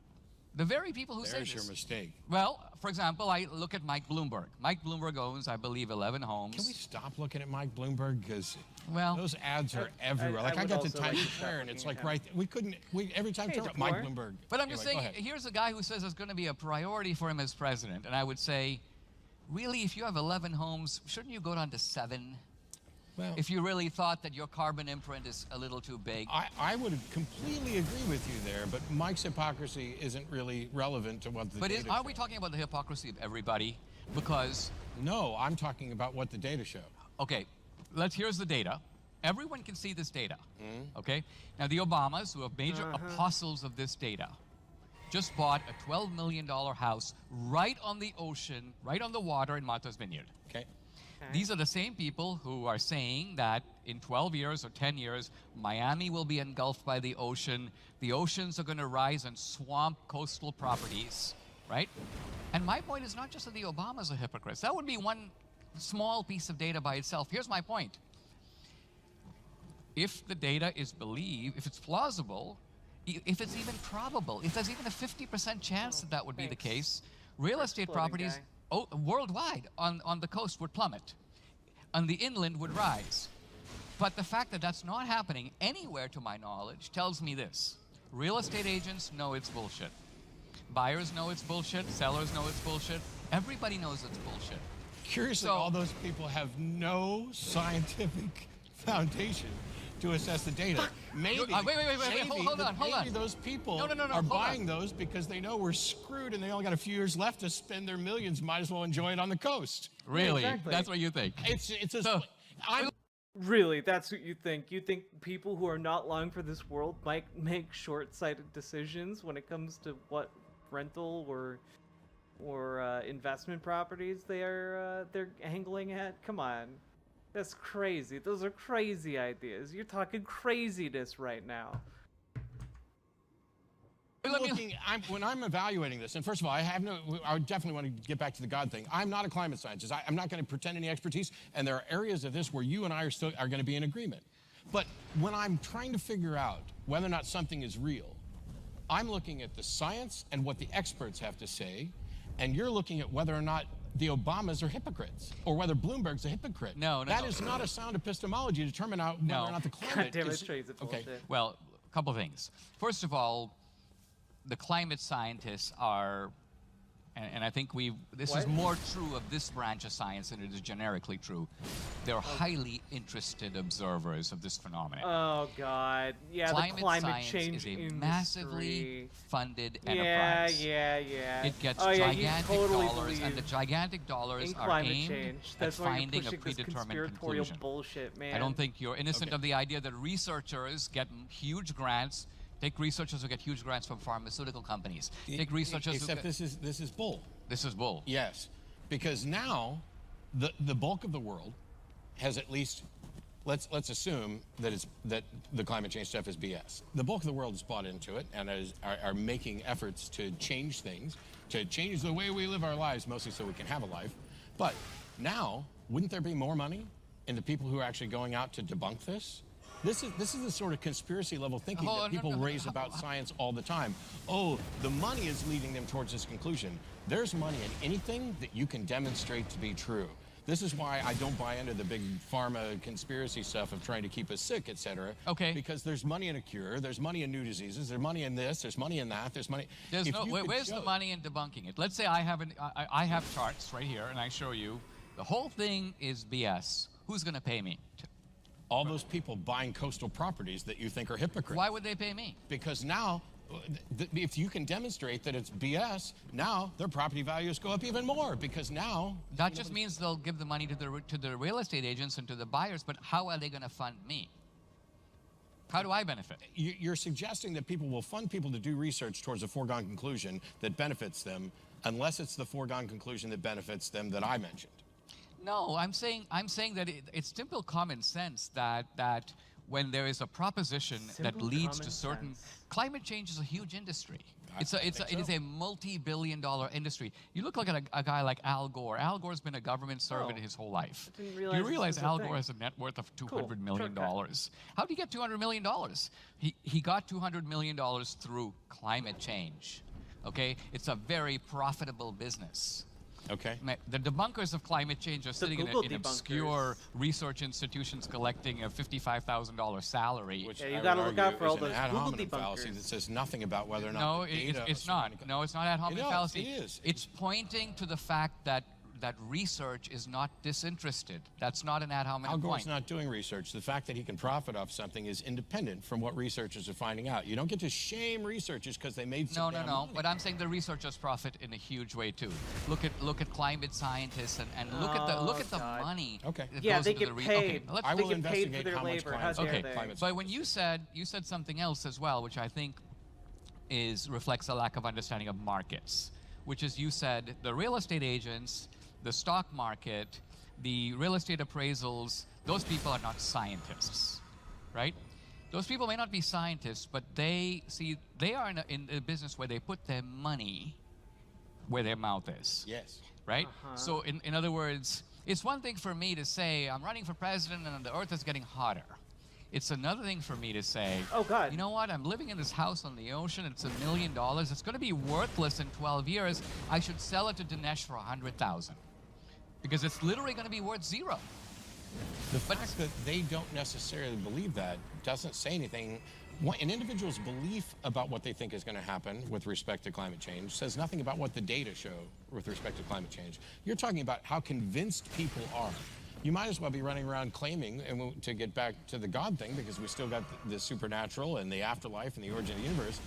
This argument is essentially the same as saying, look at how many people believe it and how strongly they believe it and how some of them are willing to sacrifice their lives for this. That must mean it's true. No, that gets to what humans do or don't believe, which is why your objection about hypocrisy is one that I share. The fact that there may be hypocrites, or maybe they're just looking at it and saying, hey, I got this money, I'll do this, we'll see what happens. Maybe it will change, maybe it won't. Here's the That's problem. all irrelevant to what the actual fact of the matter is with regard to climate change or God. Well, let's focus on climate change for a second. We'll turn to God in a moment. All I'm trying to say is that here is an issue that is transporting itself into the domain of public policy. So it's not an issue of pure science. This is not like, was Einstein right in that E equals mc square, and we can send somebody to go look at an eclipse and verify verify that Einstein's prediction was true. That's an argument in the domain of pure science. In the climate change argument, it's going to have to come into the public domain because we're asked to make decisions like don't use plastic straws and change. I agree. Right. And So but now we've moved from what the data show about what is happening to what we should do about it. And I think there's plenty of room for disagreement, discussion, everything else. That's where the disagreement's occurring. It's not occurring over, if you're telling me that the Earth has warmed by 1 degree over the last 100 years, I grant that to you. I say, what have you really shown me so far? Very little. Very little. Sure. Okay. But neither of us are climate scientists. Exactly, and fair enough. And you'll be right. And these are the same, by the way, these are the same climate scientists who told us, the same climate scientists who told us in the 70s and 80s that the Earth was cooling. Yes. The same guys in the 70s? Well, I mean, it's... Are they like 84 now? Well, okay, fair enough. All right. Fair enough. So you're telling me now that even though we're measuring the same duration, i.e. not 1980 to now, but let's just take, for example, the Earth from 1900 to 1980. You're telling me that there's a whole group of scientists at top universities. There's a book by Lowell Ponty in the 70s called The Cooling. All the apocalyptic rhetoric of today is duplicated in that book with the sole exception that the Earth is cooling. It's not getting hotter, it's getting colder. Global cooling. In fact, I think this is the root of the substitutionary phrase climate change, because the climate somewhere, in some way, is always changing.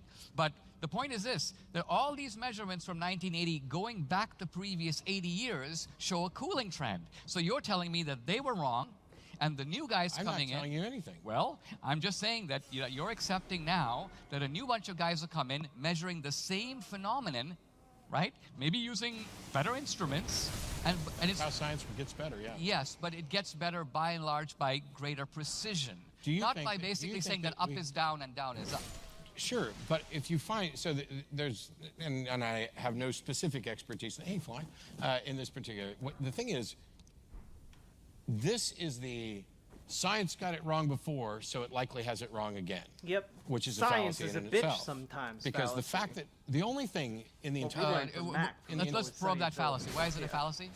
Because the past doesn't necessitate the future. Right. The fact that we discovered that science was wrong about something doesn't mean that our new discovery is wrong or as likely to be wrong or anything in the neighborhood.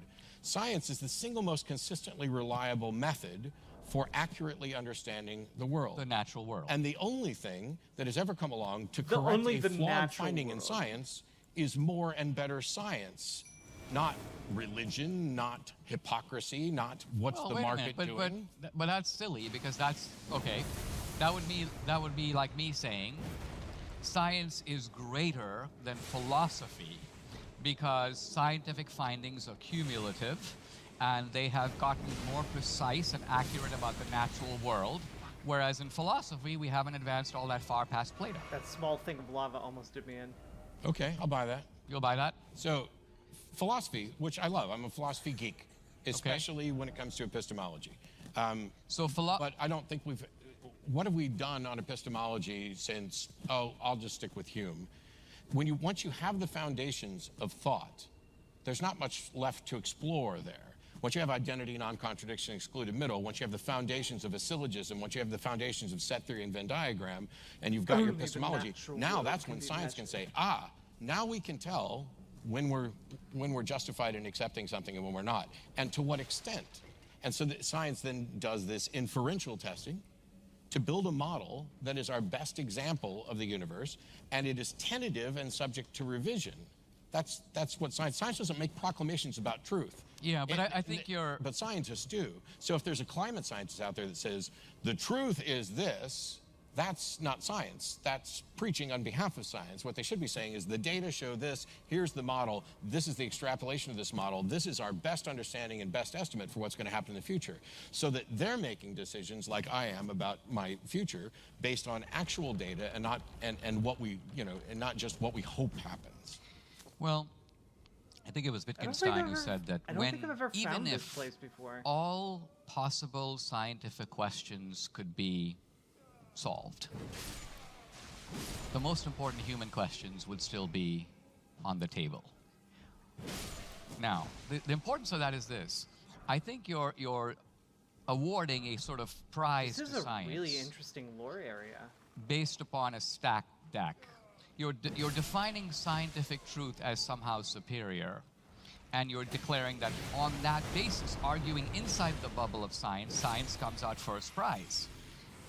And according to you, philosophy, because it's dealing with enduring human, you may say, eternal questions like what is good, what is right, how do you tell right from wrong, not to mention questions like how do we know what we know. That's the one I went with. Yeah, or to pursue, here's Immanuel Kant. You asked who went past Hume. I would say Kant did. You ask questions like, when I look at something in space, is the space in the world, or is the space a mode of my perception? Is time something out there in the world? Just think about it. Time is this thing, this object with no weight. Time isn't an object. Well, time is an abstraction. Is an abstraction. And abstractions, by and large, live in our mind. Yes. So Kant's point is that space and time are dimensions of that they are things that the mind brings to experience. They are not something out there in the world. Now, I'm not trying to resolve that issue. What the hell is that? Okay, I don't think either of us is going to top Kant on this one in the next 30 seconds. All I'm trying to say is that to argue that this kind of a question is somehow either settled or unimportant because there is no way of sort of addressing it in a scientific sense, I think reflects a certain narrowness of perspective about the wide range of human knowledge, the wide range of disciplines, from history to psychology. If I had said anything remotely like that, but I didn't. Well, you gave a little kind of science comes first, and that's what I was responding to. Science is the most consistently reliable method of accurately understanding the universe, the cosmos. Not the natural world. The natural world, perfect, exact. But his we hidden live in a implication world is that God is smiting the we are in a natural world, to be with, sure, right? But we are anomalous objects in that natural world, right? First of all, we are conscious of our own existence. We are conscious that here we are in the world, observing the world. That makes us different from most of the world. True? Yeah. Okay. As far as I can tell. Yeah. And as far as we can tell, even in the living world and in the animal kingdom, we are anomalous in that we not only have consciousness, but we have self-consciousness. True? Some of us. Okay. Okay, and to push it further, coming back a little bit to Kant here as well, Kant says, I'm amazed by the starry heavens, and then I'm equally amazed by the moral law within me. So now we come to another thing which is worth mentioning, which is, well, Adam Smith's phrase for it was the impartial spectator, which is, to quote Adam Smith, there is this man within the breast, sort of another guy, as Smith envisioned him, inside of us that is clearly not us, because this guy, let's call him a guy, is a bit of a nuisance. This guy. How did we reach the conclusion that it's not us?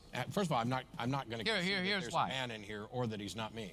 Well, no, but the only point I'm trying to make in a roundabout way is that as humans, we are inherently moral beings.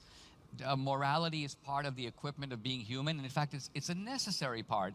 In our criminal law, for example, if somebody is considered not to know the difference between right and wrong, we don't even hold them accountable for their actions. Well, which is to say, we consider morality. That's not true. Yeah. If somebody, let's say, for example, some guy is so insane that he thinks he's Napoleon, and he goes out and kills somebody else. We still hold them responsible for their actions. We just have graduated to a point where we are killing fewer people who are of diminished mental capacity, thankfully. But we are also committing people to institutions for their own benefits. But it's not like you just walk in and say, blameless. Well, John Hinckley was in an institution for shooting the President of the United States, and he's out. So he was. Is he better? Has he shot anybody else? He hasn't shot anybody else. But my point is, he was held not responsible for that act in a criminal sense. That is a technical definition within the law. Wait, he was still held responsible. I found. Okay, but we let them get away with it. I'm not saying that. What I'm saying is, if somebody has no moral. Guys, I thought in order to fight Rykard, I thought you had to do his quest line. I didn't even know you could do this. I didn't know you could just like run around in Volcano Manor until you found the passageway to his house. It's crazy. Comprehension whatsoever. We basically call them a psychopath or a sociopath. And all I'm trying to say is that that's a way of saying that you are outside the human community because the normal moral equipment that the rest of us have that comes into play. So just for clarity, you're suggesting that those individuals, welcome, Regios, I would stay away from 001. diagnostic terms normally, but psychopaths, sociopaths, they don't have that inner man that. I'm saying if society makes a determination that someone is, in a sense, a psychopath or a sociopath, they are considered, in a sense, outside the normal moral community of human beings, not accountable to the same. So for clarity, we start off with this, we all have this, and now we've identified a group of people who don't have it. And I'm saying that those people who don't have it, or at least have somehow, I'm not saying they weren't born with it. I'm saying I agree. I do think that our moral equipment, like our other equipment, can be damaged. It can be destroyed. It can be squelched. It can be brutalized. So yeah, let's assume that there's somebody who's gone through whatever experiences that have caused them to be morally anesthetized. Okay. And so, for example, they could bring in a little dog right here and joyfully stomp on it as the audience gasps in horror. Or if you want a more mixed reaction, a cat. The point I'm trying to make, however, is that... Sorry, Beth. The point I'm trying to make is just this, that we try to understand the cosmos. We don't just understand the physical world, which is the domain of science. I agree. Do I get the credit, but I'm though? saying we have to just Yeah, understand ourselves. I couldn't agree more that we should understand ourselves, and I think that one of the biggest problems is that there are a number of assumptions that the biggest problem humans make is probably asking the wrong questions, like, what's the purpose of my life, as if it was externally imposed and extant as a real thing that you could discover, rather than I make my own meaning and purpose in life. But when we're talking about this moral being, I would presume... Wait, I mean, you just made an absolutely ridiculous statement, so I good. I have to pause a little bit here because I'm sort of That's fine, grasping you make this. a ridiculous statement, well, and I'll be according able to to you, do the same thing, yeah. According to you, we don't have a life purpose? I mean, let's think about it. First of all, almost all of us are in some sense trying to discover what the purpose of our life is, right? And there are huge industries devoted to this. There are talk shows devoted to this.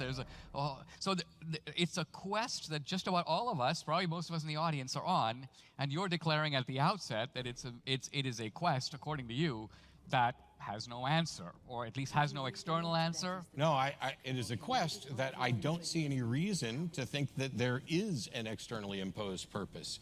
The fact that you might desire there to be a God, a divine, or a universe-imposed purpose doesn't mean there is one. The fact that humans quest for things doesn't mean that the answer is there, or doesn't mean that the answer they hope for is there. Of course not. So no one is saying that the wish to have a purpose is enough. No, I'm not even saying that the universe is somehow... What is our purpose? Well, I would say this, that I think in life, we are always asking this question. Am I, Dinesh... Oh, Shadowmar, we watched that living yesterday. The best life that I can live? In other words, is the life I'm living now somehow off track, inauthentic? Is there, when I say something, there's me saying it, but is there a better me that would have said something different? In other words... I agree. Okay, so, in other words, my quest to find not only the choices I make, but the choices I ought to make is completely valid. True? So there's a contextual thing. This is where we got with the labels and how we end up looking at this. Yeah. My view is that my life has whatever meaning and purpose I give it. Okay. The notion that I should be looking for some externally imposed purpose is not only do I not have a good reason to think that there is such a purpose, or that there would be or could be. And you're saying, but whatever answer you give to that question of let's take, what is the purpose of Matt's life? And you're saying whatever answer you give is valid. Yes, because if in fact there is some God who has a purpose for my life, I don't care what he thinks the purpose of my life should be. My life is mine. Okay, let's explore that. Let's just say that you were to come here and announce to this audience, the purpose of my life, Matt, is to, and I realize this is a difficult example, I was going to say to count the hairs on my head. This doesn't really work in your case. There are hairs here on my head. Right, there you go. This is my head. There you go, there you go. Okay, but you said, that's what I live for. Every day I wake up and I spend a few hours a day, at least in the time I'm not working or eating, counting the hairs on my beard. Right? Now, I would submit that everybody here would say, Matt, you know what? I don't think you're living your best life, pal. You know, there's nothing wrong with what you're doing, but it's kind of pointless. Can you show that this isn't the purpose of my life? That there is some other purpose? Well, yes, I would. I mean, I think I could make arguments to that effect. Okay. Let's pursue the example even further, make it more ridiculous so we can see how obvious it is. Let's just say, for example, I don't mean to be going into the trans territory, but I'm going to go there a little bit. Let's say I were to say, I identify as a toad. We're in the identify as an attack And so what I do is I get up in the morning and I start jumping around like a toad. And for a while, people go, that guy's an eccentric, man. What the hell is he doing? And then I go, he's listen, doing the what is a woman it's not just up to me. I'm getting a little annoyed Brace for transphobia. that there are all these haters out there who don't respect my identity as a toad. Disney won't cast me in toad races in their movies. What? I don't get, I'm denied rights under the Constitution. All these people look down on me and make jokes when I come, jumping by. Okay? So, and my point is not that I've decided to become a toad. My point is I've always been a toad. I'm just a toad in a human body. Okay, now, and I seriously press this. You would come to me, I think, and say, Dinesh, you are a member of Homo sapiens. You're not actually a toad. This purpose of your life that you have ascribed to yourself is based on some deep psychological disorders. You have very poor self-perception of who you are as a human being. And who you are as a human being is you're a son, you're a brother, you're a graduate of an Ivy League college, and you make movies. Go do those things and find a higher purpose in life than jumping around in a dirty pond. Fucking hell. You think that's what I would come to you and say? Shit. I hope so. Fuck. Unless you I just want to get through the window. I hope so. You may. No. You might come. You might come join me. Because first of all, I'm not a busybody who worries about what other people do and how they feel and what their views No, are. that's not. It's not. But also. But that's not. But also, I try to avoid fallacious arguments. And in fact, you Where's are the a fallacy? Homo sapien. But Homo sapiens include multiple different genders, and the fact that someone's gender identity doesn't match what you think it should be is none of your damn business. Well, hold on. Good job, hold man. on. Okay. So He can hit right it out up of the this park. point, you've been invoking science, right? Yeah. And suddenly, science is trumped by psychology. No. Yes. Yes. What? No. Yes, because according to you, now your gender Wait, is psychology is not not a something. science? It's not a fact in the natural world. Even Correct. Though, yeah. Your gender. Your genetic sex and what your chromosomes are, those are facts, but your gender is a social construct. Which is also a fact. This is the difference social between, let's say, construct someone who's exists. genetically male and someone who's genetically female. Someone who has XX or XY chromosomes. And by the way, there are more than 2 of those because there's all sorts of chromosomal abnormalities. There are intersex people. The number of people who are born intersexed every year would shock most people because they just don't think that this sort of thing happens. However, that is about what your chromosomes are, what genetic predisposition you have, but it doesn't talk about what your state of mind is, what sort of self-perception you have. And so in addition to genetic sex, we also have gender, which actually falls into a number of different categories. So my apologies to all of my trans friends for the things that I'm about to get slightly wrong. There's a difference between gender identity and gender expression. And the gender identity is the gender that you associate with. But the reason I say these are social constructs is because what is a man? What makes a man a manly man? Well, you have the machismo aspect of the brawny and blah, but is someone who is weaker and more effeminate somehow less of a man? This is why this is a social construct, because it has to do with what roles we as a society put on it, which is why 150 years ago, pink was for boys and blue was for girls, and now it has reversed, although I would go with black for everybody. But the thing is, at the end of the day, what I would say to you, if you were hopping around like a frog, is I would ask you how you're doing. I would ask you how you feel. And if you're able to communicate to me that you identify as a frog, I'm not going to be running around saying, oh my gosh, let me fix this. It's when there's a demonstration that what you're doing may be something that society should care about, that is going to result in some sort of self-harm or a problem for your life. In other words, I'm okay with living and let living, but as long as my trans friends are committing suicide at an inordinate rate and are being murdered left and right because there are bigots who think that whatever your chromosomes are or whatever particular genitalia you might have dangling is the one thing that matters, as long as a friend of mine well, not an actual friend of mine, but someone in Puerto Rico the other night was murdered for using the bathroom that they associate with. When bathrooms are for peeing and pooping and hopefully washing your hands when you're done, what people are doing to try to suggest that you can't be who you are is absolutely repugnant, and it is busybody. There's nothing anti-science about this. It is psychology. And even if we were to say, and I'm not saying this, so before, I'm saying this because this comes up. Even if you were to say, this is all gender dysphoria and it's mental illness and these people aren't what they think they are, what science has to say so far, based on what we've explored and discovered within these individuals, is that being supportive, encouraging, and allowing them to transition is the single best path to them living the life they want to live and surviving. And until that changes, I will absolutely support what the data show is the best way to encourage trans people. Hell yeah. All right. Hell yeah. So what I think you've done here is change the topic. The topic was... I'm pretty sure you said trans before I did. I did, but I did by analogy. The point I was trying to make was, is there such a thing as male and female? Right? Really? Is that the point you were trying to make? Because It was, because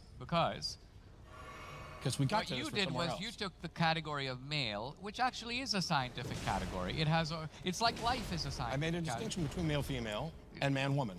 Right, and then what you did is you introduced a new concept, which I wasn't introducing, of manliness.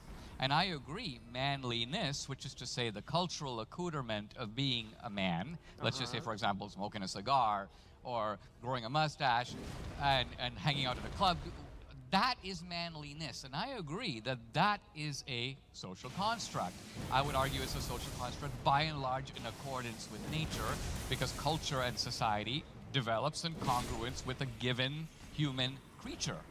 Okay, so... Nobody's suggesting that the roles don't have a historical perspective. I mean... Not historical, biological. Well...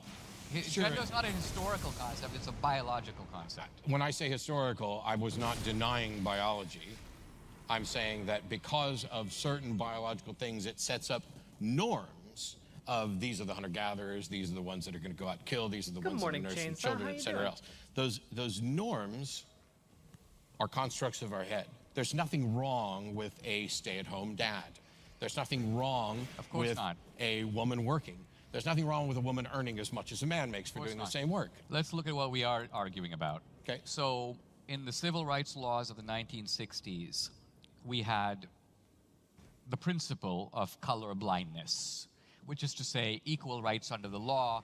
The law, let's say, should not pay attention to race. I realize this is complex with affirmative action. Let's leave it aside. Let's just say that the basic principle of the civil rights laws is that race is the painted face. I think that was Morris Dees' phrase from the 60s. And therefore, the law should not take it into account. That was the general norm. Now, right away, when sex was added to race in the Civil Rights Act, there was a bit of a problem, which is to say that men and women are very different, particularly in certain areas on average. They're not different in every individual case. So, for example, men are stronger than women. Men are taller than women. Now, you can't refute that by saying, well, here's Sally, she's 6'3", and here's Fred, he's 5'4". I understand. Right. We're talking because about... we're talking about in general. Yeah, norms. But the normative conclusion from that simple biological fact is we established something that was abhorrent in the area of race. Let's call it separate but equal. Separate but equal was the hated doctrine of segregation, right? Yeah. Different water fountains. But we have separate but equal, for example, in men's and women's sports. In Wimbledon, the men play the men, yeah, maybe it's the almost women like play we the should women. have a better We did that because we means of recognize that differentiating. gender is not the same as race. Gender is not the painted face. Men are in fact stronger than women, and they can hit the ball harder on the tennis court, and therefore Martina Navratilova gets to play Chris Evert, and Pete Sampras gets to play Andre Agassi. So our laws, our norms, are based upon this biological, irreducible fact. The norms are a social construct, but they're a social construct, you may say, in obedience to biology. Now, what you're saying is, I take it, that Pete Sampras, or take it, Pete Sampras can say, well, I came in, I was the runner-up in Wimbledon. Next year, I'm going to enter the women's division because I identify as a woman. Because after all, hold on, gender is a social construct. This is ridiculous? This is going on all over the country right now. Your example is ridiculous. Why is it ridiculous? First of all, also, Matt it's Dillahunty's sports, voice kind of and sounds sports like ball is Jeff ridiculous. Goldblum's. But I'm here for it. What? I'm sorry. That was a joke for somebody else. Okay. My sincere apologies. Stop and wop. Thank you for gifting I'm not a devotee of sports, but I'm not. This isn't about what the law is. My view on sports, by the way, and many sports organizations have already dealt with this sort of thing, dealing with individuals who are transitioning and studying the science of it in various enjoyed the show? hormonal levels and things like that. We're still in the fledgling process of getting this sorted. I think that there shouldn't be any gender restrictions on something. If somebody, we should just have, these are the category, like a tier A, tier B, tier C, tier D, and you compete at whatever level you can compete at. That way, people who are, whether they're women, men, or neither, whether they're, whatever their identity is, they compete at this level. I am a big fan, I play a lot of pool and snooker. And the fact of the matter is, if you look at the statistics over history, generally speaking, in that particular discipline, women can't compete as well as the men. That's just what the data show from the past. However, there should be no reason why anyone, whether they are a woman under your criteria or a woman under their own, shouldn't be able to compete against anybody else they want if they can play at that level. And so I don't care for gender divisions along sports. I think sports, because it's a physical test, should be divided up on physical characteristics, irrespective of what gender somebody identifies with or expresses with. Matt at Yahoo. Thanks To for go to giving the sports thing, the reason I say it's ridiculous is, yeah, we're working out these things, but the world doesn't turn, well, all right, sports makes a lot of money, no denying that. We're talking about the law and how it treats people, and we're also talking about human beings and how we treat people. Right. So if you saw me walk into a women's bathroom, Thank you. what would your reaction be? It's clearly, we're at a restaurant, it's marked women's, and I walk in. What's your take on that? Well, I don't know what my take on it. I can give you my wife's take on it. Well, she would feel very uncomfortable if you sprang your testicles in a women's bathroom, as would most of the other women If I in that bathroom. sprang my testicles. Yeah. Most women, I think, Aren't you assuming I have testicles? I realize that may be a conjecture. But the more important point is most women would be freaked out if a man walked into the women's bathroom while they were there. Okay. That's a fact. The thing is, there's a lot of factors that are missing from that example, which is, not the least of which my reason is. But do we have any evidence to show that anybody is in danger when a trans person goes into the bathroom that matches their gender identity to use it? Do we have any examples or data anywhere that somebody is more in danger? Do we have any evidence that trans people who would use their own biological bathroom are being psychologically harmed by doing that? Where's the evidence for that? So the evidence for that, the evidence for that is in the depression rate and suicide rate of people who are being emotionally harmed by not hold on right here. Stop right there. That's not... Okay, this is what I call arguing inside your own bubble. Inside your own bubble, somebody who is biologically male but thinks they're female, right? Get a Matt. Are not having any kind of inner clash, no inner trauma between physical and psychological realities, let's call them. They are not depressed or traumatized by the very fact that their own body does not agree with them, right?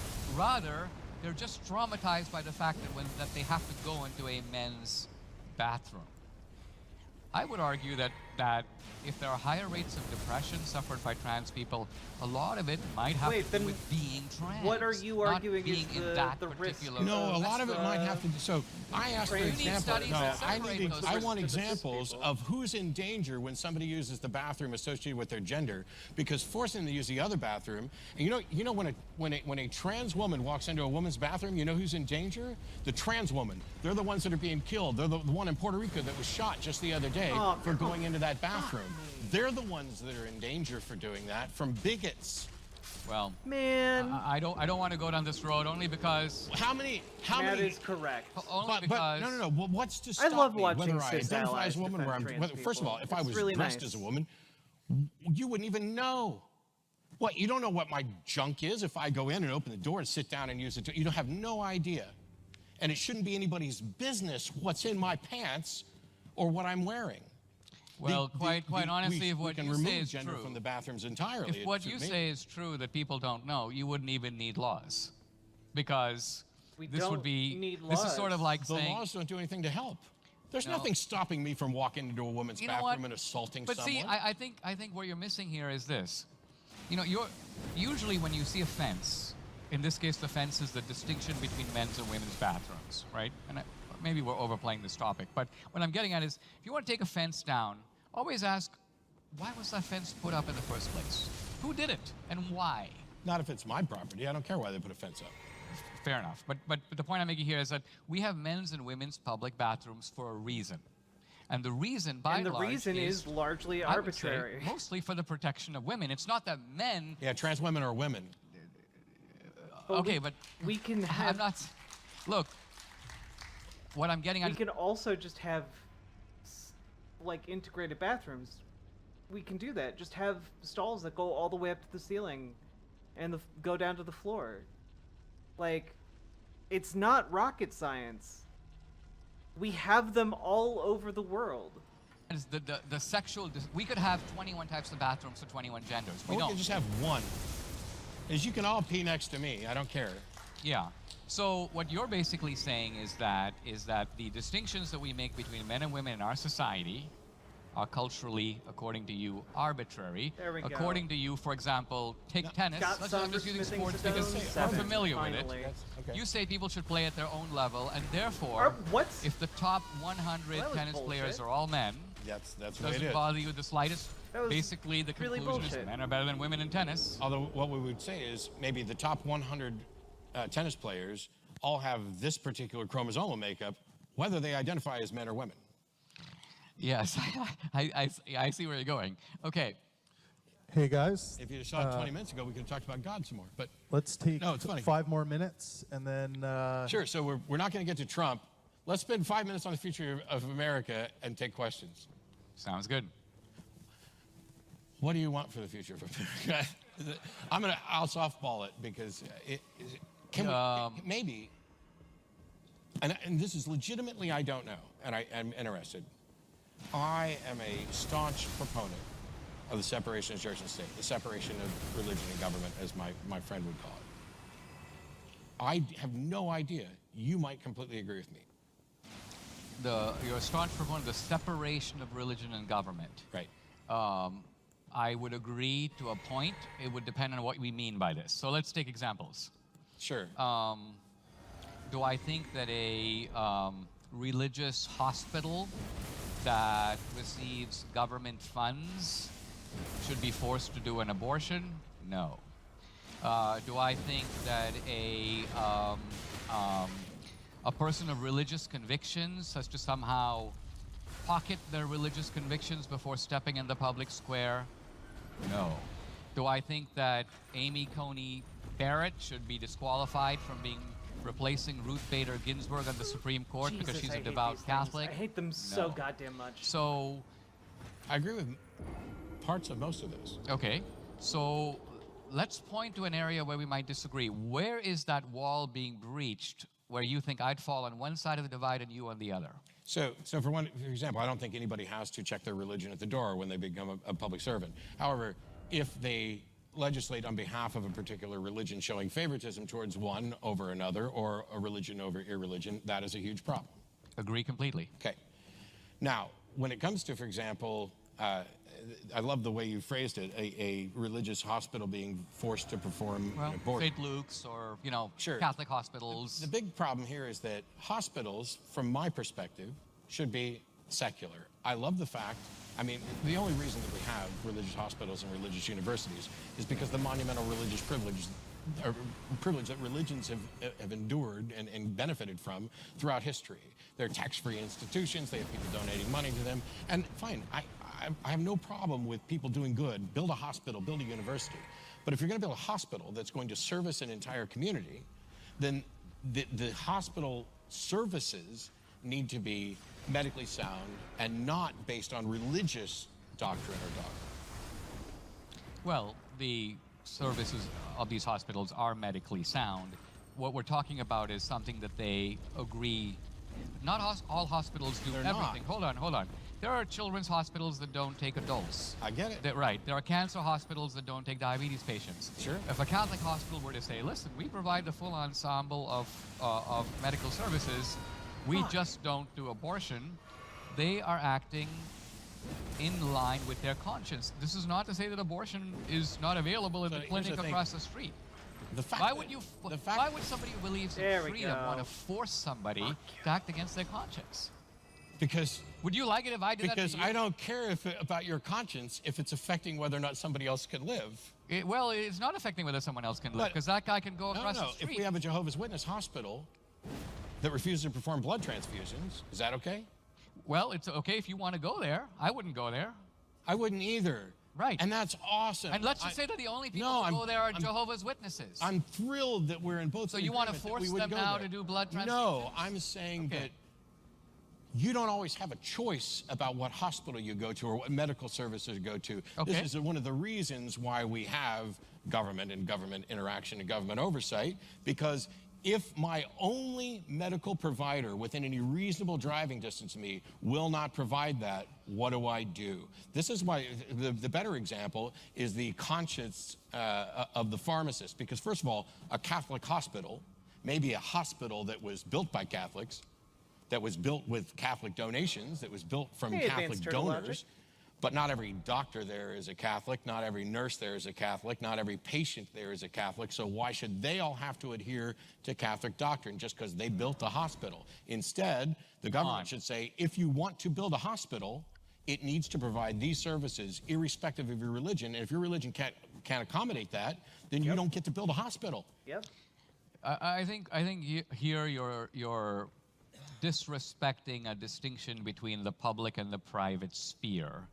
In every other domain of life, we have private sector institutions, educational institutions, social work institutions, and those institutions develop policies based upon their mission and their conscience. They decide. I'm fine with that as long as you don't give government funding. But as soon as they do, now it becomes something that is in the public interest. Okay, so let's take Planned Parenthood, right?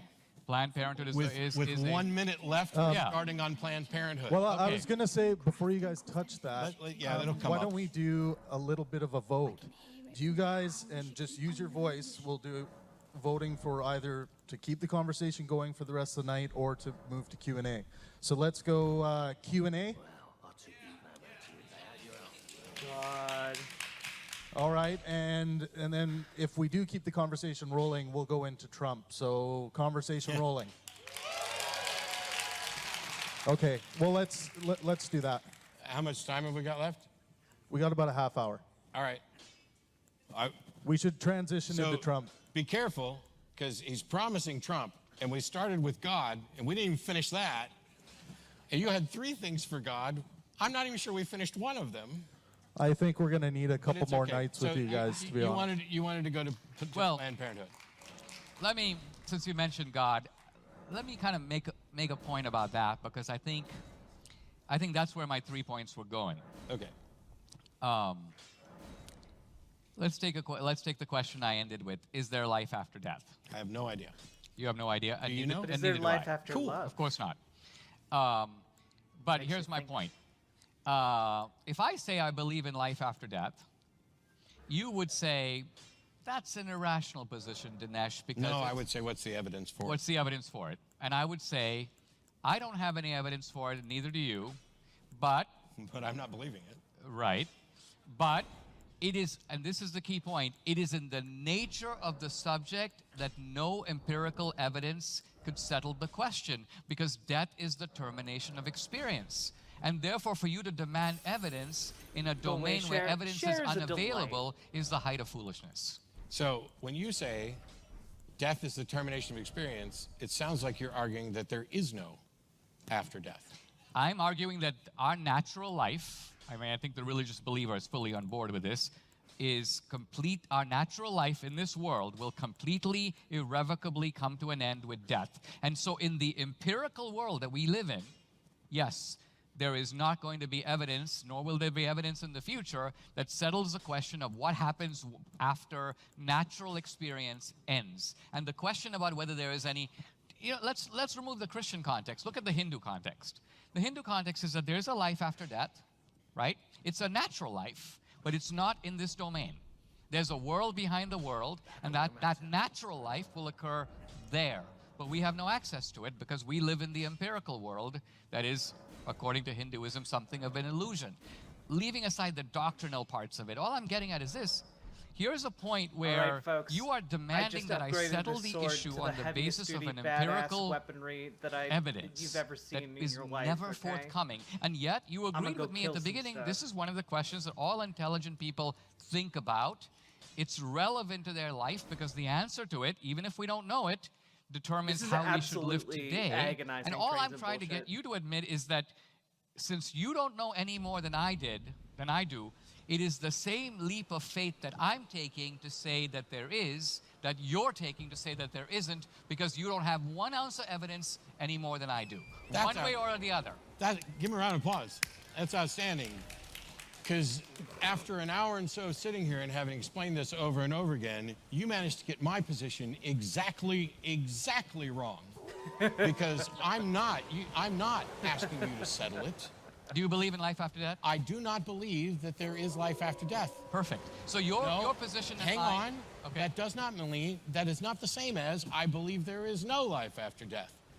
I'm saying, we both sat here and said we don't know what. Okay, and I'm saying you're saying I believe there's something afterward. Okay, but you're missing my point. And I'm saying I don't believe that. Right, and I'm saying I do, and my position is not in any iota less rational than yours. Yes, it absolutely is, because you are accepting something and acknowledging that you have no evidence for it, and I am not accepting that something because there is no evidence. We agree there's no evidence, and you are saying you are rational to accept it despite the absence of evidence, and I'm saying you're not, which is why I don't accept it. But to demand evidence, in the opening page of the Critique of Pure Reason, Kant says, many of us profess to be apostles of reason. But never once do we step back and ask this question: what is it that reason can actually know? In other words, we live in a world you saw that menswear guy reason rip Milo Yiannopoulos has apart. the ability to arbitrate certain questions, and on other questions, reason is, in a sense, completely deaf. It has nothing to say at all. And you admitted, for example, that if you were a Greek in the 5th century BC, your reason, in the empirical sense, would have nothing to say about the world beyond the observational world. Your reason is, in a sense, silent. I have to go to the 5th century. Okay, or today. But here's my point. I accept whatever the data show, and I cannot go beyond that and claim that I'm reasonable. Okay, I can go beyond it. You clearly have. But I don't get to claim that I'm reasonable by saying, you and I have no evidence of what happens tomorrow, but I believe this. Okay, well, let's take a secular example to test this proposition. Okay. I take two guys, let's just call them A and B, you and me, and let's just say that I say, I believe that there is life on other planets. Okay. You say, to match this, I don't. No. Right? That's. You say. What do I say? I don't know. What's the evidence to support your belief? Okay, so you say, I don't know if there's life on other planets, and I don't either. Okay. And I don't either. But you believe it. So my next question is, what is the evidence that causes you to believe this? Okay, so now I might say something like, well, the reason I believe it is we have an unimaginably vast universe. We might even be living in an infinite universe. Life as we know it, we are on one tiny speck of this universe. And life as we know it has developed by various causes, natural causes in the universe. What is the actual likelihood that this event, remotely improbable though it might be, and we can't say what the probability of it is, but let's just say it's 1 in 100 million. But we live in a universe that's vastly bigger than that. So what are the odds that this combination of attributes called human beings exists nowhere else in this vast universe? Not just human beings that are like us, but life of any sort at all. What's the probability of that? And let's say I think that that's improbable for the reasons I've just outlined, and therefore I believe it. I don't know it. If you ask me to produce an alien, I can't.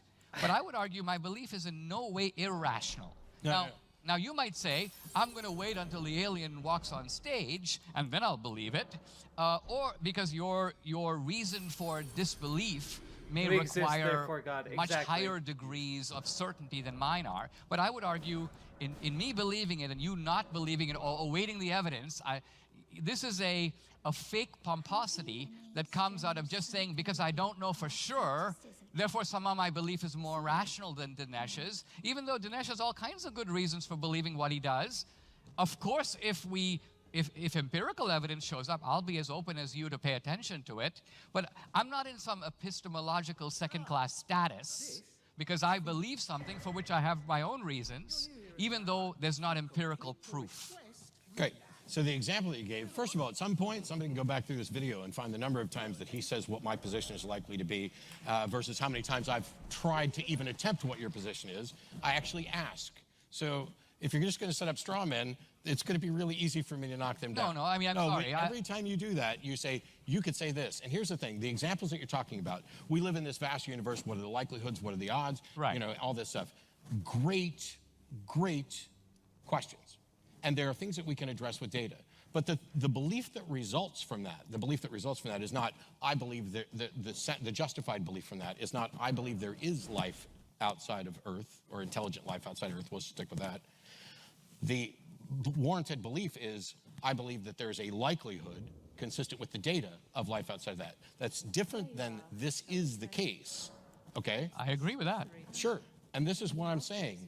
It's the example that you're giving is fine. The summation is perhaps sloppy in the sense that we're not distinguishing between I believe there's life outside of Earth versus I believe that the data show that there's a likelihood of this, because my response to that is to say, I think that that is a good estimation of the data that we have. And by the way, I think we can go further because we can look at something like the Drake equation, which will evaluate those things about what the probability is, and also considering the likelihood of when technologies get so advanced, are they more likely to destroy themselves or die from not paying attention to climate change or whatever. Sorry. Well, no, But hang on. But when we do that, I strive to be as careful as I can with what I say, to not overreach, to not pretend that, I pretend to read minds on stage, but not to pretend I can read minds in this stuff. And also say, I should have a discrete position that is clear, based on the evidence, and if that current position is the evidence does not warrant a position, so there may be plenty of good evidence to suggest that life probably in some form occurs throughout the galaxy. We have found the building blocks of life out in space from exploration. So it would seem likely that possibly there is life, whether it's intelligent life, what's possible, who knows outside of it. That's one thing. But to say, I believe there is intelligent extraterrestrial life, just based on the likelihood that we're not necessarily alone, it doesn't rise to that level. It's about being consistent with the data.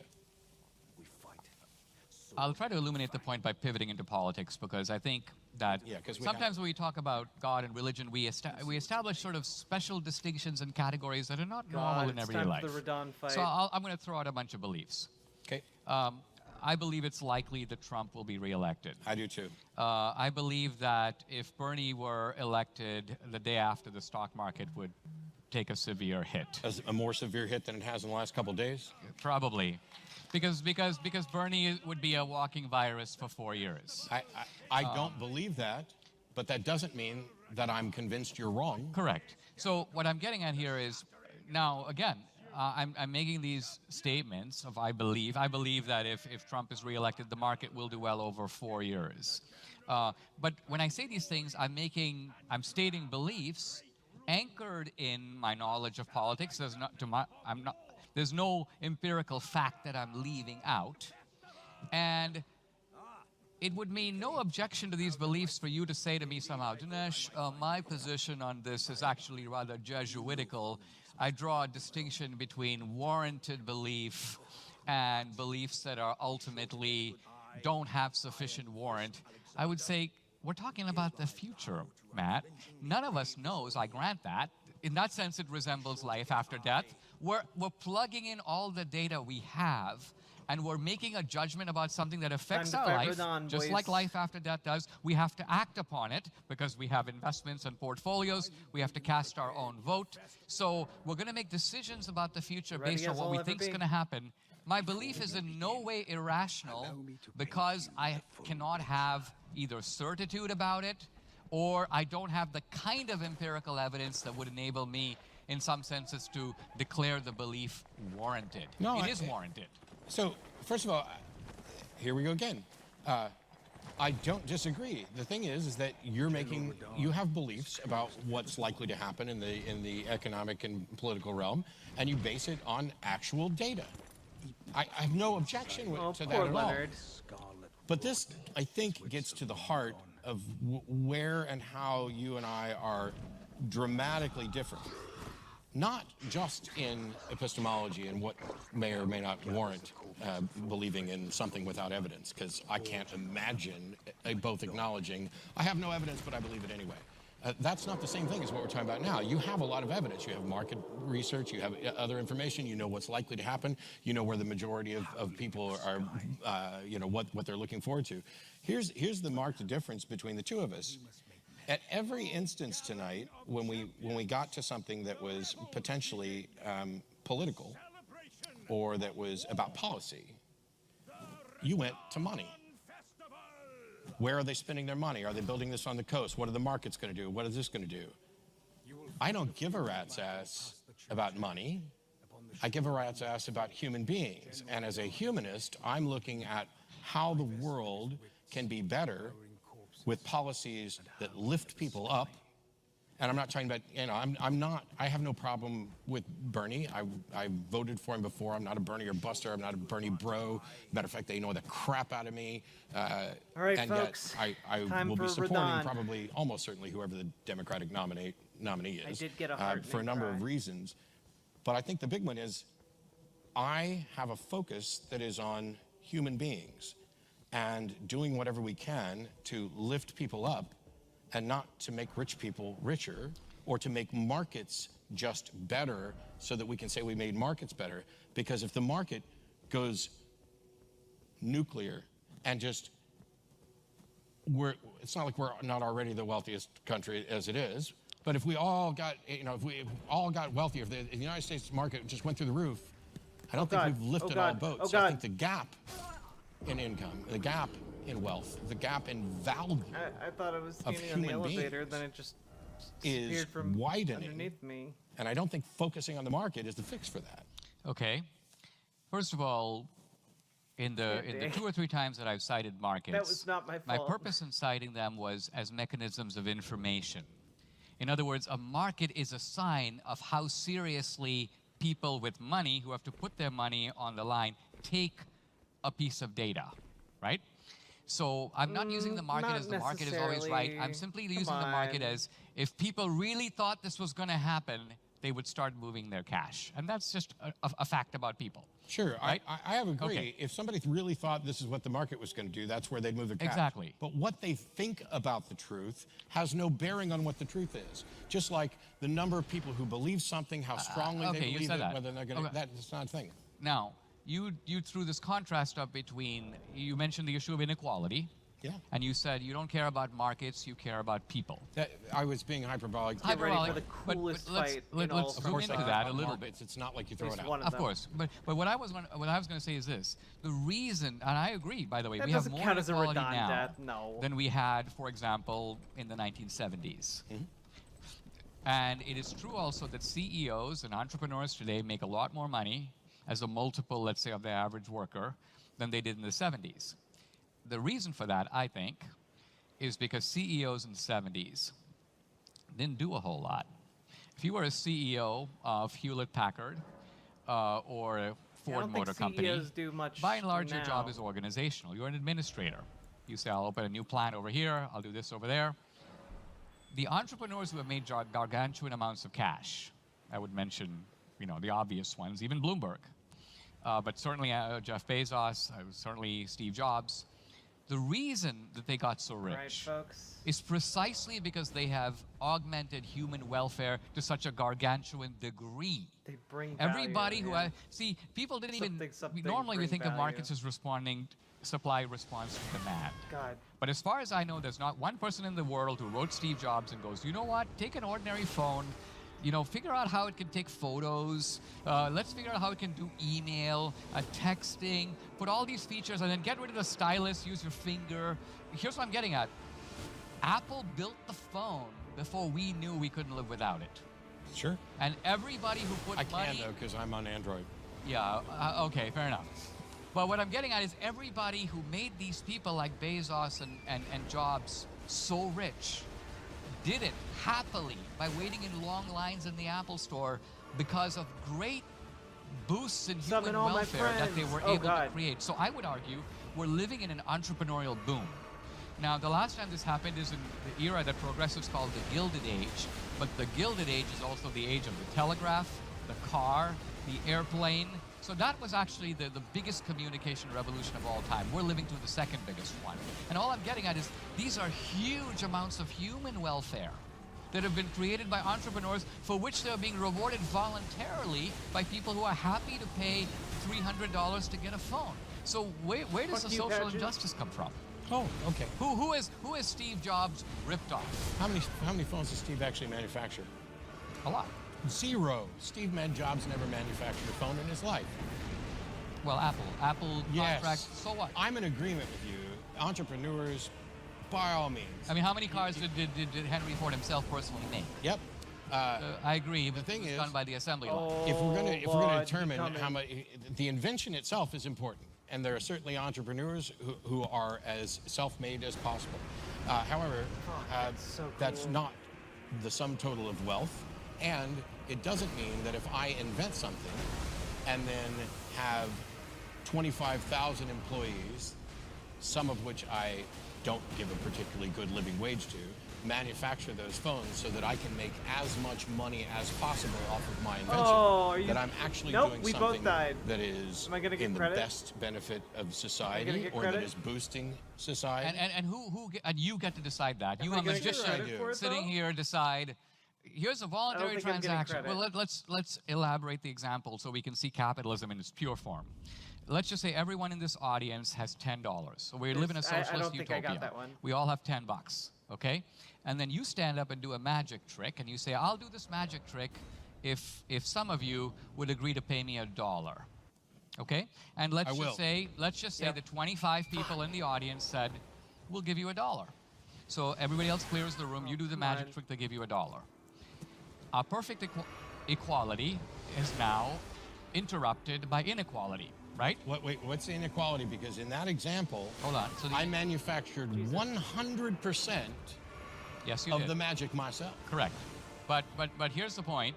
The point is that, well, you might have an assistant and you bought equipment and you might have bought that at cheap prices and so on. We'll leave all that aside. The main point is that the guy who gave you the $1 thought your magic trick must be worth at least $1. Yes, but I'm not complaining about the person who willingly gives Apple money for their phone. Okay, and I'm not, by the way, I'm not ragging on Apple or the iPhone or any of that. Right. I'm saying, yes, there are entrepreneurs, and yes, there are people who justifiably go from nothing to immense wealth.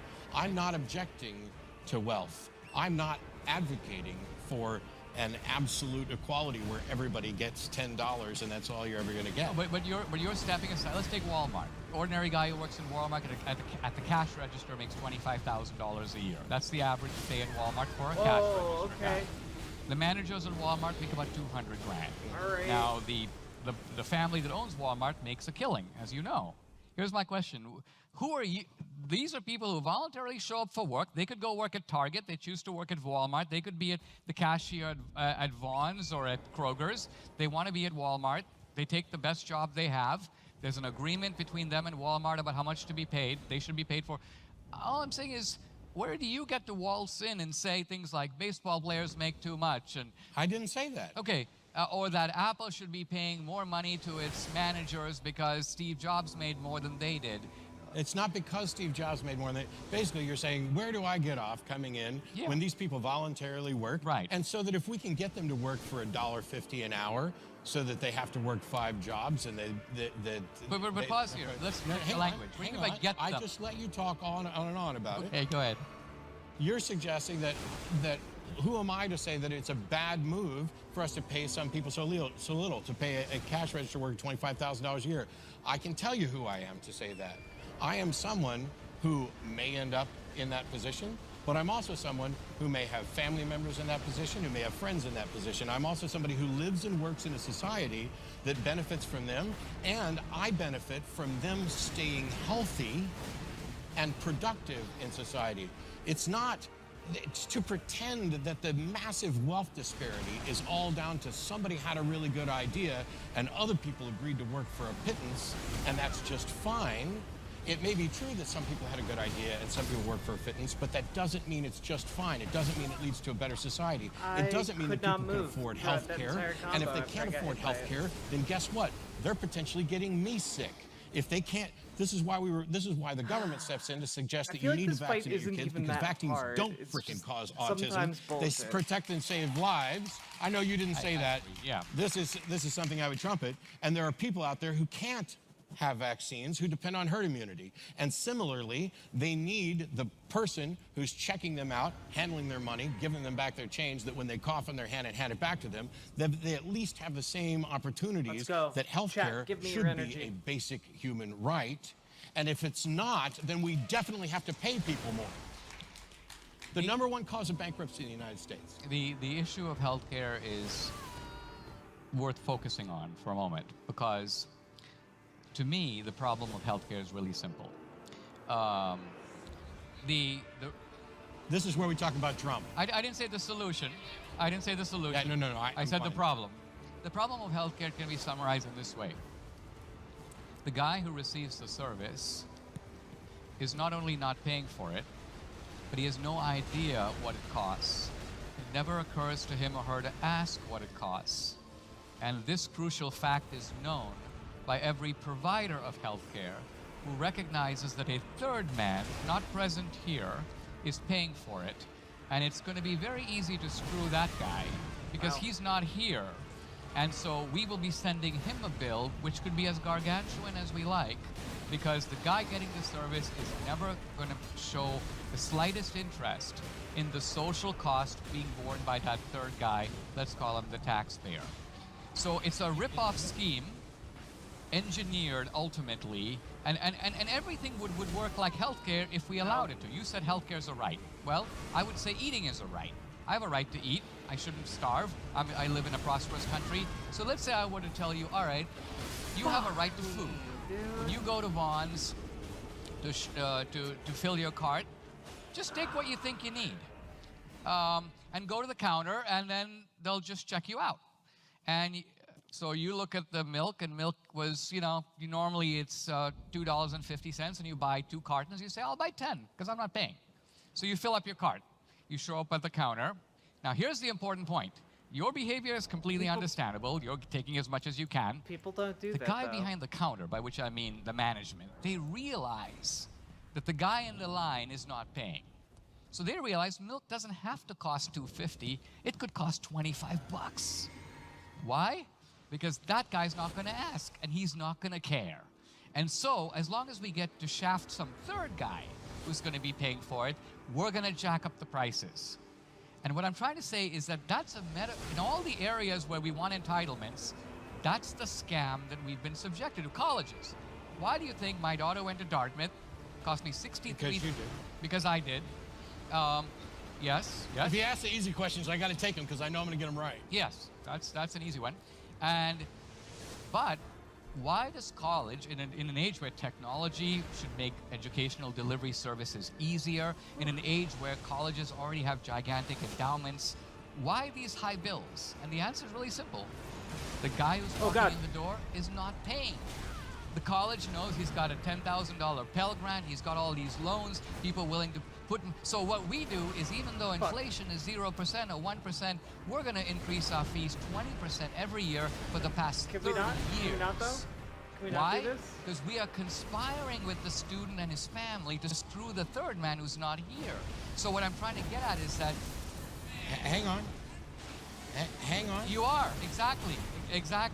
And so either you are aware of this and will be voting for Trump, or you're a happy sucker who wants to pay even more,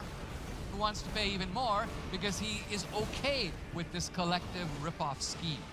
Yeah. So, but if the guy who got the services was paying our healthcare, let's think of it this way. Let's say the government were to say, all right, the people that you're worried about who go bankrupt, they do that because of catastrophic health situations, right? Catastrophic health situations are, I need a heart surgery, I need a new lung, Let's go. And Let's go. this is going to cost $100,000. I don't have $100,000.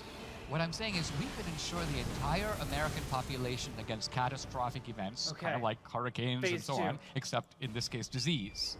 And allow people to pay, at least people who are He's not poor almost dead. people on Medicaid, pay their routine healthcare bills. Wait, are you okay with Medicaid? I'm okay with Medicaid for the poor who can't afford it, yes. Socialist. No, it's not socialist.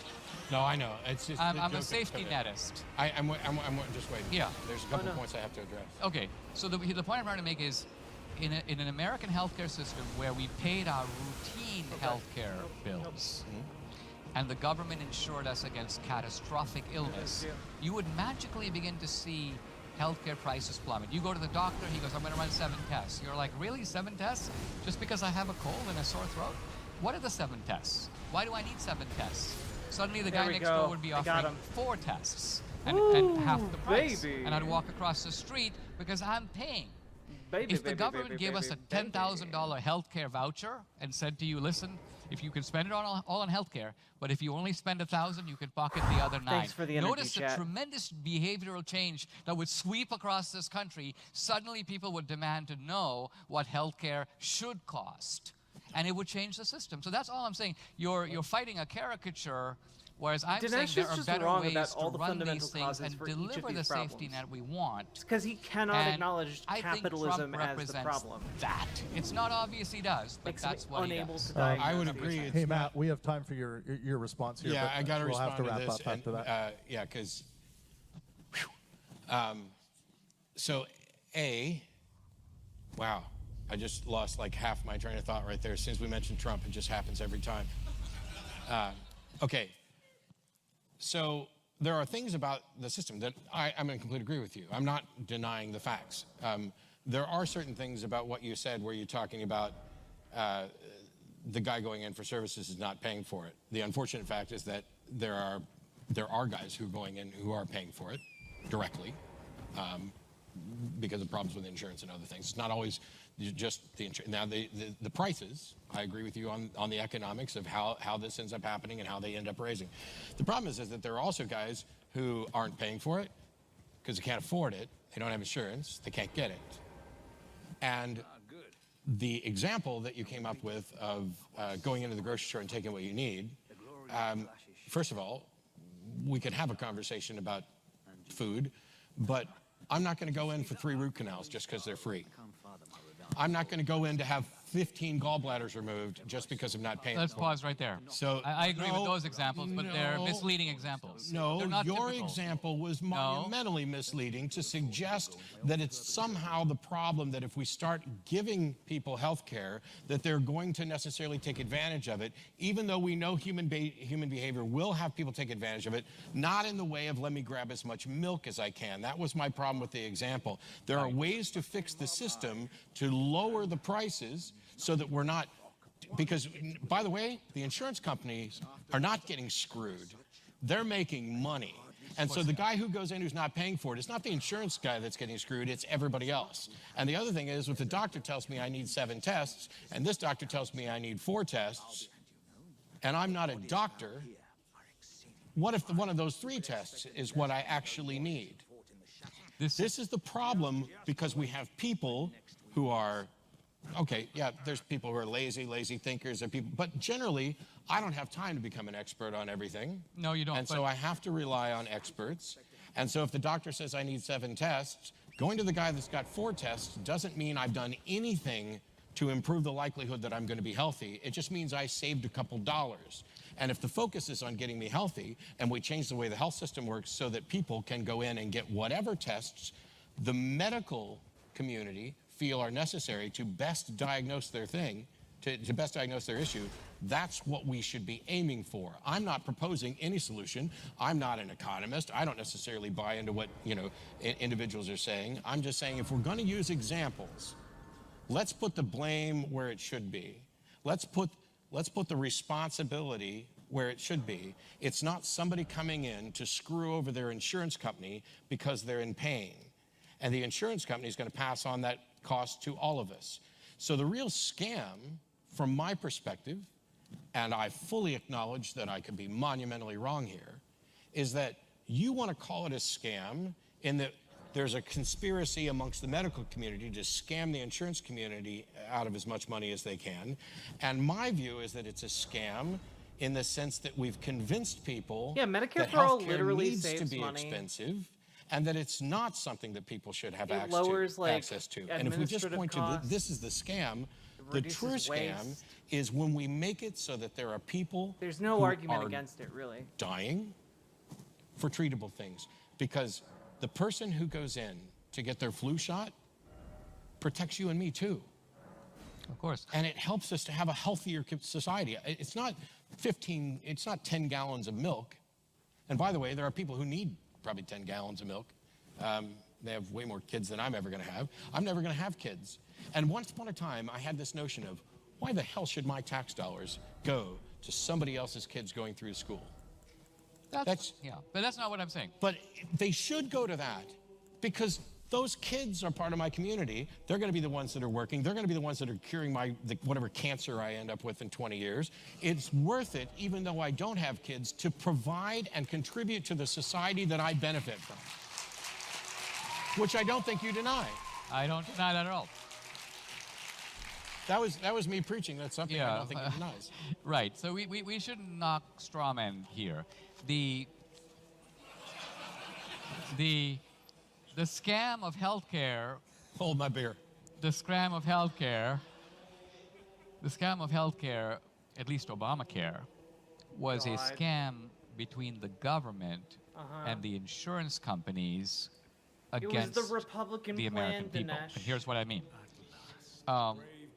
Obama went to the healthcare companies, which he knew would oppose Obamacare because it involved greater federal control. And Obama basically said, listen, guys, I'm going to give you the greatest profit windfall in your history. Why? I'm going to force every living American to buy health insurance. It's not optional. It's kind of like if I were to force every American to buy broccoli. The broccoli industry would be orgasmic with delight. So you are going to be making money hand and foot, because there are a lot of people, young people particularly, who may not even need insurance. They're perfectly healthy. They can make a decision for themselves about whether they want it and what kind of insurance they want. I'm going to shove it down their throat whether they want to or not. In exchange for this profit win. Yes. And the better solution would be to just completely publicize, not privatize, Jesus, make public the system, make it universal. A Medicare for all style system wouldn't be scammed by private companies in this way, because it would be negotiating with the full might of the entire population of America behind it. Like, good golly, come on. Come on! Windfall, I want you to lobby for Obamacare. I want you to fund my campaign. So we will go into this together. And so all the insurance companies, if you notice, were all for Obamacare, running ads for Obamacare. Why? Because Obamacare was a scam perpetrated between the government and the industry, not the first time in history, by the way, on the American people. That's point one. Point two, the vast majority of our healthcare budget goes on older people. Not surprisingly, that's when you need the most healthcare. But that's when your root canal example completely breaks down. Because anybody who is in the healthcare industry or works in a hospice or even works in a hospital as a nurse dealing with old people recognizes that we have a massive problem in our society, and it may be more unique to Western society, of loneliness. Loneliness. Old people, by and large, don't live with their kids. They don't see their grandkids. So because of loneliness, healthcare becomes a form of counseling, of therapy. I need this, I need that. First of all, I'm in favor of counseling and therapy, especially for the elderly. No, but I'm just saying it is an empirical fact, and you're all... Wait, yeah, but like, until we figure out better societal interventions, surely people having mental health care to alleviate that loneliness is good, so that, you know, people aren't like roadblocksing themselves. I feel like even this is a bad argument from Dinesh. Like, it's something that goes directly against his argument. Well, all about empirical facts of the world. It's an empirical fact that the demand for healthcare in the elderly community is huge. And a lot of it, and some of us may know this from personal example, that people like to see the doctor because because the doctor is, first of all, one of the few people who takes a direct personal interest in them, will spend by and large as much time as they want with the doctor because he's billing. I get it. So all I'm getting at is this: it's not like a root canal. You and I hate to see the doctor. We hate to see the dentist. We would never go for any reason other than we are being dragged there by our spouse or whatever. But I'm saying there are lots of people who like going to the doctor, who like to actually discuss their ailments, who think they have more ailments than they actually have. If you can show, if you can show that this is a significant contributor to healthcare prices, I'll buy you a steak dinner. Okay. If All I right. can show you, okay. I think Agreed. that it's good to end on that. That's a good deal. Thank you all. Thank you very much. Thank Okay. you. Pleasure. Thank you. God, dude.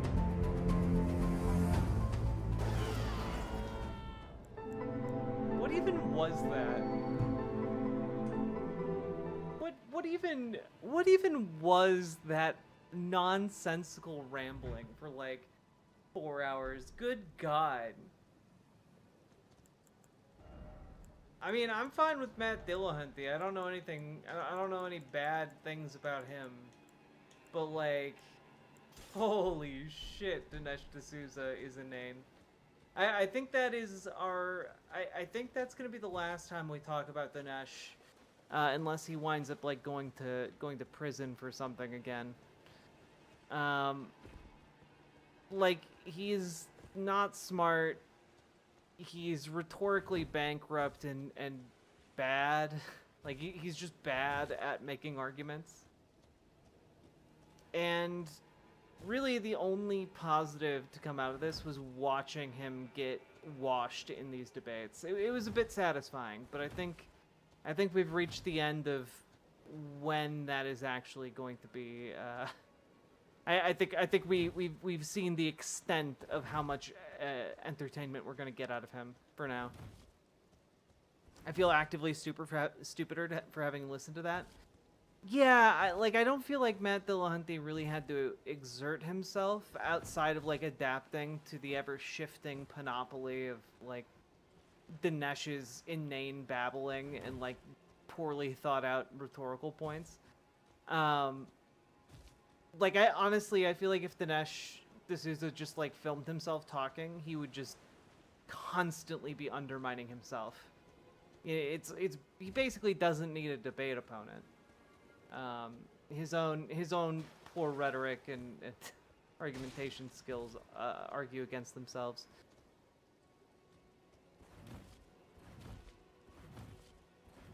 But what if people take advantage of it? Is always the objection they have. Well then, yeah, exactly. The same thing that happens now. If they take advantage of it, like, then they get sued, you know? They go to jail. Like, what? What do you want?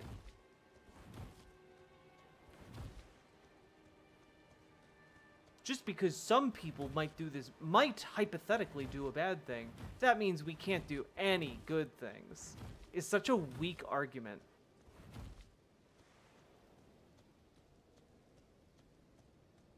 He just keeps making those propaganda films, and conservatives keep lapping him up. Though I think his last one failed spectacularly. His big success was 2000 Mules, and that was, you know, we went over some of that back in the day, and that was a waste of time and air. It's just, here's a bunch of security footage of people presumably voting or dropping off ballots. Now, what if they were actually doing something bad that we can't find any evidence of? But what if, What if?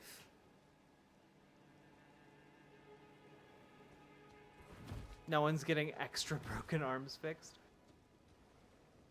But you might have to wait a long time. And that's not a problem that could be fixed with more funding. No, sir. Oh, God.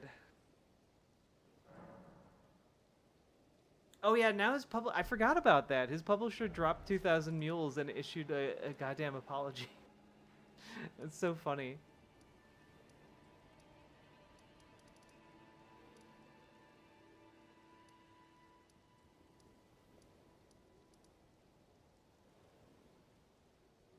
All right, so we defeated Radon. Now we just need to defeat Moog, and I'm already in Moog's area.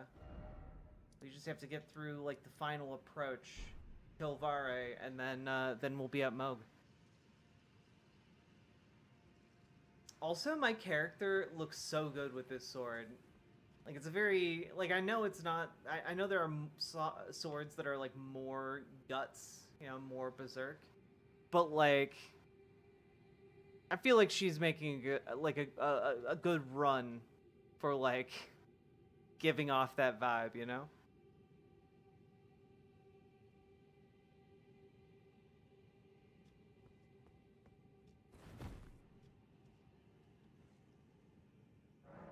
All right. But folks, we've been going for 5.5 hours. If you enjoyed the stream, please hit the follow button on Twitch. Hit the subscribe button on YouTube. Hit the like button on the YouTube stream. Do the things, because I need to keep growing this channel, even though I'm not doing very good at putting out content. I'm so sorry. The content is there. I haven't had time to edit it and put it together into YouTube videos, and I need like several days of just focusing on that. But I can't do that until the Jamal Bowman event is over. But that's this weekend, and I have my flights booked, and everything's gonna be fine. If I forget anything, I can just buy it in New York. More of a greatsword fan. Couldn't get into the ultras. Yeah. I've been having a lot of fun. I usually can't get into ultras either, but after doing some of the work to spec into them, they're pretty fun. I like being able to end a fight in like 2 hits.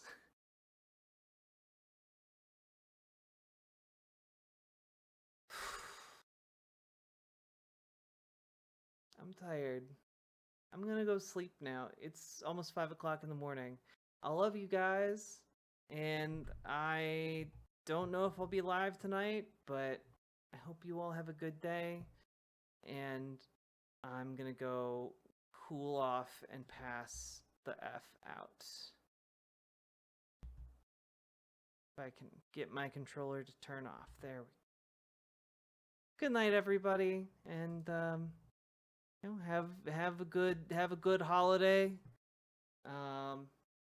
Those of you with you know, do the things. And I'll see you sometime soon.